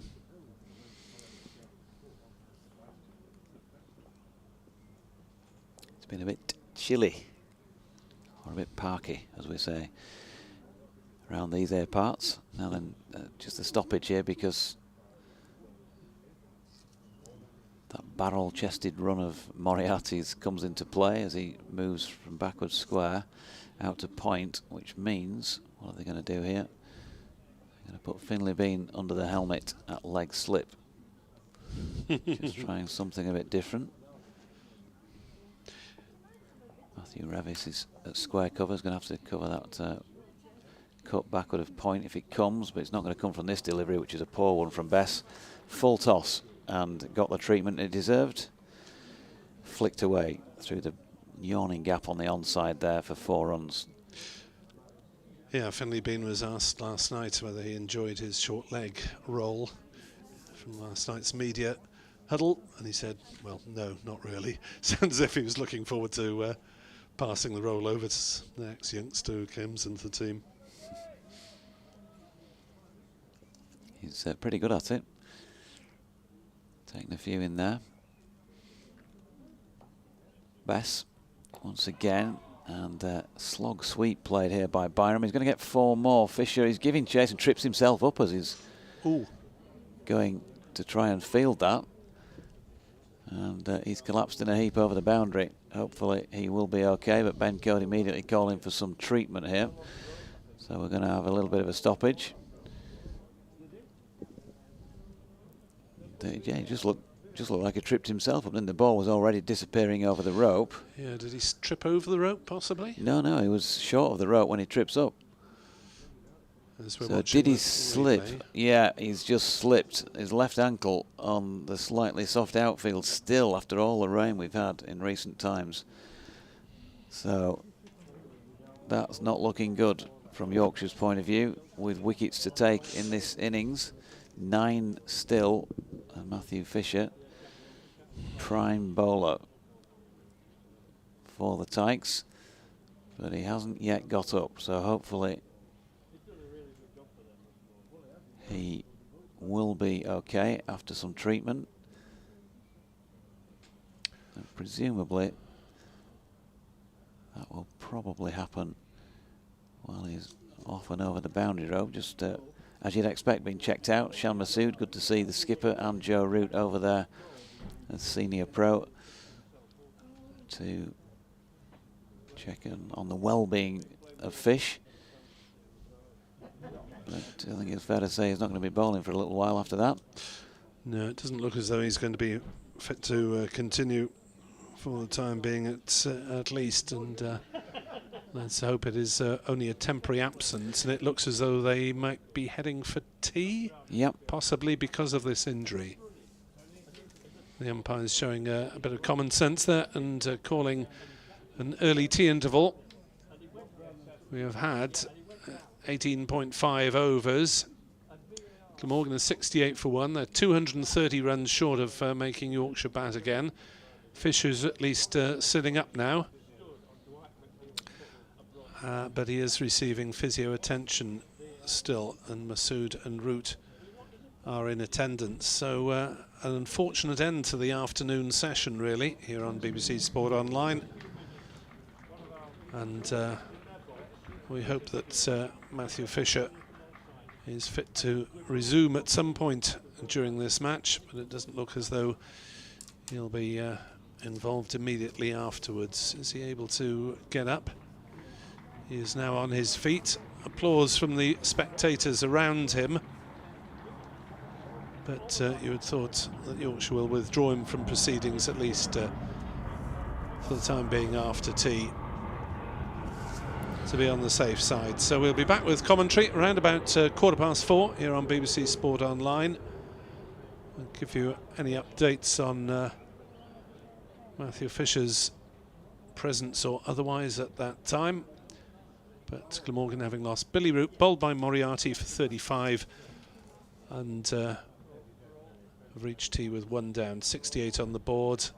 Fisher is doing his best to hobble back to the dressing room under his own steam, but it is obviously still a very painful process. So our best wishes to him. We'll be back with further commentary in just over a quarter of an hour's time.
And a warm welcome back from Headingley for session 3 on day 3. We're hoping Matthew Fisher is okay, but just looking down at the team huddle as they go out for the final session. He's not gone out on the field. Jordan Thompson is the man who has replaced him for the moment.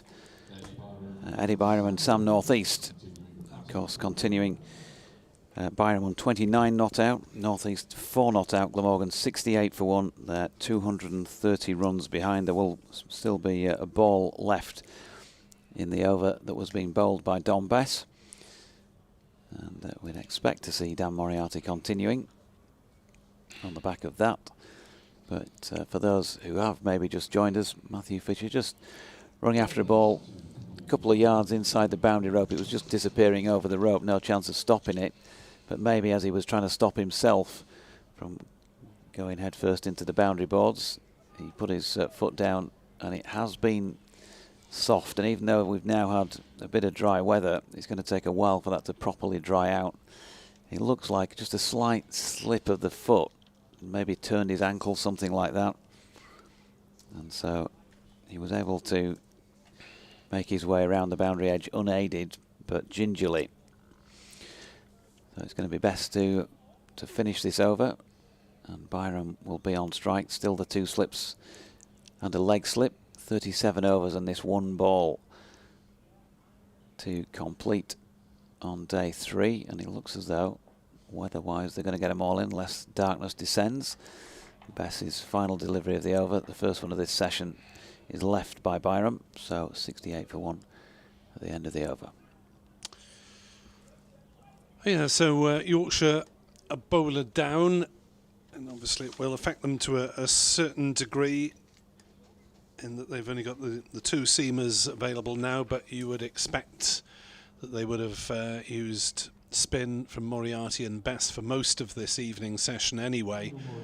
So obviously, while there's concern for Fisher's welfare with that injury, hopefully it won't have too much impact on the match situation. As Dan Moriarty is in to bowl to Sam Northeast, and Northeast is pushing forward defending. Northeast with a 1 boundary. Hit off the second ball that he received. 29 in the first innings, run out, and Northeast driving up to mid-off, thinks about it, takes a few paces down, but did well to think twice. Is that Joe Root up at mid-off? It is. Yeah. The other thing that might come into play, of course, is that the longer Matthew Fisher spends off the field, and it's clearly his well-being has got to come first, but he'll have to wait when he does come back on, if and when he does come back on, before he can bowl. As Northeast is forward defending, back to the bowler, no run. So Lyth is at slip and Bean at short leg.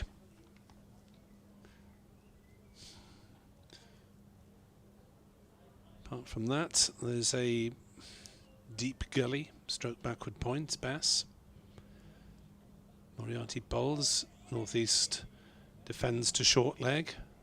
There's a cover point to cover, a mid off, mid on, mid wicket, short leg and shortish fine leg on the single. Moriarty bowls, Northeast deflects it towards Bess. Bess was turning away. Bean, sorry. Bean in fine at short leg as he has been throughout. Bess is at backward point. Moriarty in, bowls, Northeast off the back foot, plays to cover, and there's no run, so nothing doing in that over. Glamorgan remain on 68 for 1. Yeah, Bess then going to continue again at the Kirkstall Lane end. Maybe arguably a bit more variation about what he produces in terms of sometimes changing his pace, sometimes the angle, the use of the crease. Moriarty, to be fair to him, in the matches we've seen him play for Yorkshire, has been pretty consistent in terms of where he lands it. Here is Bess trying to do the same. Ooh, Byram pushing tentatively forward, gets that towards the inside edge of the bat and it skews away backward of square leg for one. Brings the right-handed northeast back onto strike. I think if Glamorgan are to have any chance of saving it, they need really two very substantial innings from their top half dozen and a couple more to chip in. Yeah. Short leg then, Finlay Bean plus Adam Lythe at slip as Bess over the wicket to the right-handed northeast. He was looking like he's trying to flick that to leg and it goes back to the bowler.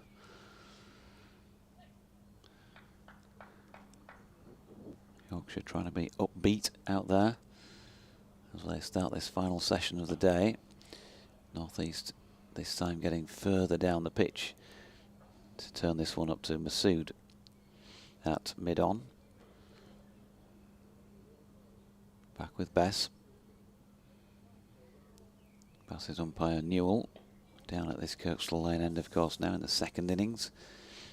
Just a little drop into the leg side by Northeast from this latest delivery. Both players still have their helmets in place, facing the tweakers.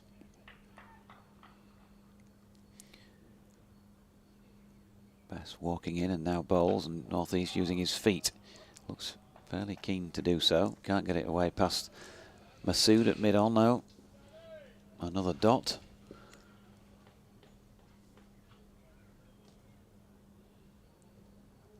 Back with the bowler again.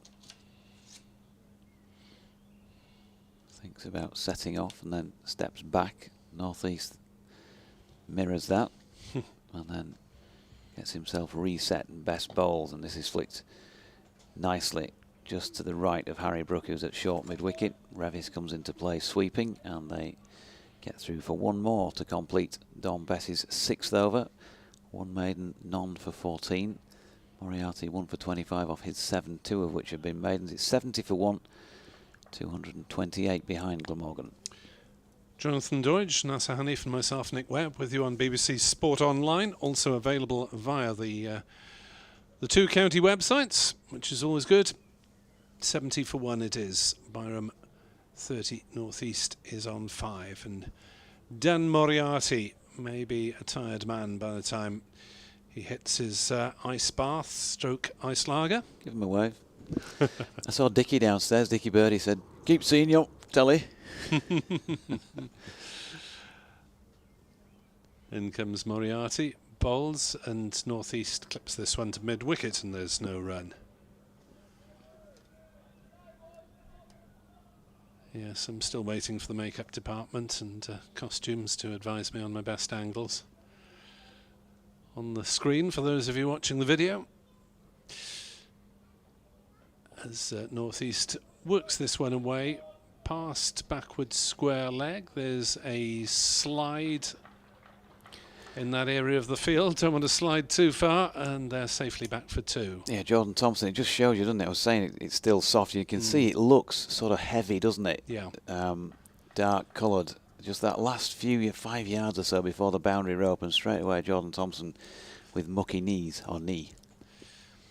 2 more onto the Glamorgan total, 72 for 1. Northeast stretches forward and defends that one.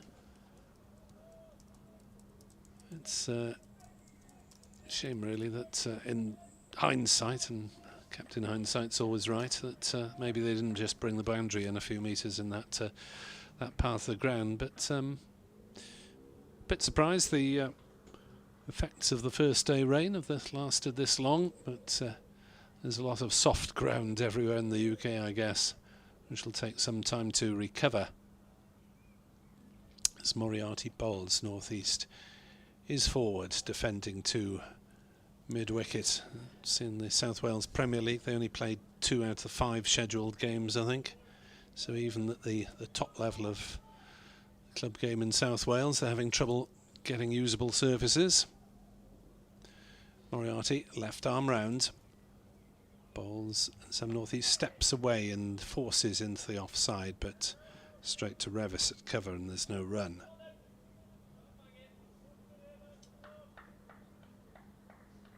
Shouldn't be much Danger of Yorkshire falling too quiet in the field. I know they've got an awful lot of time to take these wickets as North East pushes the next ball to Bean at short leg. There's no run. Couple off the over. 72 for 1. 34 overs possibly remain this evening. So probably heading for a finish somewhere around 20 to 7 if we get through all those overs. And just going back to that soft ground area, and I've never prepared a cricket ground in my life. If Robbo and the team are listening downstairs, probably having a giggle.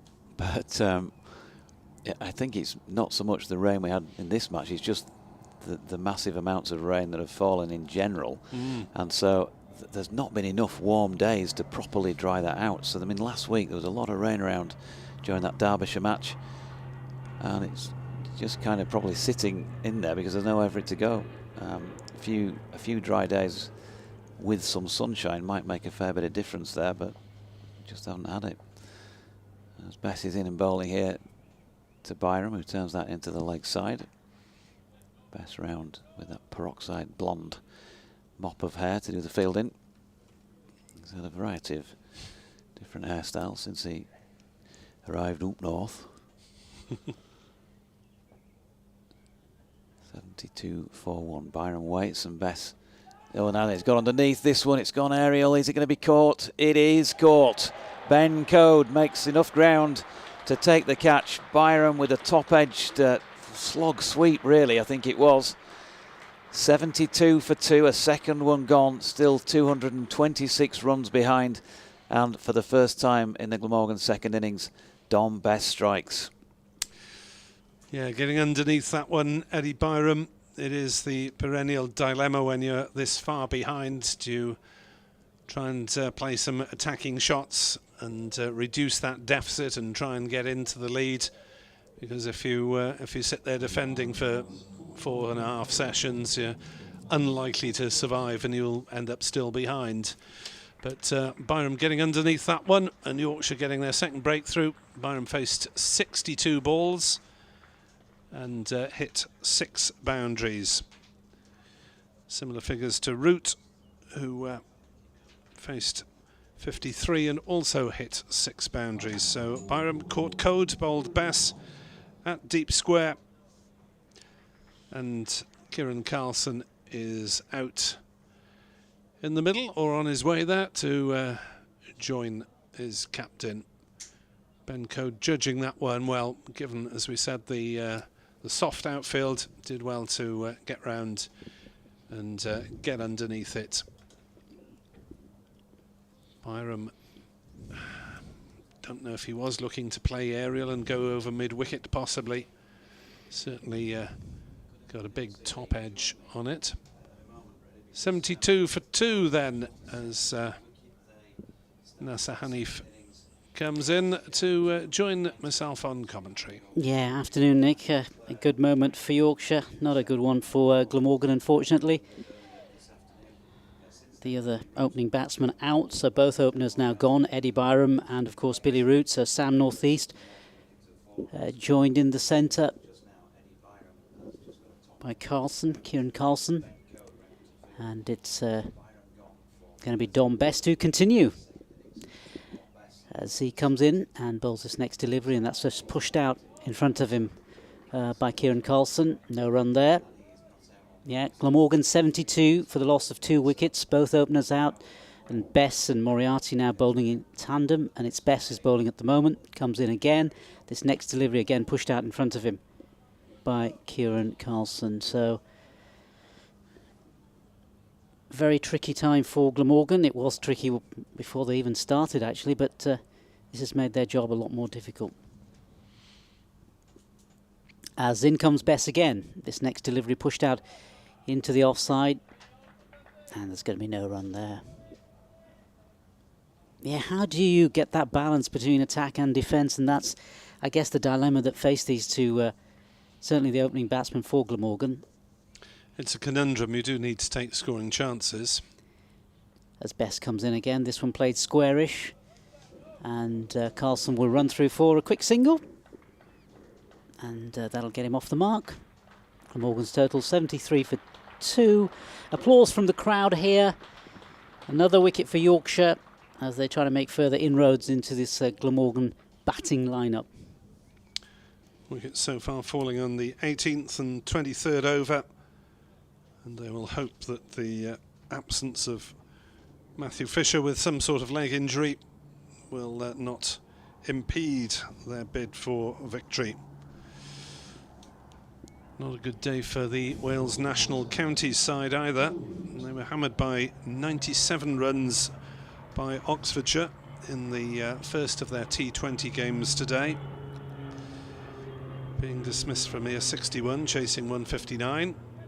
And the second game, Oxfordshire have racked up 199 for 2, Wales 96 for 2 after 14, so needing 104 off 6 overs. It looks like being a pair of Oxfordshire wins there. As the start of the new over sees Carlson defending off the back foot to Moriarty, and there's no run.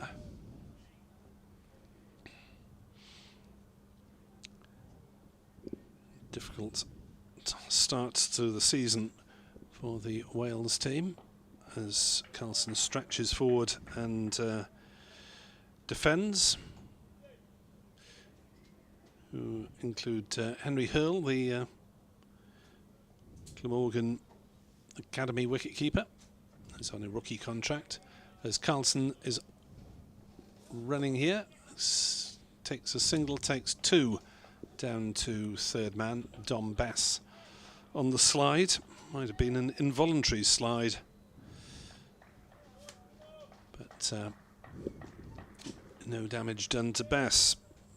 Last thing we want is another player going down injured, having lost Fisher just before tea. As that one from Root is worked away on the offside.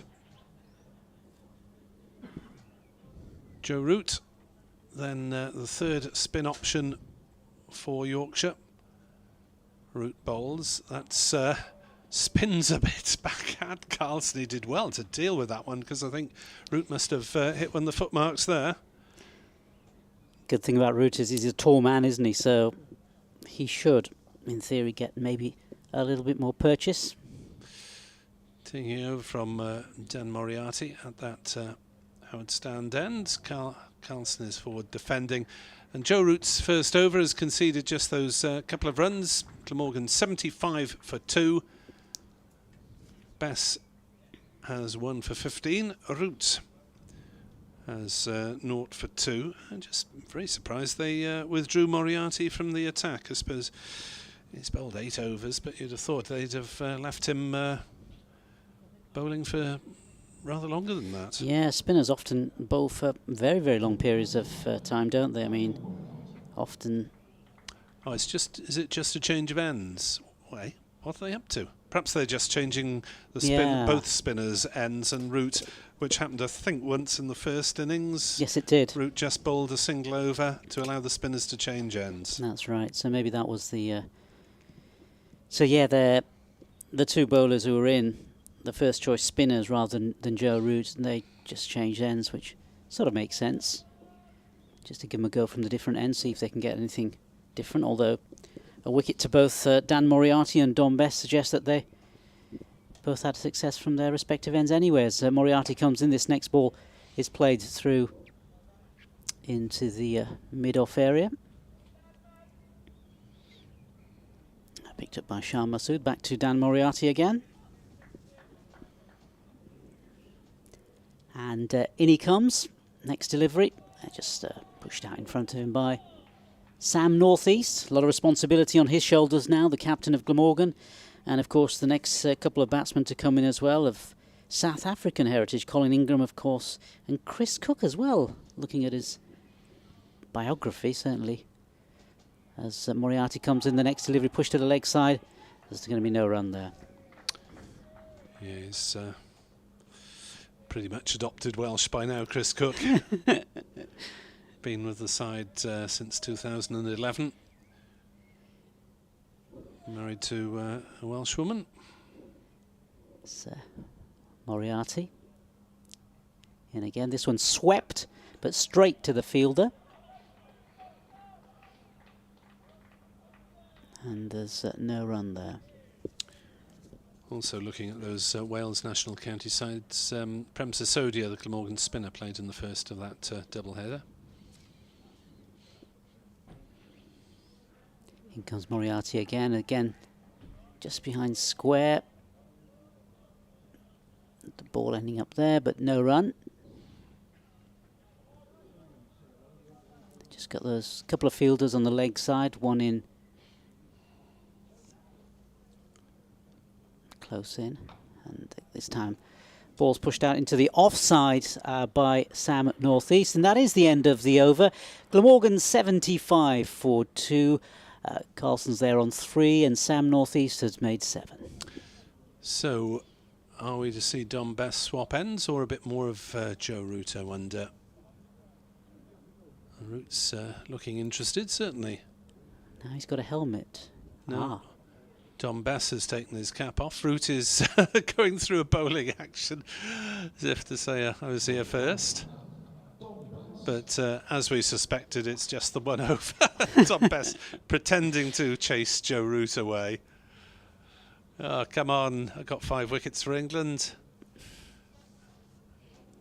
But Root is forced to wander off to mid-wicket, and the blonde bombshell Dom Bess is going to try his luck from the rugby ground end, and Carlson defends the first ball towards point, where Tattersall comes out from behind the wickets and picks it up.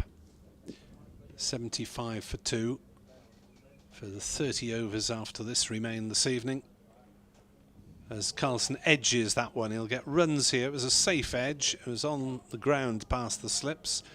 It might just trickle. It does just trickle towards the ropes as Adam Lyth gives chase, but it's 4 to Kieran Carlson. He moves to 7. Sam Northeast has 7, and it's 79 for 2. So, yeah, it was a thickish edge from Carlson, but he'd got well forward, got on top of the ball, and there was no danger. So that's Carlson's first boundary. Slip, a leg slip and a short leg wait as Carlson lunges forward and defends on the offside, and there's no run.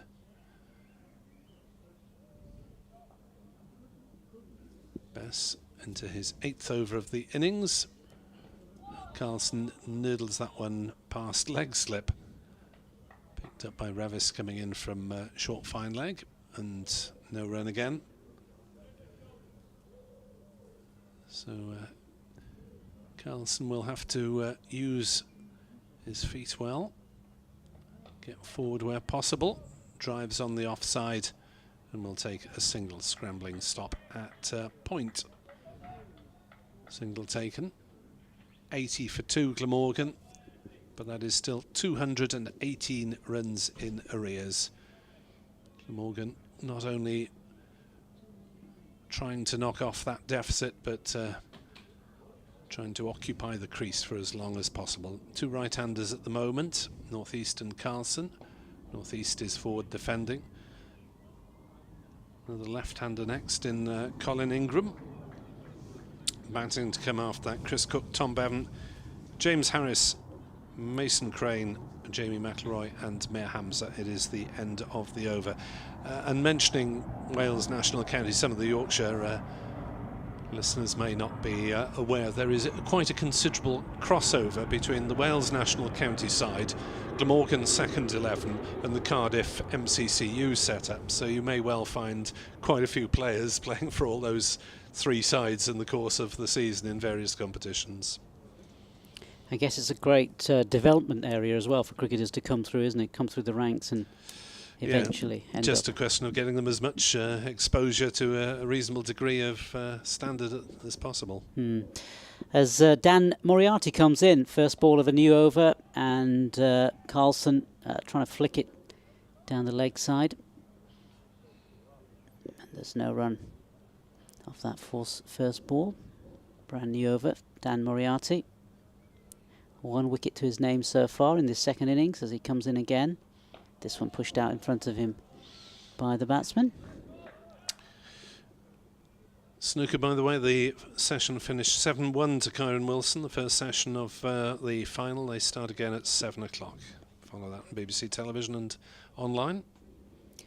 As Moriarty comes in again, and this pushed towards the leg side.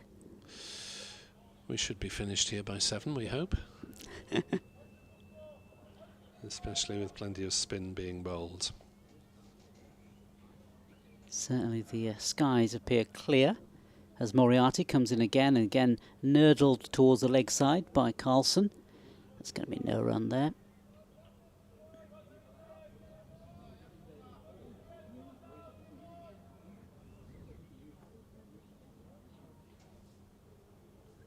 As Moriarty gives the ball a good rub on his thigh pad, or his thigh area rather, and comes in, bowls. And that again pushed out in front of him on his trousers. See if he can get the ball to just jag a little bit, landing those footholes, the ominous footholes. Yeah, we'll effectively be seeing a 6th day pitch tomorrow if the game goes into tomorrow. It's Moriarty again, and this one again just pushed out in front of him by Carlson. And that is the end of the over. So it's Glamorgan 80 for 2. Sam Northeast, he's made 7, and Carlson on the other side, he's on 8. Elsewhere in Division 2, Sussex completing a convincing win over Derbyshire by an innings and 124 runs. Derbyshire 109 all out with Jayden Seals, the overseas quick, taking 5 for 29 there, and Sussex are Glamorgan's next opponents. They're actually Yorkshire's next opponents as well, because Yorkshire have a bye week next week and travel to Hove the week after. Bess in Northeast whips it to square leg, no run. Lancashire just about keeping their noses above water, but they're 9 down now against Kent. 163 is the lead, as Northeast defends again to short leg, that in the only Division 1 game ongoing. Lancashire 332 for 9, lead by 163 against Kent, so a relatively modest target is in line for the visitors at Old Trafford as Northeast defends again on the leg side, and there's no run. At Lords, Middlesex are into the lead at 330 for 4. Sam Robson 153 not out. Lewis Deploy hit 131. Best bowls. Northeast drives on the leg side. Ball eludes Bean, but is still fielded at square leg. And they're off the field at Lords at the moment with Middlesex 24 ahead. Possibility of putting some pressure on Leicestershire in the final day. As down the wicket comes Northeast, and is hit on the pad once he gets there. He was miles down, so there was no possibility of an LBW decision. But certainly Bess will have hopes of firing one past Northeast and looking for a stumping if he tries that too often. Northeast has 7, stretching forward and defending to short leg again. Maiden over, 80 for 2. Northeast 7, Carlson 8. I guess that's one of the challenges for these Glamorgan batsmen this afternoon, is maintaining their concentration, isn't it? They've still got a long way to go, and occasionally they're going to, want to play a few shots as well, rather than just defend all the time, because you might end up with one delivery pitching the footholes and your name's on it. So it's a tricky old time. Yeah, very difficult balance to strike. Root was out defending, Byron was out trying to counter-attack. As Moriarty comes in again, first ball, new over, and that's just pushed out in front of him by Carlson. No run there. The umpires come out into the middle, just having a look at the footmarks of the bowler. Although bizarrely, a spinner shouldn't be really running into the centre of the pitch, you'd think. Stranger things have happened. Moriarty comes in again and bowls this next one. That's pushed again towards the fielder, just passing the stumps on the just by the umpire. Yeah, Moriarty bent. I thought for a moment he was trying to flick it onto the stumps, and North East already gone once that way in the match. Surely lightning couldn't strike twice. Here comes Moriarty again, and this one again, just a push into the offside.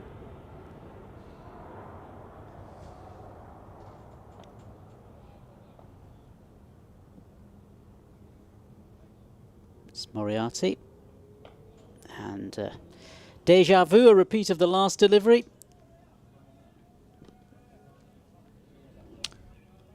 Yeah, Glamorgan will be quite happy to see a lot of deja vu as long as there aren't any W's in the book. Here comes Moriarty again, and this one, an attacking shot this time by Carlson, and that's been dispatched to the boundary in the direction of long off. Well, it's Carlson coming down the wicket, going aerial. It was well over mid-off as the floodlights come on. Carlson wasn't quite with his feet in the right position there, I don't think. No. Not as I'm one to tell him what to do, but it didn't look quite right. Got away with it. Here comes Moriarty again, and this one again attempting to cut it. Again, looks too close to cut that last delivery, but attempted it nevertheless. No connection, and the ball ending up in the hands of Dom Bess, who's in fact going to bowl the next over by the looks of things and carry on with his spell. 84 for 2. Glamorgan 214 runs in arrears in the English Premier League football today. Chelsea thrashed West Ham 5-0. Brighton beat Aston Villa 1-0, and Liverpool are 1-up on Spurs after 18 minutes. In the rugby European semi-final, Toulouse have just completed victory over Harlequins, 38 points to 26 in the south of France. As Best starts a new over, that really bounced on North East, and he did well to watch that and get on top of it, chop it down to backward point for a single. Moriarty is the fielder, and there was considerable turn there for the off-spinner Dom Bess. That one came back a long way. Well watched North East. Carlson tries the reverse sweep, and it almost bobbled up to slip there.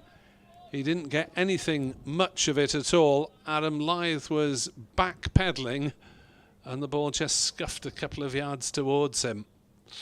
Might need to consider that one twice. Best in. Carlson defends to short leg. No run. I think it's always tricky when the batsmen go back sometimes, and the ball ends up landing in those footholds. Can be quite tricky. Best bowls. Carlson props forward. Not the tallest, Kieran Carlson, so he'll need to get a good stride in, really, to try and kill some of the danger. 85 for 2. Bess to Carlson, who does get right to the pitch of the ball. Stuns it. Tattersall is out from behind the stumps to do the fielding. Yorkshire really rattling through these overs. Might save us from too late a finish this evening, as Carlson turns that one away, but fielded by Revis at square leg.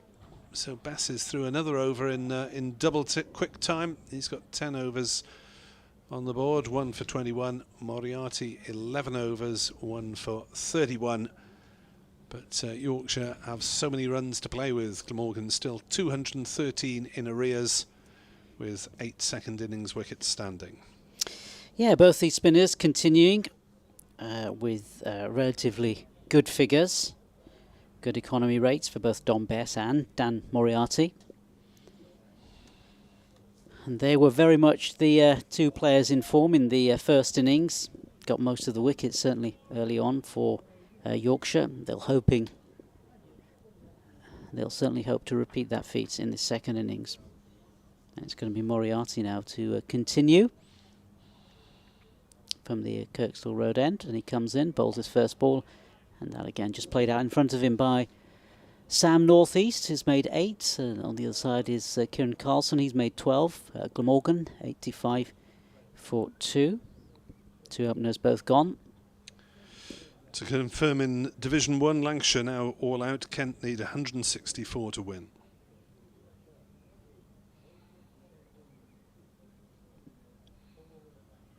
And it's Moriarty comes in again. This next delivery is square cut, but I think it's just, yep, it's gone down to the boundary for 4. Yeah, my eyes are deceiving me, but down to the boundary past first slip in that direction. So I think, did he get an edge on that? He was looking to square cut He's it, looking you to were square right, cut but it just got an edge, didn't it? Probably have been caught at second slip had there been one there. It was certainly aerial. Yeah, yeah, sort of that second, third slip area and right through into the boundary. So 4 more runs to him. Sam Northeast continuing to accumulate runs. Glamorgan taking a few chances now and then. And it's going to be Moriarty again. In he comes. And this next one just again played square. And they'll cross over for another single. Yeah, it's interesting seeing that Division 1 table and seeing Lancashire right at the bottom of it, given the size and scale of the county and the stars they often have. I'm not sure how many of the stars have played this season, but it's Moriarty in again.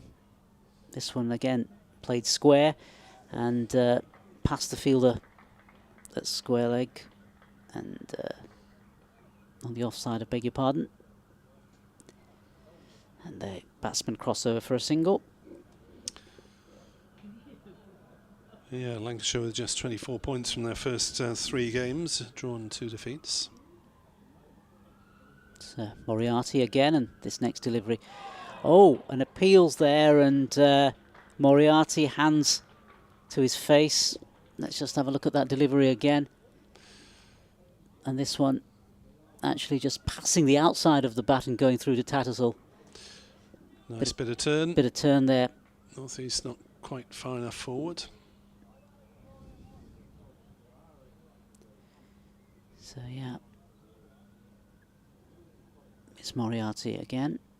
This last ball left outside, and again oohs and ahs from Tattersall in the back. And let's see again this delivery that again kept a bit low, didn't it? Just touched low, but past the off stump and through to the wicket keeper. So yeah, just passing the outside of the off stump, and again a bit of turn there, slight bit of turn. Did we just see it would have? Yep, just enough, enough turn. Yeah, well, possibly Northeast might have been expecting a bit more turn there because he left it, I think, on the grounds that it's going to spin away from the stumps. And Moriarty, well, he'll be in Panther this Christmas at this rate. Down on his knees, couldn't believe that the ball had missed the stumps by a couple of inches. Dom Bess will start a new over once the 12th has got off. Root is now in at, where's Root going? Second slip or short leg? No, Bean's at short leg. Root is going to Silly Point. So former England captain in the front line at Silly Point, staring into Kieran Carlson's eyes, and Carlson pops that back just past Root and back to the bowler. Looked slightly aerial for a while there. So all the pressure on Glamorgan at the moment as Carlson steps back, plays it late, plays it safely, and will pick up a couple of runs at least. Yeah, they'll just jog through for 2 as Moriarty chases it down 3/4 of the way towards the backward point boundary. Glamorgan 93 for 2. Carlson moves ahead of Northeast onto 15. Bess in, bowls to Carlson, who comes down the wicket, and is he stumped? No. Yes! Yes. Finally given after a long delay. It seemed to scuff off the bottom edge. Wicketkeeper Tattersall whipped out the stump, and something of a freak dismissal. Kieran Carlson got a lot of bat on that. The ball seemed to dribble backwards, and he couldn't recover quickly enough. In fact, it's rebounded off Joe Root. And that'll go down as a run out rather than a stumping, I think. I thought it was a bottom edge by Carlson initially. It all happened so quickly. Carlson drove it firmly against Root's thigh. Yeah. And it's given. That's a very strange dismissal, because I thought did he not get his bat back in time? No. I thought he did. It looked, to the naked eye, it looks as though he got his bat back in time, surely, no? Ooh, that's a very, very tight decision to give out with the naked eye. Yeah. If only we had a freeze frame on it, maybe. Offered a little bit of a slow-mo as the ball ricocheted off Root. Yeah. I'm surprised that was given out, to be honest. Yeah, I am as well, because it looked as though the batsman had scrambled and just got his bat behind the line, but unless it was aerial, difficult to say from where we're sitting, but... difficult to tell in real time. Real time as well. By the square leg, so it goes down as a run out rather than a stumping. Yeah. Kieran Carlson's gone for 15, that's the important thing, and Glamorgan are 3 down. Well, I haven't had much luck in this match, Glamorgan. I know I'd say that as the Welsh commentator, but that really is a freak dismissal. Root playing an inadvertent part in it, Joe Root, as the ball cannoned back. I thought initially it'd come off the underside of Carlson's bat, but it cannoned off Root's thigh, dribbled back towards Tattersall. Carlson had gone, maybe it was fractionally out. Yeah. Unfortunately, the camera we're looking at it from the wrong side as well, aren't we? Looking from straight on. We're looking for straight on. Umpire has the best view, so we have to go with what he says. 93 for 3 now. Colin Ingram to the wicket. And the vultures close around Glamorgan as Ingram plays a rather wafty shot at his first ball and makes no contact. 2 slips and a leg slip. And what was Colin Ingram doing chasing that one? Well, Yorkshire have outplayed Glamorgan in this game, you have to admit it, but they're having a helping hand from Lady Luck as Ingram is forward to defend, and there is no run. Last ball of Bess is over. Carlson down in the book has run out Root stroke Tattersall, and Ingram is forward to defend. 93 for 3. North East has 13. Colin Ingram yet to score, and Nasser will take you through the next 5 minutes. Yeah, 2 experienced old heads coming together now. Applause from the Yorkshire crowd as they sense a victory.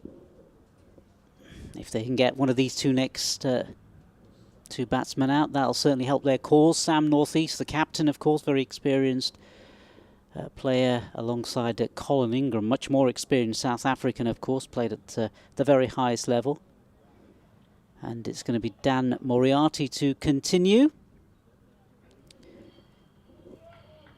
Bess having a bit of luck in the last over. Now Moriarty continuing from this side and seeing if Yorkshire can make any further inroads as Moriarty comes in. First ball, new over, and this one played towards the leg side by Sam North East. No run there. So Glamorgan 93 for 3. Sam North East on 13. Colin Ingram yet to get off the mark. And here comes Dan Moriarty again, and just pushed out in front of him by Sam North East.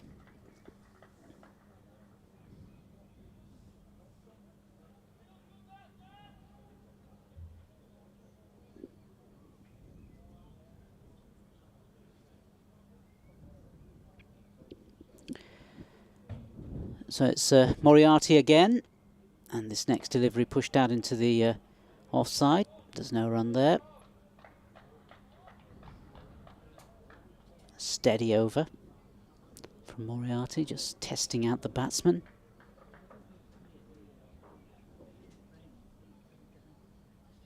It's Moriarty again. Next delivery swept, but a bit of a misfield on the leg side. And the batsman will come down come across for a couple of runs there, taking the Glamorgan total to 95 for 3. Sam Northeast is on 15. Ingram yet to get off the mark.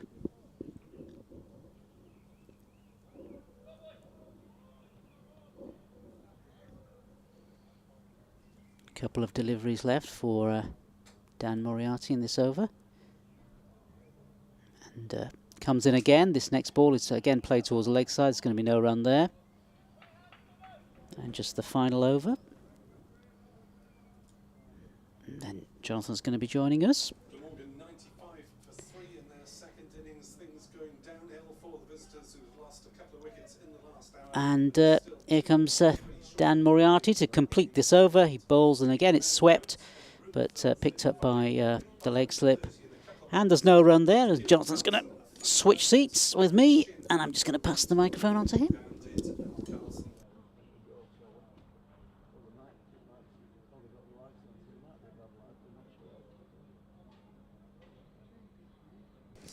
Thanks, Nas. Harry Brook just leaving the field for the moment, and Noah Kelly going out to replace him as 12thers. It's going to be Bess to bowl from the Howard stand end. 11 overs, 2 maidens, 1 for 23 against his name. 2 slips, and Finlay Bean at leg slip. And it's Ingram on strike, pushing forward to Bess. The task looks an almighty challenge for Glamorgan. 203 behind still. Just the 7 second innings wicket standing. Bess wide on the crease, gets Ingram going back, and that could be danger territory if he can get one to grip in that rough outside off stump. Another dot ball. And this one wide of off stump and cracked away square by Ingram, who'll pick up a single out to the sweeping Ben Code. What a good catch he took there to dismiss Eddie Byram on the final ball of my previous spell. Looped up in the air, but he had to make good ground to get round and make it in the end look relatively comfortable. So Northeast just retaking his guard. Field changes. Silly mid off, short leg, plus Adam Lai that slipped 3 men around the bat, plus Tattersall of course, and Bess over the wicket to Northeast, who's pushing forward with a few percent of discomfort. Dropping into the leg side, no run. Harry Brook reappears and will doubtless be back on once this over is complete. Got a fly right in my eye line on the commentary box window as Bess comes in. Northeast from the crease, not playing that confidently, trying to whip it into the leg side. It hit him somewhere up top of the pad, thigh pad region. Bess with a hopeful appeal, didn't feel like it was close to being LBW, and not given by umpire Blackwell. This time pushing forward again tentatively into the onside for the final ball of the over, and indeed Harry Brook will come back on. And Noah Kelly, who was on for all of 6 deliveries, going back off. So Ingram on 1, Northeast 15, 96 for 3. Glamorgan trailing by 202. Yeah, both these spinners performing admirably in these conditions. They did so, of course, in the first innings, and carrying on with that form. Very good economy rates. Don Bess just over 2, and Dan Moriarty 3. So, and a wicket apiece for both of them. So yeah, both of them in really, really good nick, as it's going to be Moriarty who's going to carry on, and he's going to be bowling to Colin Ingram. Left-handed Colin Ingram.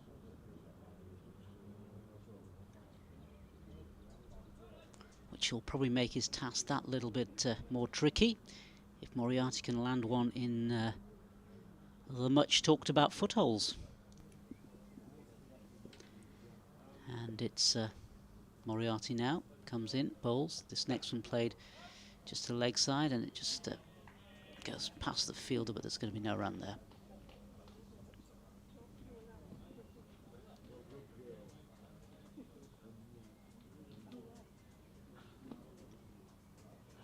Here comes Moriarty again. This next delivery again passes the outside of the bat through to Tattersall.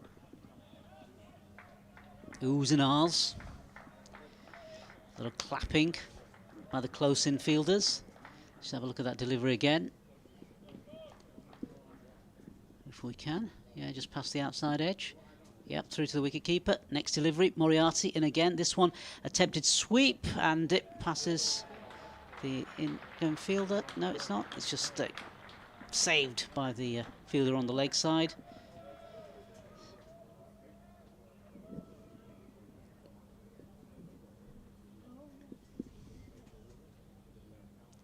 Good diving stop there.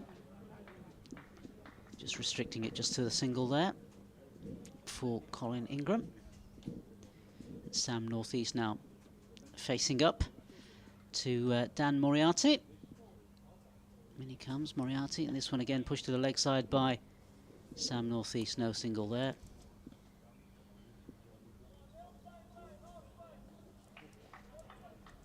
So Moriarty and Dom Bess keeping things tight, and in between taking wickets and causing chaos for these Glamorgan batters.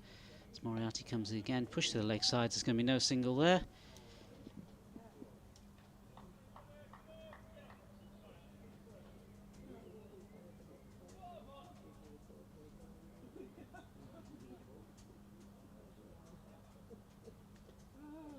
Here comes Moriarty again. This next ball again played back to the fielder. Picks up, shies at the stumps. No run. End of the over. It's Glamorgan 97 for 3. Sam Northeast had made 15, and Colin Ingram has made 2. Yeah, David Bates has been in touch. It's at Sporting Lives 1 or BBC West Yorkshire Sport at gmail.com. He says, another dubious umpiring decision. I didn't think Carlson was out. His bat seemed well in and grounded, but hey, it's in the scorebook.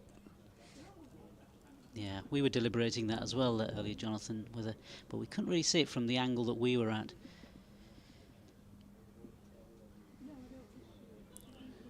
And umpire Blackwell just having a word with Bess for some reason or other. And he's about to start this. His 13th over. 2 maidens, 1 for 24 from the 12 he's bowled thus far.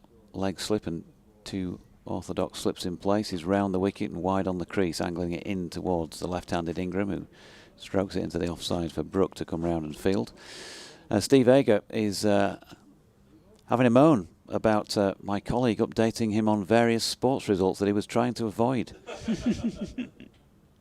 Damned if you do. Here's Bess, and Ingram pushes straight down the pitch. And Bess does the fielding. So floodlights have been on since, well, for about 20 minutes or so. Still 20 overs or so remaining. I was sitting outside when they came on. I was quite surprised, actually, because it feels fine out there. As Ingram strokes another one to Brook at extra cover, but a bit of extra assistance. Not a lot in terms of shadowing from the lights with the players. As Bess's latest delivery is wide of Ingram's off stump, and he chooses to leave. 2 to come in the over. Bess in again. Floats it up this time outside off stump. Tempts Ingram into playing it a little bit more of a forceful shot, but into the deck. And again, Brook is able to field out there at extra cover. Got through this one quickly, Don Bess once again. Oh, good delivery this time. There's an appeal for LBW. Ingram's gone nowhere on the crease. Very difficult from our angle to tell behind him where it struck him in relation, but we'll get the benefit of a replay. Inside edge. Yeah. Inside edge. I don't think anybody, well, certainly Don Bess, didn't appear to realise he was becoming vociferous with that appeal before he got the shake of the head from Ian Blackwell. Moriarty will continue at the Kirkstall Lane end, so the deficit's still 201. Glamorgan 97 for 3 in their second innings. Yeah, inside edge saving the batsman there.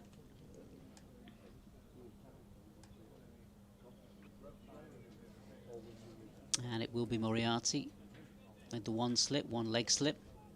And Tattersall, of course, keeping wicket for Yorkshire. As Moriarty comes in, first ball, new over.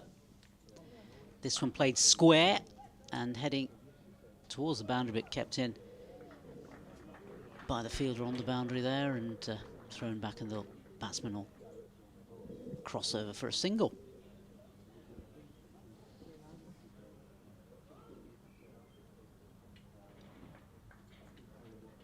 Yeah, it's much more interesting, this Moriarty with the left-hander in play. Colin Ingram, see if he can land it in the right place. In he comes again this time. That's just nudged out by Colin Ingram. No run there.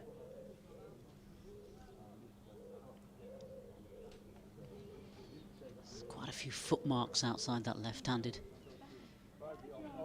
batsman. Colin Ingram.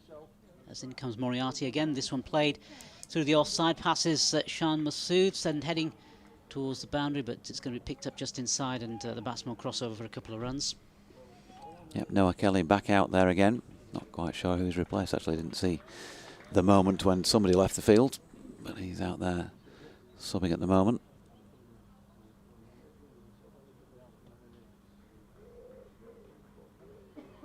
Just needs one of these balls to land in a place where it can just spin a little bit more, perhaps. Moriarty comes in again. This one, Ingram went back and played it out in front of him. No run. So Glamorgan 104 3, North East 16, Colin Ingram 4. Joe Root, I think, is the man off at the moment. Ingram in again. Sorry, I beg your pardon. Moriarty in again, and this time it's swept to the boundary by Colin Ingram. 4 more runs to him. Takes his total up to 8. Glamorgan total up to 104 for 3. Yeah, just felt a bit floaty, and just allowed Ingram to pick his spot. He executed it well.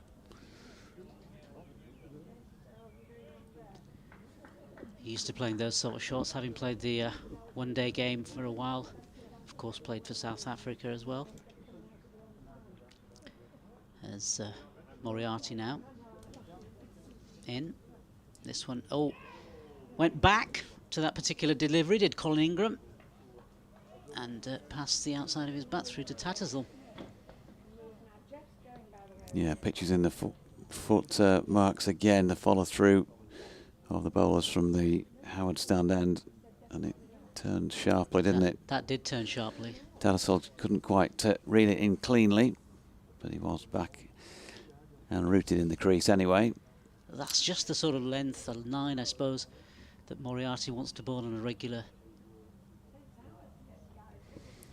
if he can.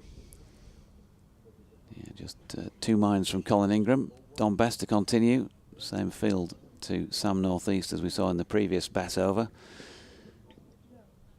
Silly mid off. Looks like it's Joe Root who's come back on in there. Yep, it is. Looking round, there's no Noah Kelly.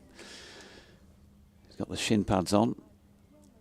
Finlay Bean at short leg, and Adam Lyde at slip. This one balloons up into the leg side, not so far short of Harry Brook, who is lurking at a short straight mid-wicket.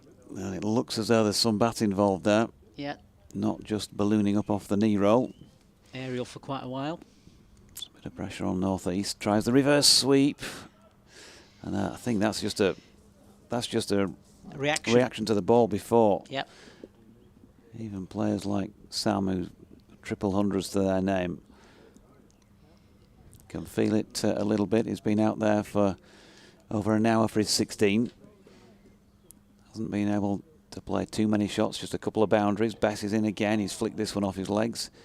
Was just able to use his feet. Bess dropping that one a little bit shorter and able to get out of the crease and make it into Half volley length delivery, flicked it away square on the leg side. So Northeast onto 17. Ingram, just the 8 against his name, back on strike.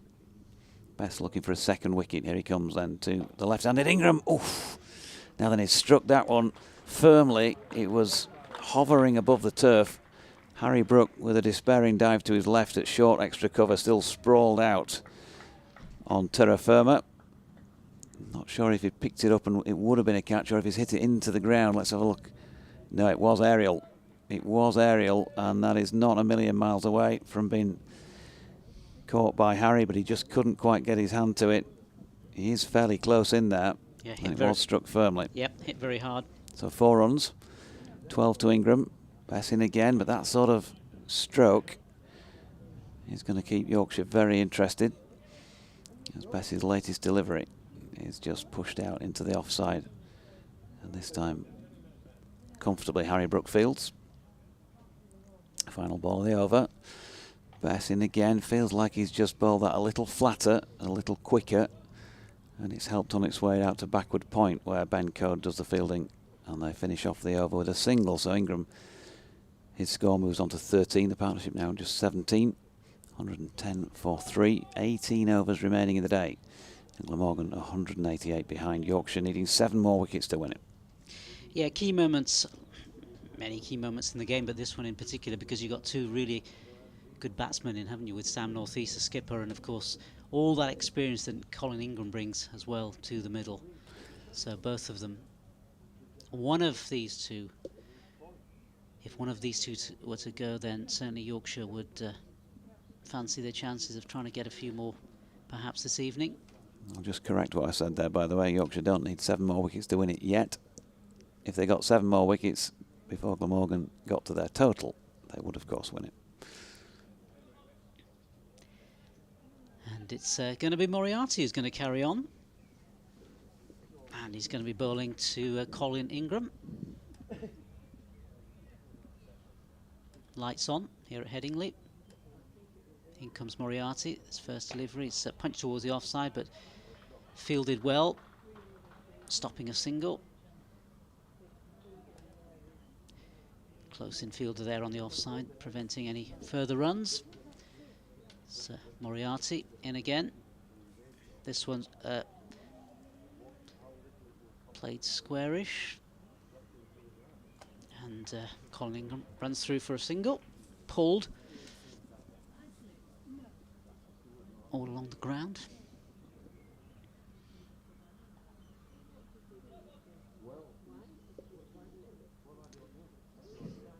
So it's going to be Sam Northeast now facing up to Moriarty. And this again just pushed out in front of him to the offside. There's going to be no run there.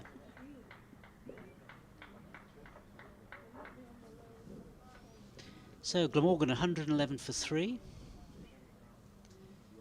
As Moriarty comes in again.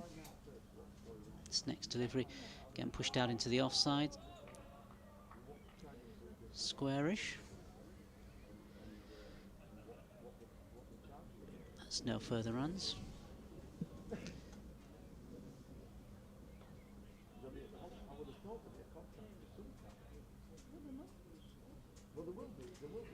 Here comes Moriarty. Next ball just pushed in front of him by Sam Northeast. A bit of a lull.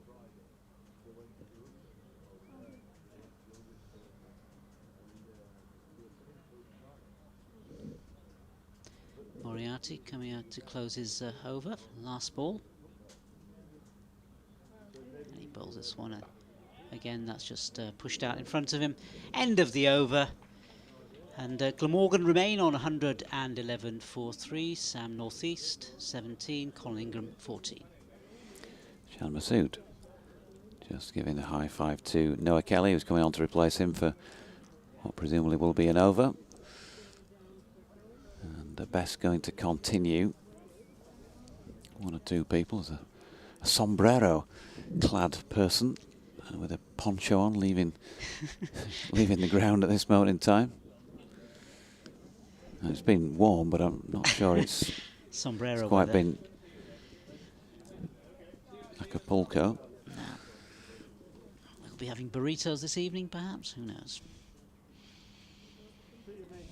Best then to bowl here to Ingram, propping forward into the offside. And applause from Johnny Tattersall from behind the stumps. Dot ball. Back with Bess. And he comes again, and Ingram driving along the deck. Harry Brook doing the fielding at a short extra cover. Those couple of people were leaving, but haven't seen many. And when I was further down the stand here, get a much clearer view of the numbers of people here. It's been a good crowd today as Ingram drops on one and route round to field from second slip. Northeast stand, very well populated in particular. As Ingram goes back foot to this latest best delivery and punches it once again to Brook, quickly slings it straight back to the bowler. No time for the batter to settle and think. He's got another ball coming now. Keep that concentration going, and once again it's hit to the same fielder, not quite the same delivery. Brook again, rapid underarm throw back to Bess. Only got one left in the over. Yorkshire rattling in through them here. Bess in again, and Ingram this time manages to get it a little squarer into the offside. Ben Code helps it on its way back into Brook. They get one run. Colin Ingram will keep the strike. He's on 15. Glamorgan 112 for 3, making Sloth-like progress here. 2.8 and over by comparison to what we've seen earlier in the match. They've got other thoughts on their mind than scoring rates. And a lot of time to bat, 186 runs behind. Yeah, a long, long time to bat. They've got to bat for the best part of tomorrow, really. And their hope is not to lose any more wickets tonight. As Moriarty comes in, first ball of a new over. This one is punched towards the leg side, and there's going to be no run there.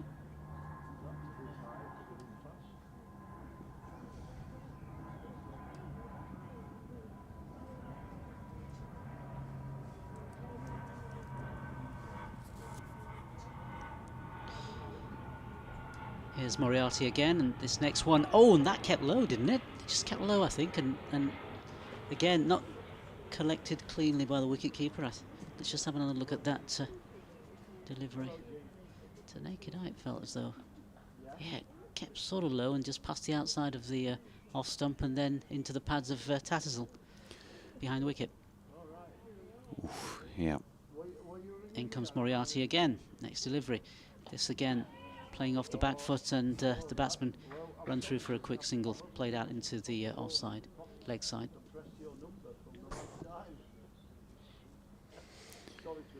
Yeah, just didn't have it straight enough, did he, Moriarty, with the previous delivery?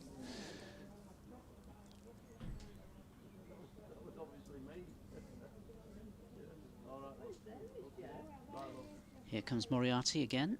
This one again pushed into the offside, and the batsman will run through for another single.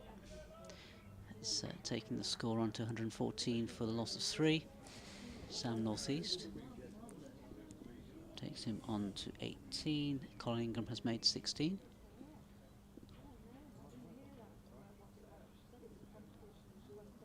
In comes Moriarty.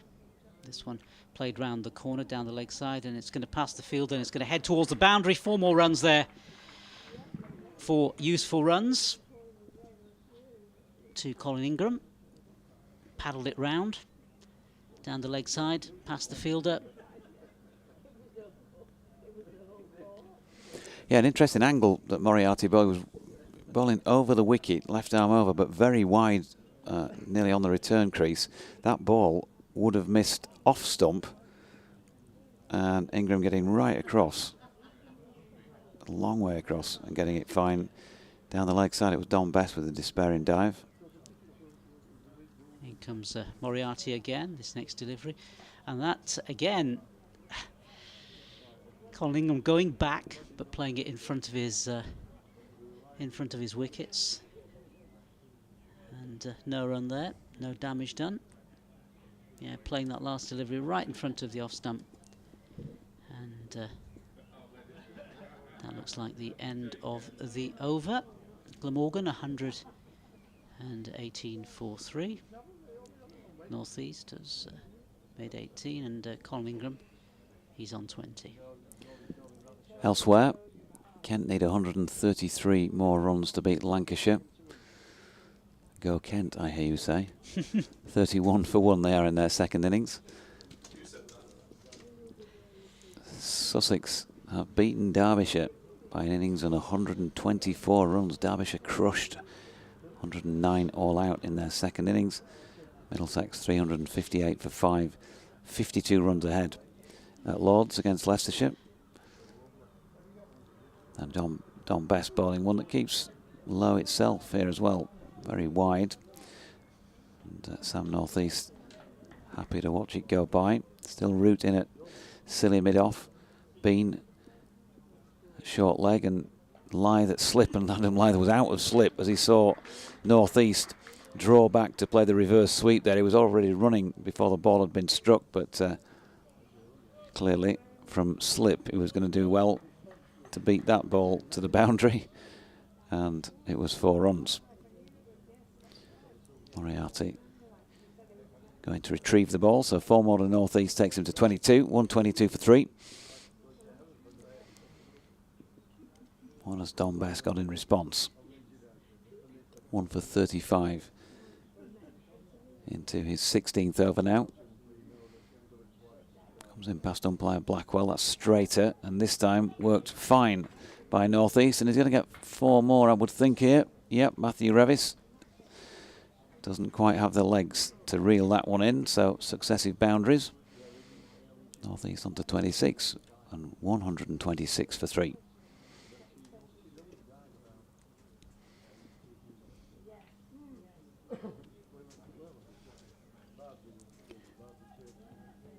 Best then, waiting for North East to get himself sorted once again, and this time chooses around about an off-stump line. And that's played just backward of point. Adam Lythe round from slip to do the fielding.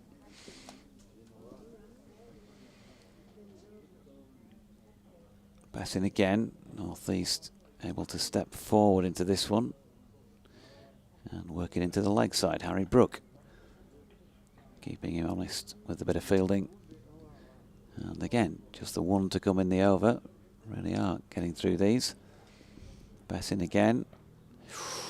North East, well, blocking it. The ball skewing away from into the leg side. Wouldn't have wanted that to spin back onto the stumps.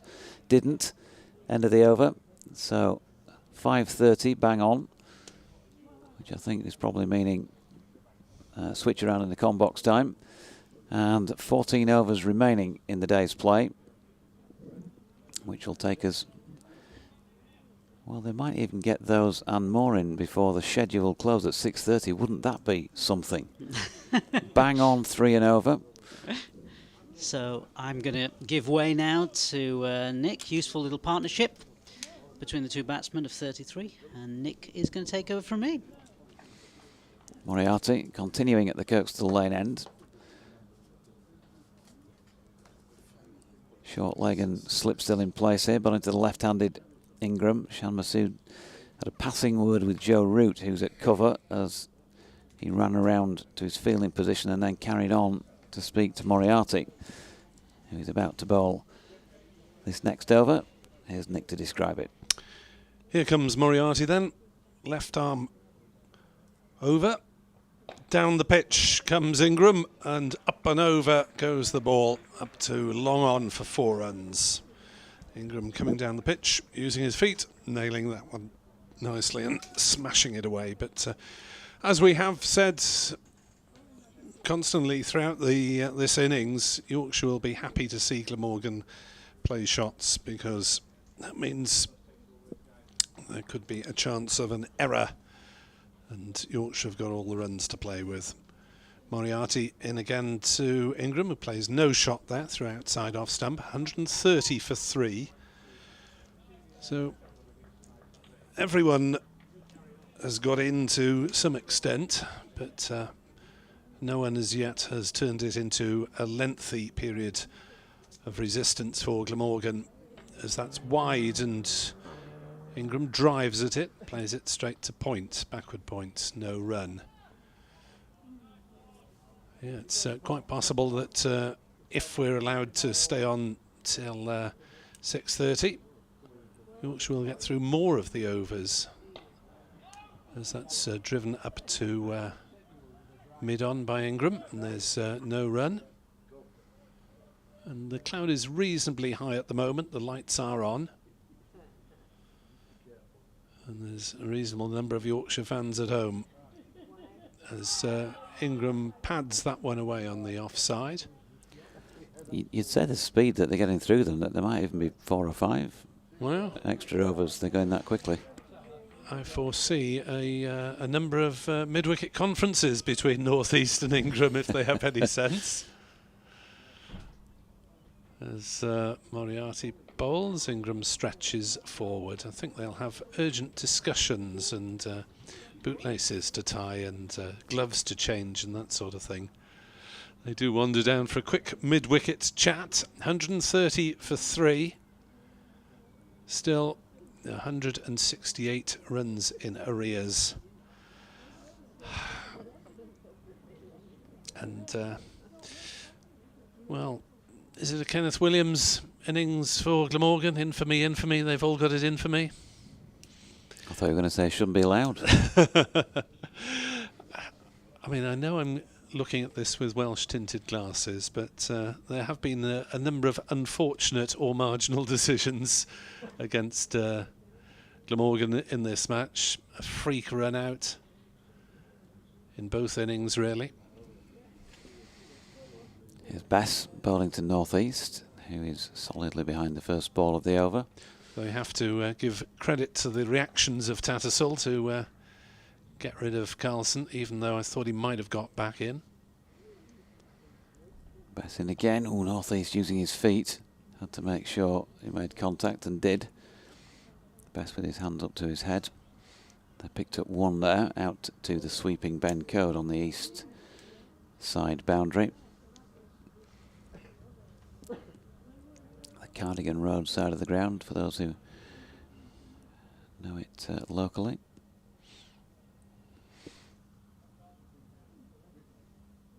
So, Ingram back on strike, 2 slips and a silly mid-off, and drives it nearly out silly mid-off. Finlay Bean just past him, and that enables it to get past substitute fielder Noah Kelly as well. 4 more to Ingram, who in recent overs at least has looked like he's decided that he's not going to die wondering. 28 now to him, 42 this partnership worth. Is that Ingram's way of, well, it's worked, of getting rid of silly point? There's none back to the knife.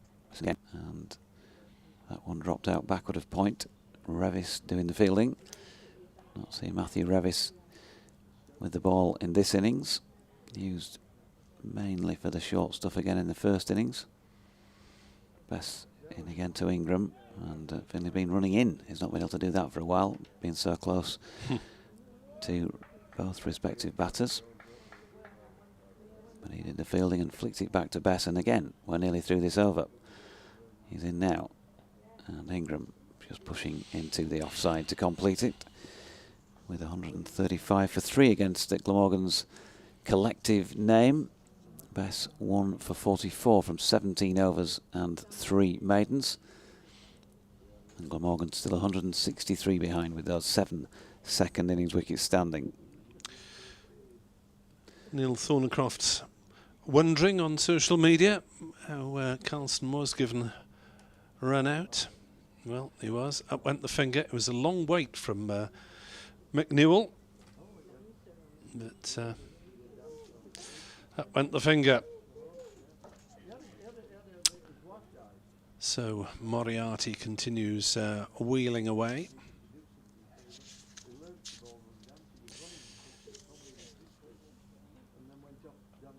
Mark Newell, apologies. Brother Keith played for Sussex and Glamorgan. Who knew? Sorry, I'll get me caught. Moriarty bowls, and North East stepping back, playing into the offside. And there's no run. I think it's not just me being grumpy, is it, to say what I shall say after this delivery. As North East takes a single, and it's a sharp single, but Ingram is safely home. That although Yorkshire have played very well, they have dominated, and they deserve to be in a position to win this match, that Glamorgan haven't had the best of luck on their side, or the best of a few marginal decisions. No, I think that all teams will say the same in various matches, won't they? Yeah. It certainly happens to Yorkshire sometimes as well. It will even out as Ingram defends on the offside. No run. You're just kind of thankful when it's one of those matches where things go your way. Indeed. Glamorgan with 2 home matches now in succession. We'll hope that return to home pastures brings them better form and fortune, as Moriarty floats one past Ingram's off stump. No shot played. Yeah, and Yorkshire on the road for their next 2 matches. Sussex away and then Northampton away.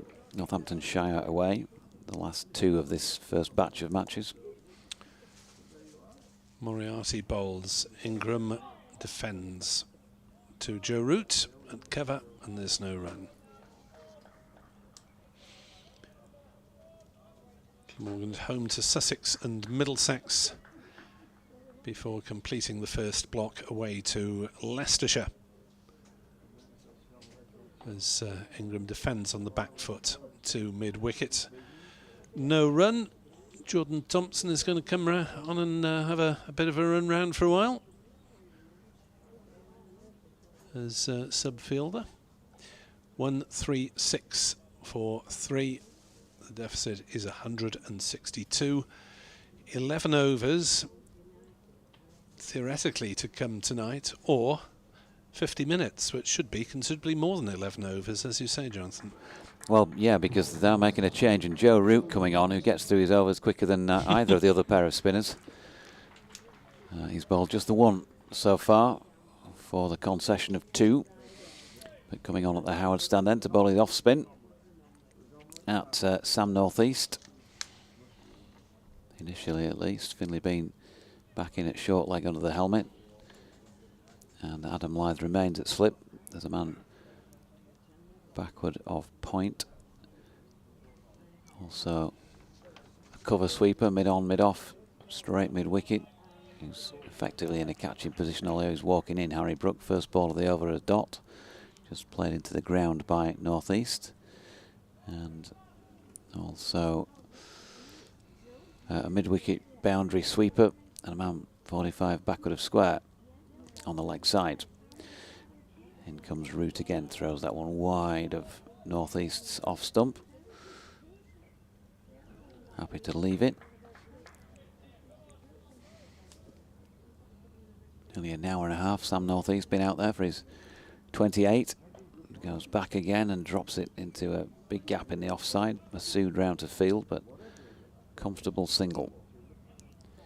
Yorkshire not too bothered about those at the minute, with a 161 run lead and a second innings to come. They just want to find 7 more wicket taking deliveries. Just been moved out to pretty square point, just in front of, which means there's an adjustment from Code, who's going more central to become a cover sweeper. Root coming round the wicket now to the left-handed Ingram, who just helps that out backward of point to Matthew Revis.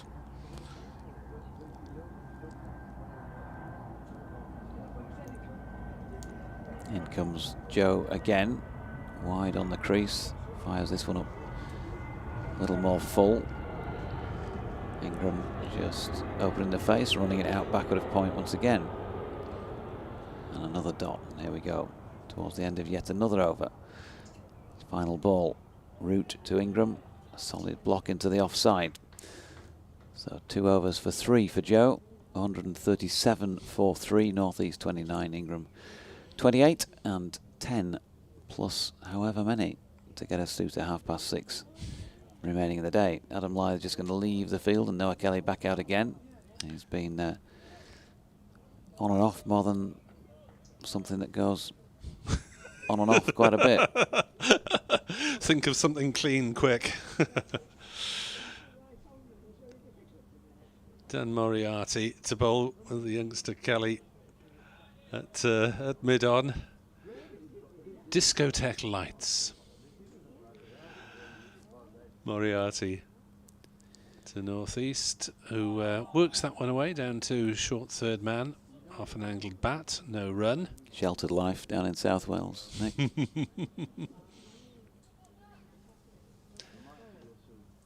Well, I want to carry on working and don't think I should have anything too risque. There's Northeast defends on the leg side and there's no run. Otherwise you'll get Kenneth Williams again, won't you? With Matron. Indeed. Not a lot of people know that Kenneth Williams could actually speak a bit of Welsh. Though whether in the same tones as he was famous for on screen, I'm not sure. As forward comes Northeast defending back to the bowler. I mean, surely he must have been related to JPR and JJ. Yeah, everyone in Wales is related, especially people called Williams. 137 for 3. That's cut by Northeast, but hasn't pierced the infield, and there is no run. Not to mention Shane. Absolutely. All cousins. Moriarty bowls. Northeast is forward defending on the onside, no run. Although the old 6 degrees of separation rule does seem to be about 3 degrees of separation in Wales, to be honest. Well, I don't know why I didn't think of Shane first, because he did actually show me round a property once. All right. As Northeast turns this through the leg side, we'll pick up a single as Shan Masood backpedals at mid-wicket. 138 for 3 at the end of the over 3/4 of an hour to play tonight. How did Shane Williams show you round the property? What, the Welsh winger Shane Williams? Yeah. I'll tell you why. Because I was working down in the Newmarket area for a Bloodstock magazine, and I was looking initially for somewhere to stay, you know, when I first started there, and so it was a case of just trying to find a room. And so, yeah, went and looked at various places, one of which was where he was living, not far out of sort of Newmarket, Bury St Edmunds area. All right. I didn't know it was him until I arrived at the place. And one of the members of the house said, "Do you know who he is?" And I said, "Yeah, I do." I said, "But I'm a rugby league man, I'm afraid." So he doesn't wash with me. No, he's a nice fella. As Root is bowling here to Northeast, that's dropped out into the offside, no run, and the answer is no. I didn't actually rent that room for a couple of weeks. Went somewhere else instead. It was a bit far out. Very nice rural spot though. Root over the wicket, and Northeast propping forward, just dropping that one down at the feet of Finlay Bean. Yeah, he's worked at quite a few. Obviously, I interviewed him in his playing days as well, but been working on the same matches for various media outlets since then. Here's Root. That's turned into the leg side by Northeast, and Don Bess is occupying mid-wicket at the moment. He does the fielding. Good talker. Yeah. Oh, absolutely. Yeah.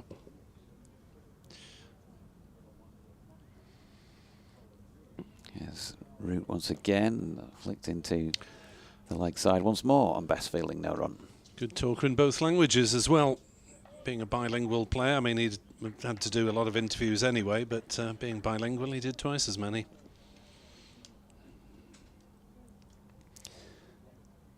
Root flicked again by North East into the leg side. He can't quite get the purchase he wants on any of these, and again he finds the field. Masood, the man in question, at mid-on this time. A puff of dust as well as he played that. Final ball of the over, and North East reaching forward for it, has got some bat on it. Revis is chasing it down from backward of square and does well in the end to make a sliding stop. And they're through for 2. North East on to 32. 140 for 3. We're at just after, or just before 10 to 6, and only 8 overs. The allotted 104 remain in the day. It's unbelievable. I'm getting emotional about this, Nick. We're going to actually get through the full overs. Yes. And some. It'll be in a day's play. Yeah, it'll have been 102, and it scheduled because of the break between innings, for which they deduct 2, and there'll be probably 3 or 4 extra, I would have thought, as North East and Ingram realise this potentiality and meet for another mid-wicket chat to try and cut down the time available, or the overs available, for Yorkshire to do further damage tonight. Shane Williams, no side on him, as they say. Remarkably down to earth given the level of his fame in Wales anyway. As Moriarty handballs in, and Ingram turns it to fine leg, and there's no run. Moriarty starts off with 2 or 3 paces at walking speed and then breaks into a semi-trot, but it's a fairly repeatable action, isn't it? It's not going to expend an awful lot of energy, even if his fingers might be in shreds. Moriarty bowls back on his stumps, goes Ingram, works it down towards square leg for a single. The backing vocals are doing well in the out in the middle, oohs and ahs for every ball that gets them turn or forces the batter into any sort of late adjustment. 141 for 3, 157 runs behind. Shan Masood having a little chat with Moriarty as he prepares to bowl around the wicket, the right-handed Sam North East in this fairly serene evening scene. Yorkshire doing their best to gee up the drama. 2 experienced campaigners and 1 more to come in Chris Cook. And there's the relative rookie Tom Bevan, and then you're into the lower middle order and tail. As forward stretches North East, though both Harris and Crane do have half centuries to their credit this season, batting at 8 and 9 respectively in this match. 141 for 3. Moriarty bowls, North East drives gently back to him. Moriarty doesn't field, but luckily Captain Masood and Revis, the 2 men mid-on, mid-off, are both alert to the danger. Masood hands it back to him. Moriarty ambling in bowls, bit of turn played off the back foot by North East, initially interested in a single. They decide correctly that it wasn't really there as Harry Brook polishes away at the ball. So no silly point or short leg at the moment. There is a slip and a man effectively on the drive on the offside Finlay Bean. He is crouching at short extra as North East turns that one to Joe Root as a short-ish mid-wicket. And Will Smale charges on the Glamorgan 12th man with something that the batters may or may not have requested, but probably if they didn't signal, then the coach will say, quick, go and give them something, drink, gloves, towel, whatever, because Yorkshire are going to get more than their scheduled overs in, light permitting. Yeah, a bit of a get the rake out and the hoe and hose pipe, all the gardening equipment. So 7 to go of the allotted overs for the day, and there will be more unless there's a depreciation of any serious note in the light. And just thinking about this angle, well, A, we hope Matthew Fisher is recovering okay and that he will be okay to return to the field. He went off after 18.5 overs. That's 30 overs and 1 ball ago. They've got through so many. Root's first ball of the over to Ingram is, well, there's hands on the face from the bowler. It skewed out behind the batter, but he's got something on it. Tattersall cleaning up. So in terms of whether he can bowl or not, if he's fit enough, he's going to have to wait some time. They're 30 overs and 4 balls now away from the possibility of a second new ball if they need it, as we see Ingram sweep backward of square leg for 2. Jordan Thompson out there subbing for Matthew Fisher doing the fielding. Partnership now worth 50. So valuable stuff as far as Glamorgan are concerned. 31 of them to Ingram and 19 to North East. 107 balls it's taken them to put it together. Root wide on the crease with a slingy arm ball like action. Full and defended by Ingram. And no one likes to see anyone injured, and we hope Fisher is back up on his feet literally. But I don't think it should matter too much in this particular match because they've got the 3 spin options out there. Here is Root again, not northeast. Ingram pushing into the offside and Brook fielding, no run. Yeah, so with 6 overs plus a few more tonight, might be up to 60 overs, 20 overs or so in the morning if they need a second new ball. That's going to be before lunch. Root in again, that's pushed into the offside. Finlay Bean coming in to do the fielding. You know, you've got Code and Revis to take the new ball, and well, Yorkshire have been bringing the spinners on rapidly anyway throughout the match. Root to Ingram, pushed out gently into the offside for Brook to field to complete 50 overs of this Glamorgan second innings. 143 for 3. They lasted 79 first time around, so the way things are shaping up, it's going to be a tougher job for Yorkshire to get through them all in this second dig, and that they trail by 155 runs. Root 4 overs for 7. I suppose there's probably a couple who could deliver a few overs of part-time seam in there. Lythe maybe, or Brook possibly. Adam Lythe off spin. Yeah, oh, Harry. Spin, is he? Lythe? Yeah. Sorry, I'd listed as a seamer for some reason. Harry has, on his rare forays into the bowling attack, bowled seam up generally. All they did bowl a very small amount of off spin. I think it was for an over or 2 at Bristol. Yeah, blame a well-known cricket annual which has Lythe listed as right arm medium. Well, you know, he's such a skillful all-round player that he probably demands that tag as well. I've never seen him bowl medium, but probably just an exceptional medium-pace bowler as well as he is an off-spin bowler. Well, Glamorgan have got Marnus Labuschagne on the way in the next 2 weeks or so, and who knows what he'll be bowling. He generally bowls leg breaks. He has taken a couple of wickets for Glamorgan bowling seam, and he also bowled off breaks for an entire day once. You don't want to believe everything you read in those publications, but this one, folks, this is a cracker. The Yorkshire County Cricket Club 126th edition yearbook for 2024, lovingly put together by our friend and colleague Graham Hardcastle, who's down as the editor. James Greenfield, contributions as well from John Potter, Howard Clayton and John Ver, as well as some superb photographs from SW Pics and John Heald and co.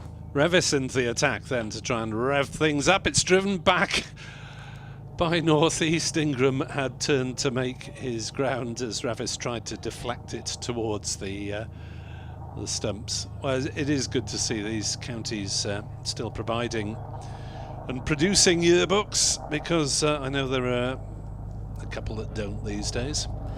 It's good to see as well, actually, that they've had the extra cover on the edge with a nice flash photograph or 2 in the last few years now.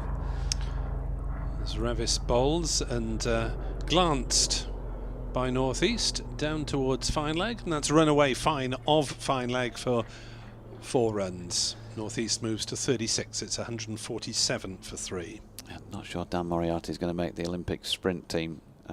with his run around the boundary to try and stop that. But it's nice to see a sort of traditional old, just plain hardback cover with the Yorkshire, the Lord Hawke Yorkshire Rose on there, and the diamond. The last time. Oh yes, yes. Well, I suppose the less said about that, the better from a Yorkshire point of view, isn't it? And There's the been on quite the a bit women's said front, about it already. I'm sure there has been a lot said about the decision. As Revis bowls and North East with a straight bat plays it straight to mid-off. In case you're wondering, yet another switch in the women's county game, which sees 8 counties host next year, and the end of the current regional system, and Yorkshire not among those 8 counties, and Glamorgan will be in the next little tranche of 2 further ones in 2027 in terms of professional women cricketers. So we wait to see how that one plays out, because they'll have to catch up considerably.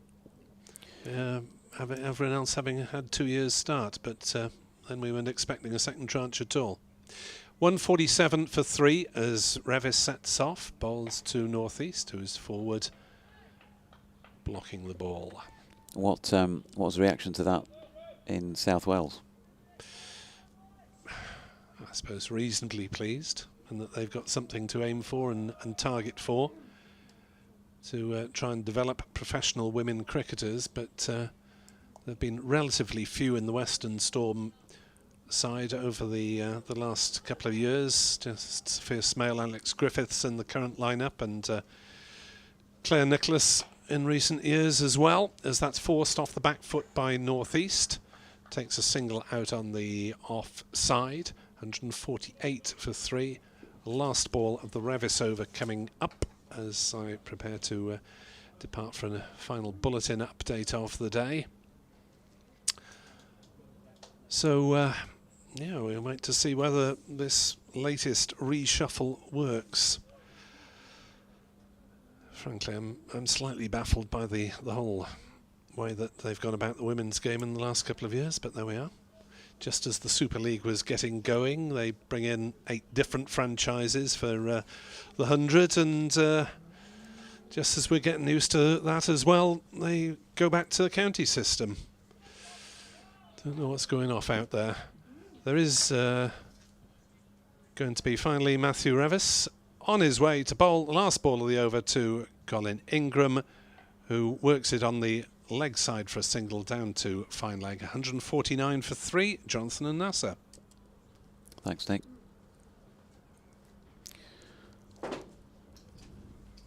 So 5 overs remaining, theoretically, and it might be more like that with Matthew Revis bowling, taking longer to get through his overs. He's just got an issue with his studs as well at this moment in time. Joe Root is going to continue at the Howard Stand end. It feels like it's brightened up again out there, but the floodlights, once they're on, have to remain on. And they're not having much effect. Ali Maiden and Otis Gibson, Yorkshire assistant and head coach respectively, down to our right, having a stroll around the boundary edge. It's that sort of evening, isn't it? It's a nice evening for a stroll, Johnson. So Root around the wicket, bowling to Ingram here. He's got underneath this one. He's cleared Don Bess and will get 4. Colin Ingram, just on occasions, there's been a little bit of an element of chance. There was the one that he whizzed by Harry Brook some time ago. It was hovering above the turf, and Harry, full-length dive, couldn't get his hand on it. This time Bess leaping with his arm outstretched, but couldn't get his fingertips to it. So 4 for Ingram, 36 to him. 150 up for Glamorgan with that shot, 153 for 3. And Bess has just been dropped a little deeper by Root as a result of that. But Ingram this time chooses the sweep, gets it away in front of square. Jordan Thompson out there doing the sweeping. You get the impression, though, Colin Ingram is certainly not going to hang about. If there's balls there to be hit, he's certainly going to go for his shots. Yep, that's the way It's kind of been so far. He certainly looked like he's wanted to be that bit more attacking than Sam Northeast, who's just turned one to the shins of Finlay Bean. I'm saying that, but and he has scored more quickly, but it's still not been rapid, has he? 37 off 64 balls in as many minutes. He has hit a boundary more than Northeast, who's been out there and faced 30 more deliveries and been in for 109 minutes. Ingram trying to sweep another one here, and he misses. Joe Root with a more or less a lone appeal. Shan Masood thought it'd be a good idea to chime in from mid-off. Not out, says Ian Blackwell.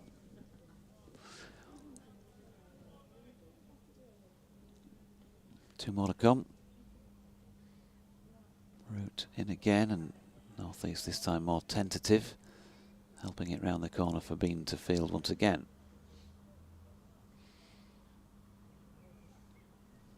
Joe Root just asking Matthew Revis to move a couple of feet to his right. 154 for 3 in their second innings. That is still 144 runs. And in he comes again, final ball of the over, and Northeast turns this one to mid-wicket, and there is no run. End of the over, 52 gone, 154 for 3. Glamorgan trail by 144. Just nipping out for a minute.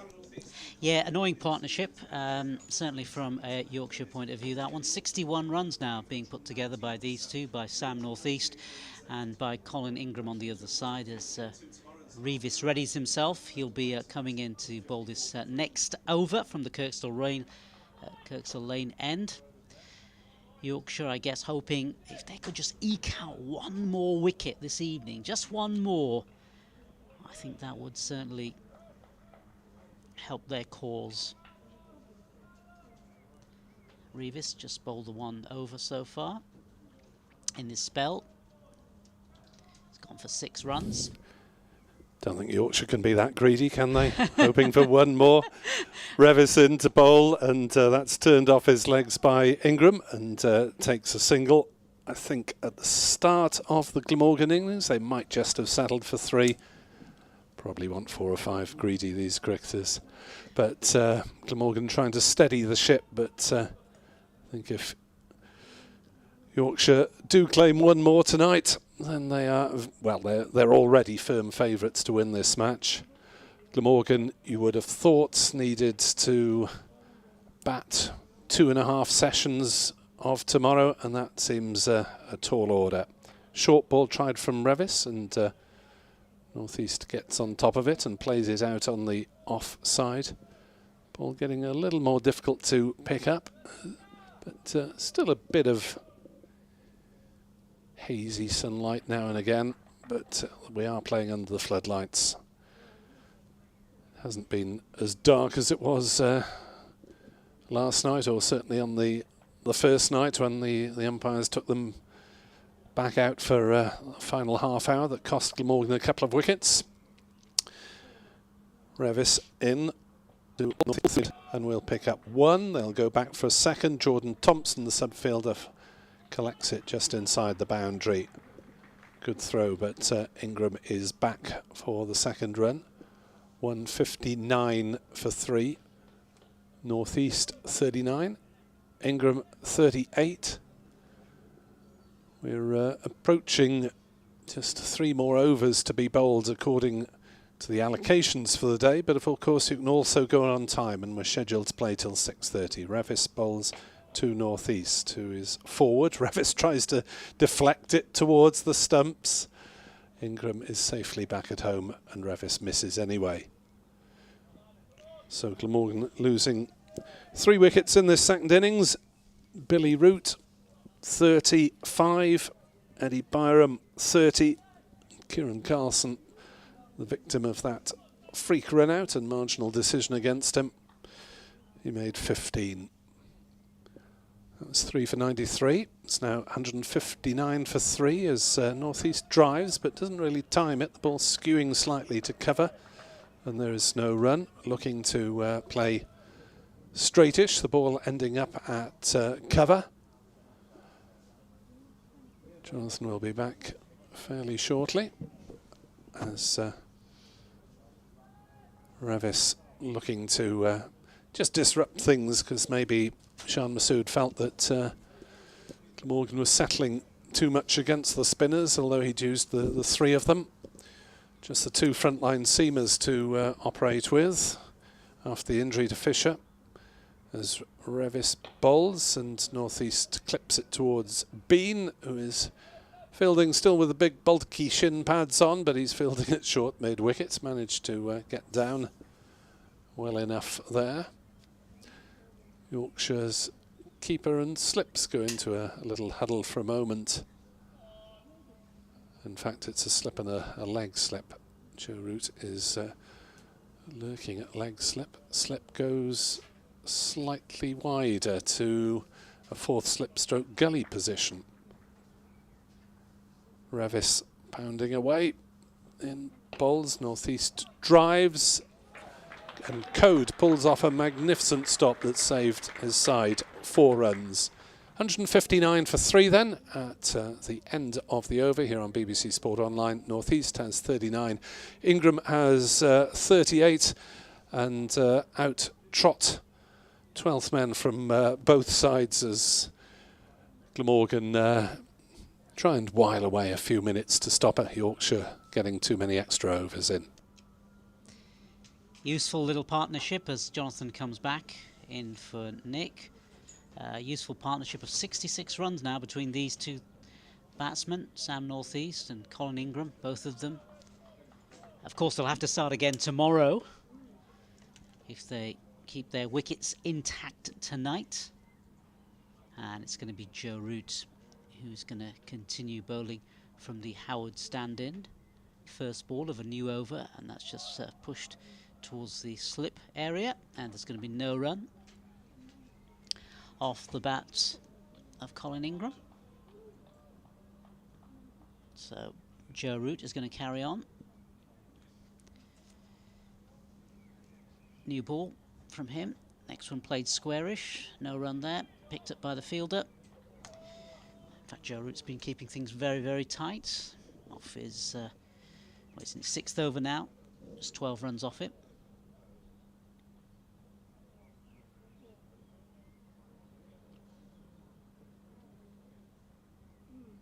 Bright sunshine here, lights are on at Headingley as Root comes in, next delivery, and that's again outside the off stump, passes the bat through to the wicket keeper.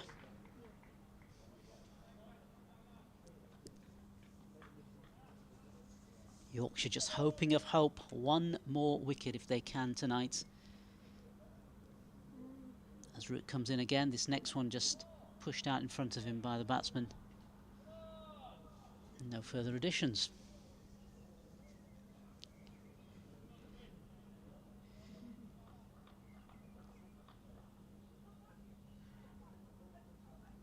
Here's Joe Root again. And this time it's square cut. But in fact, that ball passing the outside of the ball, completely missing the bat. No run there. Here's Root again, and this one again left outside his off stump by the batsman, by Colin Ingram, and that is the end of Joe Root's over, end of his 6th over. He's gone for 12 runs. The Glamorgan score 159 for 3, Colin Ingram 38 and Northeast 39. A useful little partnership of 66 runs between these two. Came in when Glamorgan were in a bit of trouble, but they seem to have put on a really useful stand here.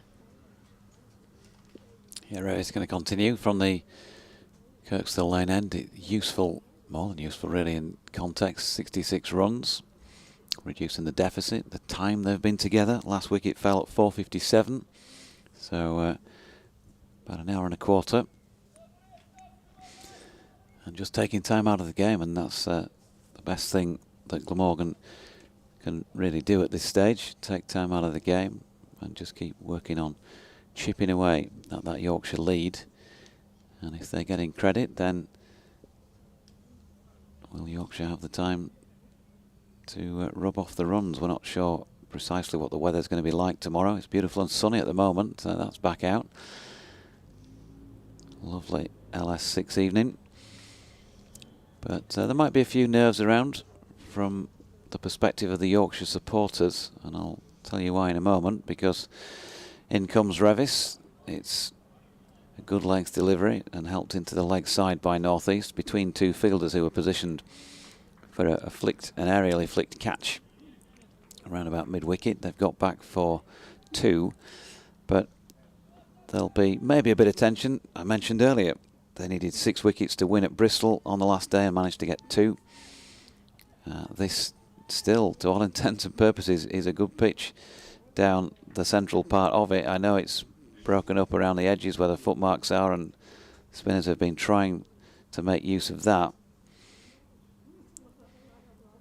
Here's Revis again, and North East solidly behind it. But when you've got that, plus the fact that you came into this match a seamer lighter than normal, and now you've got an injury to Matthew Fisher that we don't know the extent of the damage. It is, yeah, it could potentially go a long way tomorrow. We could be looking at taking it very deep. You just don't know with cricket, do you? A couple of balls from now, could be 5 down. Might be a different story. But what I would say is don't just expect it to happen. Revis is in, it's flicked off the legs. And Jordan Thompson has to come round from deep backward square to do the fielding and fires it back into the Tattersall gloves. 1 run.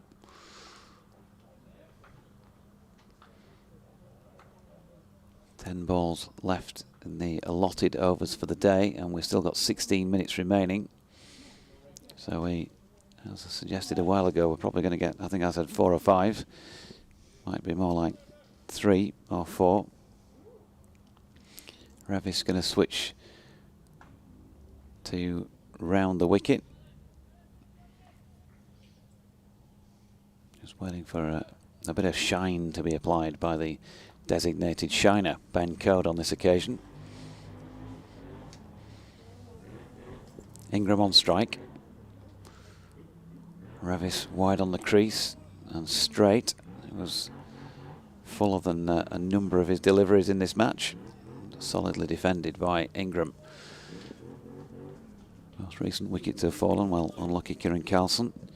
Cannon back off Joe Root. Struck it well.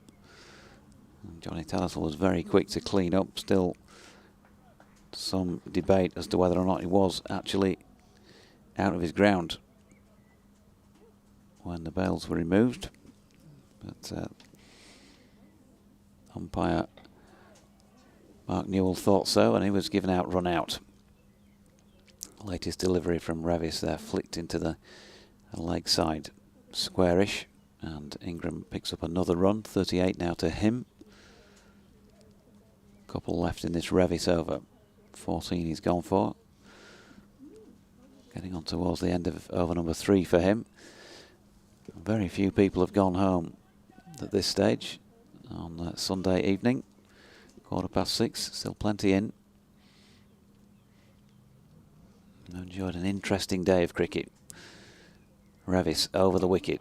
That's just defended solidly into the offside by North East. The final ball of the over, so 6 balls of the allotted 102, taking into account the 2 lost for the change between innings. 163 for 3 Glamorgan. And they're weathering it pretty well at the moment. That partnership now 70 for this 4th wicket. They are 135 runs behind. Yeah, really handy little partnership this, in the context of the game. And it looks like Joe Root is going to continue.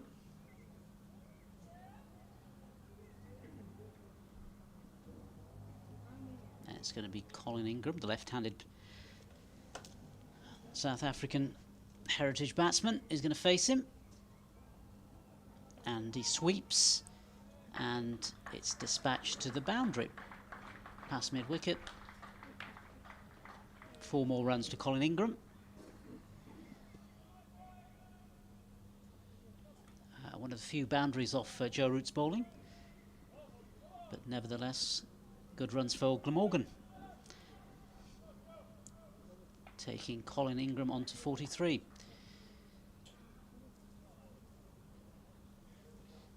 He faces up to Joe Root again. Here's Root. This next one just left outside the off stump by Colin Ingram. I'm sure he's aware of the situation of the game. Just playing out a bit of time now. Come back tomorrow as Root comes in. Next delivery, and that's pushed out in front of him to the offside. Trickles along the ground to the fielder. No further additions to the score. Bright sunshine here at Headingley. Beautiful evening. As Root comes in, this next delivery again. Just played out in front of him by Colin Ingram.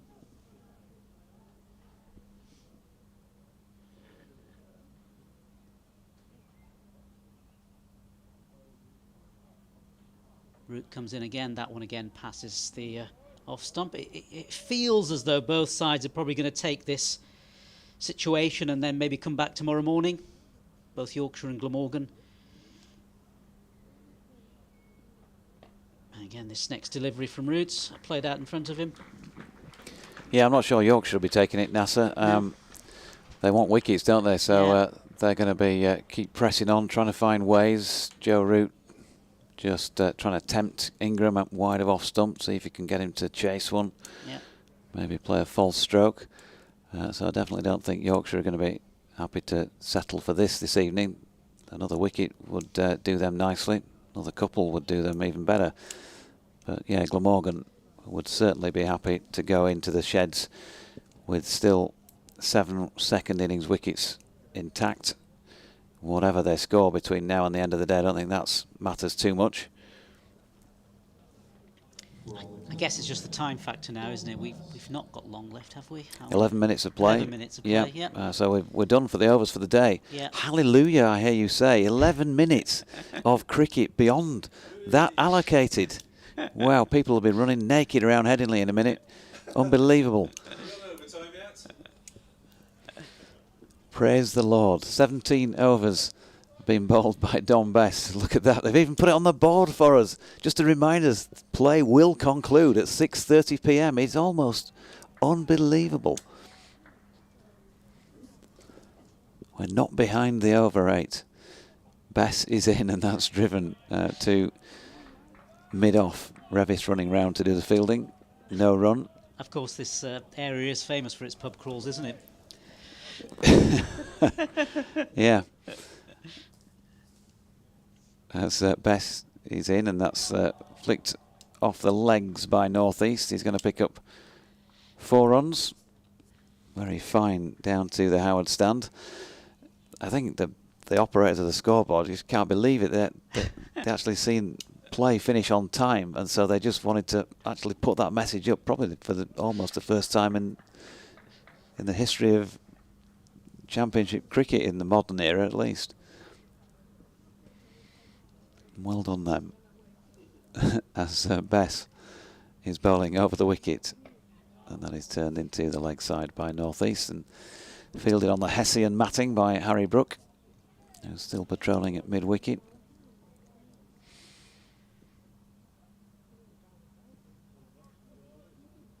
Got the unusual sight of a blank part on the scoreboard where it usually says remaining.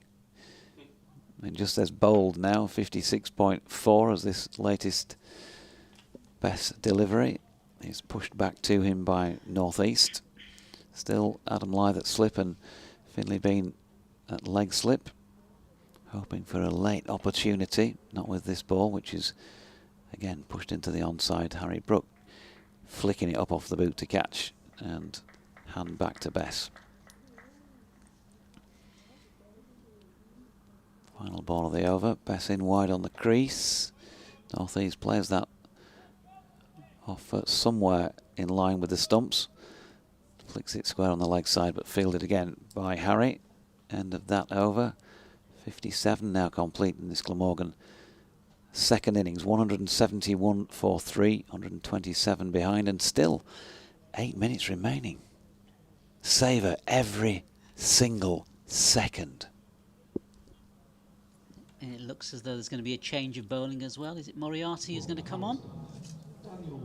Yeah. From the Howard stand end, he's going to replace Joe Root after his 7 overs for 16 runs.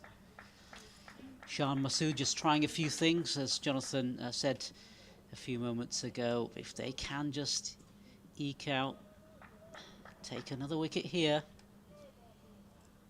it'll be fantastic from a Yorkshire point of view.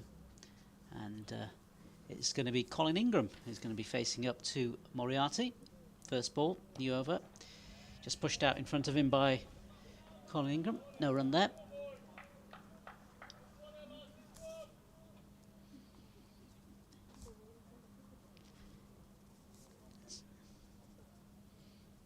Moriarty. And he comes again, and this one again just played back to the fielder. Bowler, rather. It looks like 6 minutes to go till 6:30. As Moriarty comes in again pushed out in front of him by Colin Ingram. Which school did he go to? Not a very good one, clearly. I was looking at the clock here, so I don't know. Moriarty in again. This next ball, again pushed out in front of him, no run there. Which clock's that? There was one on here Oh, just was a few there? months ago. Oh, yeah. You assure me there was. Yeah, Yeah, there was. Honestly. I believe you. Well, you're right now. Yeah. Moriarty in again, and this one's pulled by Ingram, but no damage done, no runs coming from that particular delivery as Moriarty comes in to complete his over, and this last one again played in front of him, and Ingram came out but went back to its crease. No run there. End of the over. Glamorgan 171 for 3. Sam Northeast 4 short of his half century, and Colin Ingram 43. Yeah, 6 minutes still. So we're going to get a couple more overs in at the very least. Might even get into a third before the end of the day. Bess from the Kirkstall Lane end then. 7 wickets needed. Now they'd love to get one late in the day here. Things have just dried up out there to some extent. 2.95 the scoring rate. Just dipped below 3 for the first time in a while. And Northeast playing for the close. Just pushes one back to Bess, first ball of the over. Just thinking about it almost reminds me of getting a wicket here now. The analogy would be in extra time in football terms. Yeah, as Bess is in, and Northeast tells us after he's played the shot he should have hit it squarer. He got it backward of square, where Jordan Thompson was on hand to field.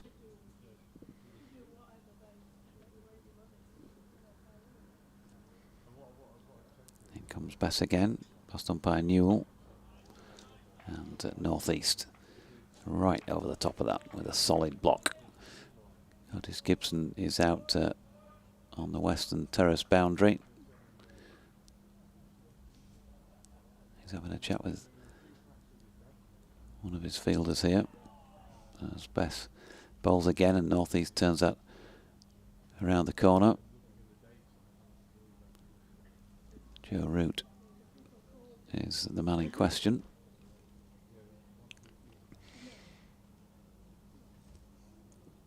Back with Bess, 2 to come in the over. Northeast just helping this one into the leg side, where Harry Brook, willing as ever, is doing the fielding. Finlay Bean's come up from leg slip to short leg here, just in a slight change. Bess in again, and Bean is rapid in his response there to another flick into the leg side. Took that well one-handed off the bounce. End of over number 59 then. So I did say around about 20 overs tomorrow morning before a second new ball can be taken. It's going to be pretty much bang on. Depends how long it takes them to get through this next over. But there are 3 minutes to go until the official close of play on day 3. 171 for 3. Glamorgan 127 behind. And it's going to be Moriarty.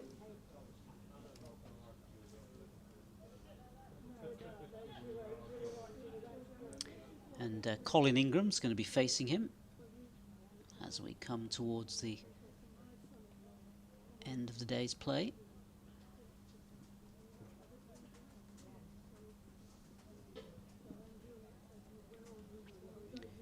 Just some few adjustments in the field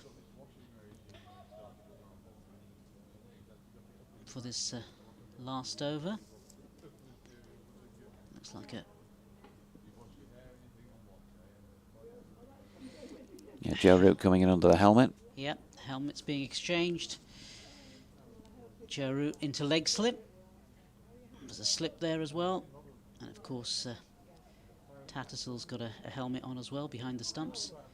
As in comes Moriarty. First ball. This one pushed back to the bowler. And fielded by the bowler. No run.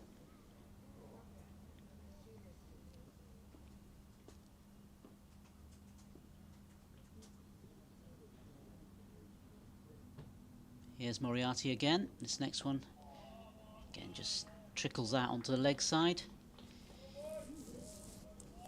Seems as though Colin Ingram certainly looking to play out time. Doing this. Moriarty in again. The next one. Again, there's no run.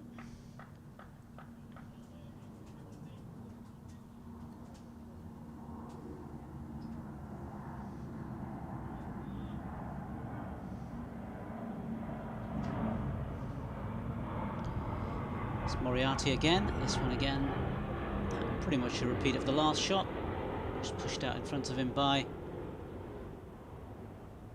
Colin Ingram. He's on 43. Of course, Glamorgan 171 for 3.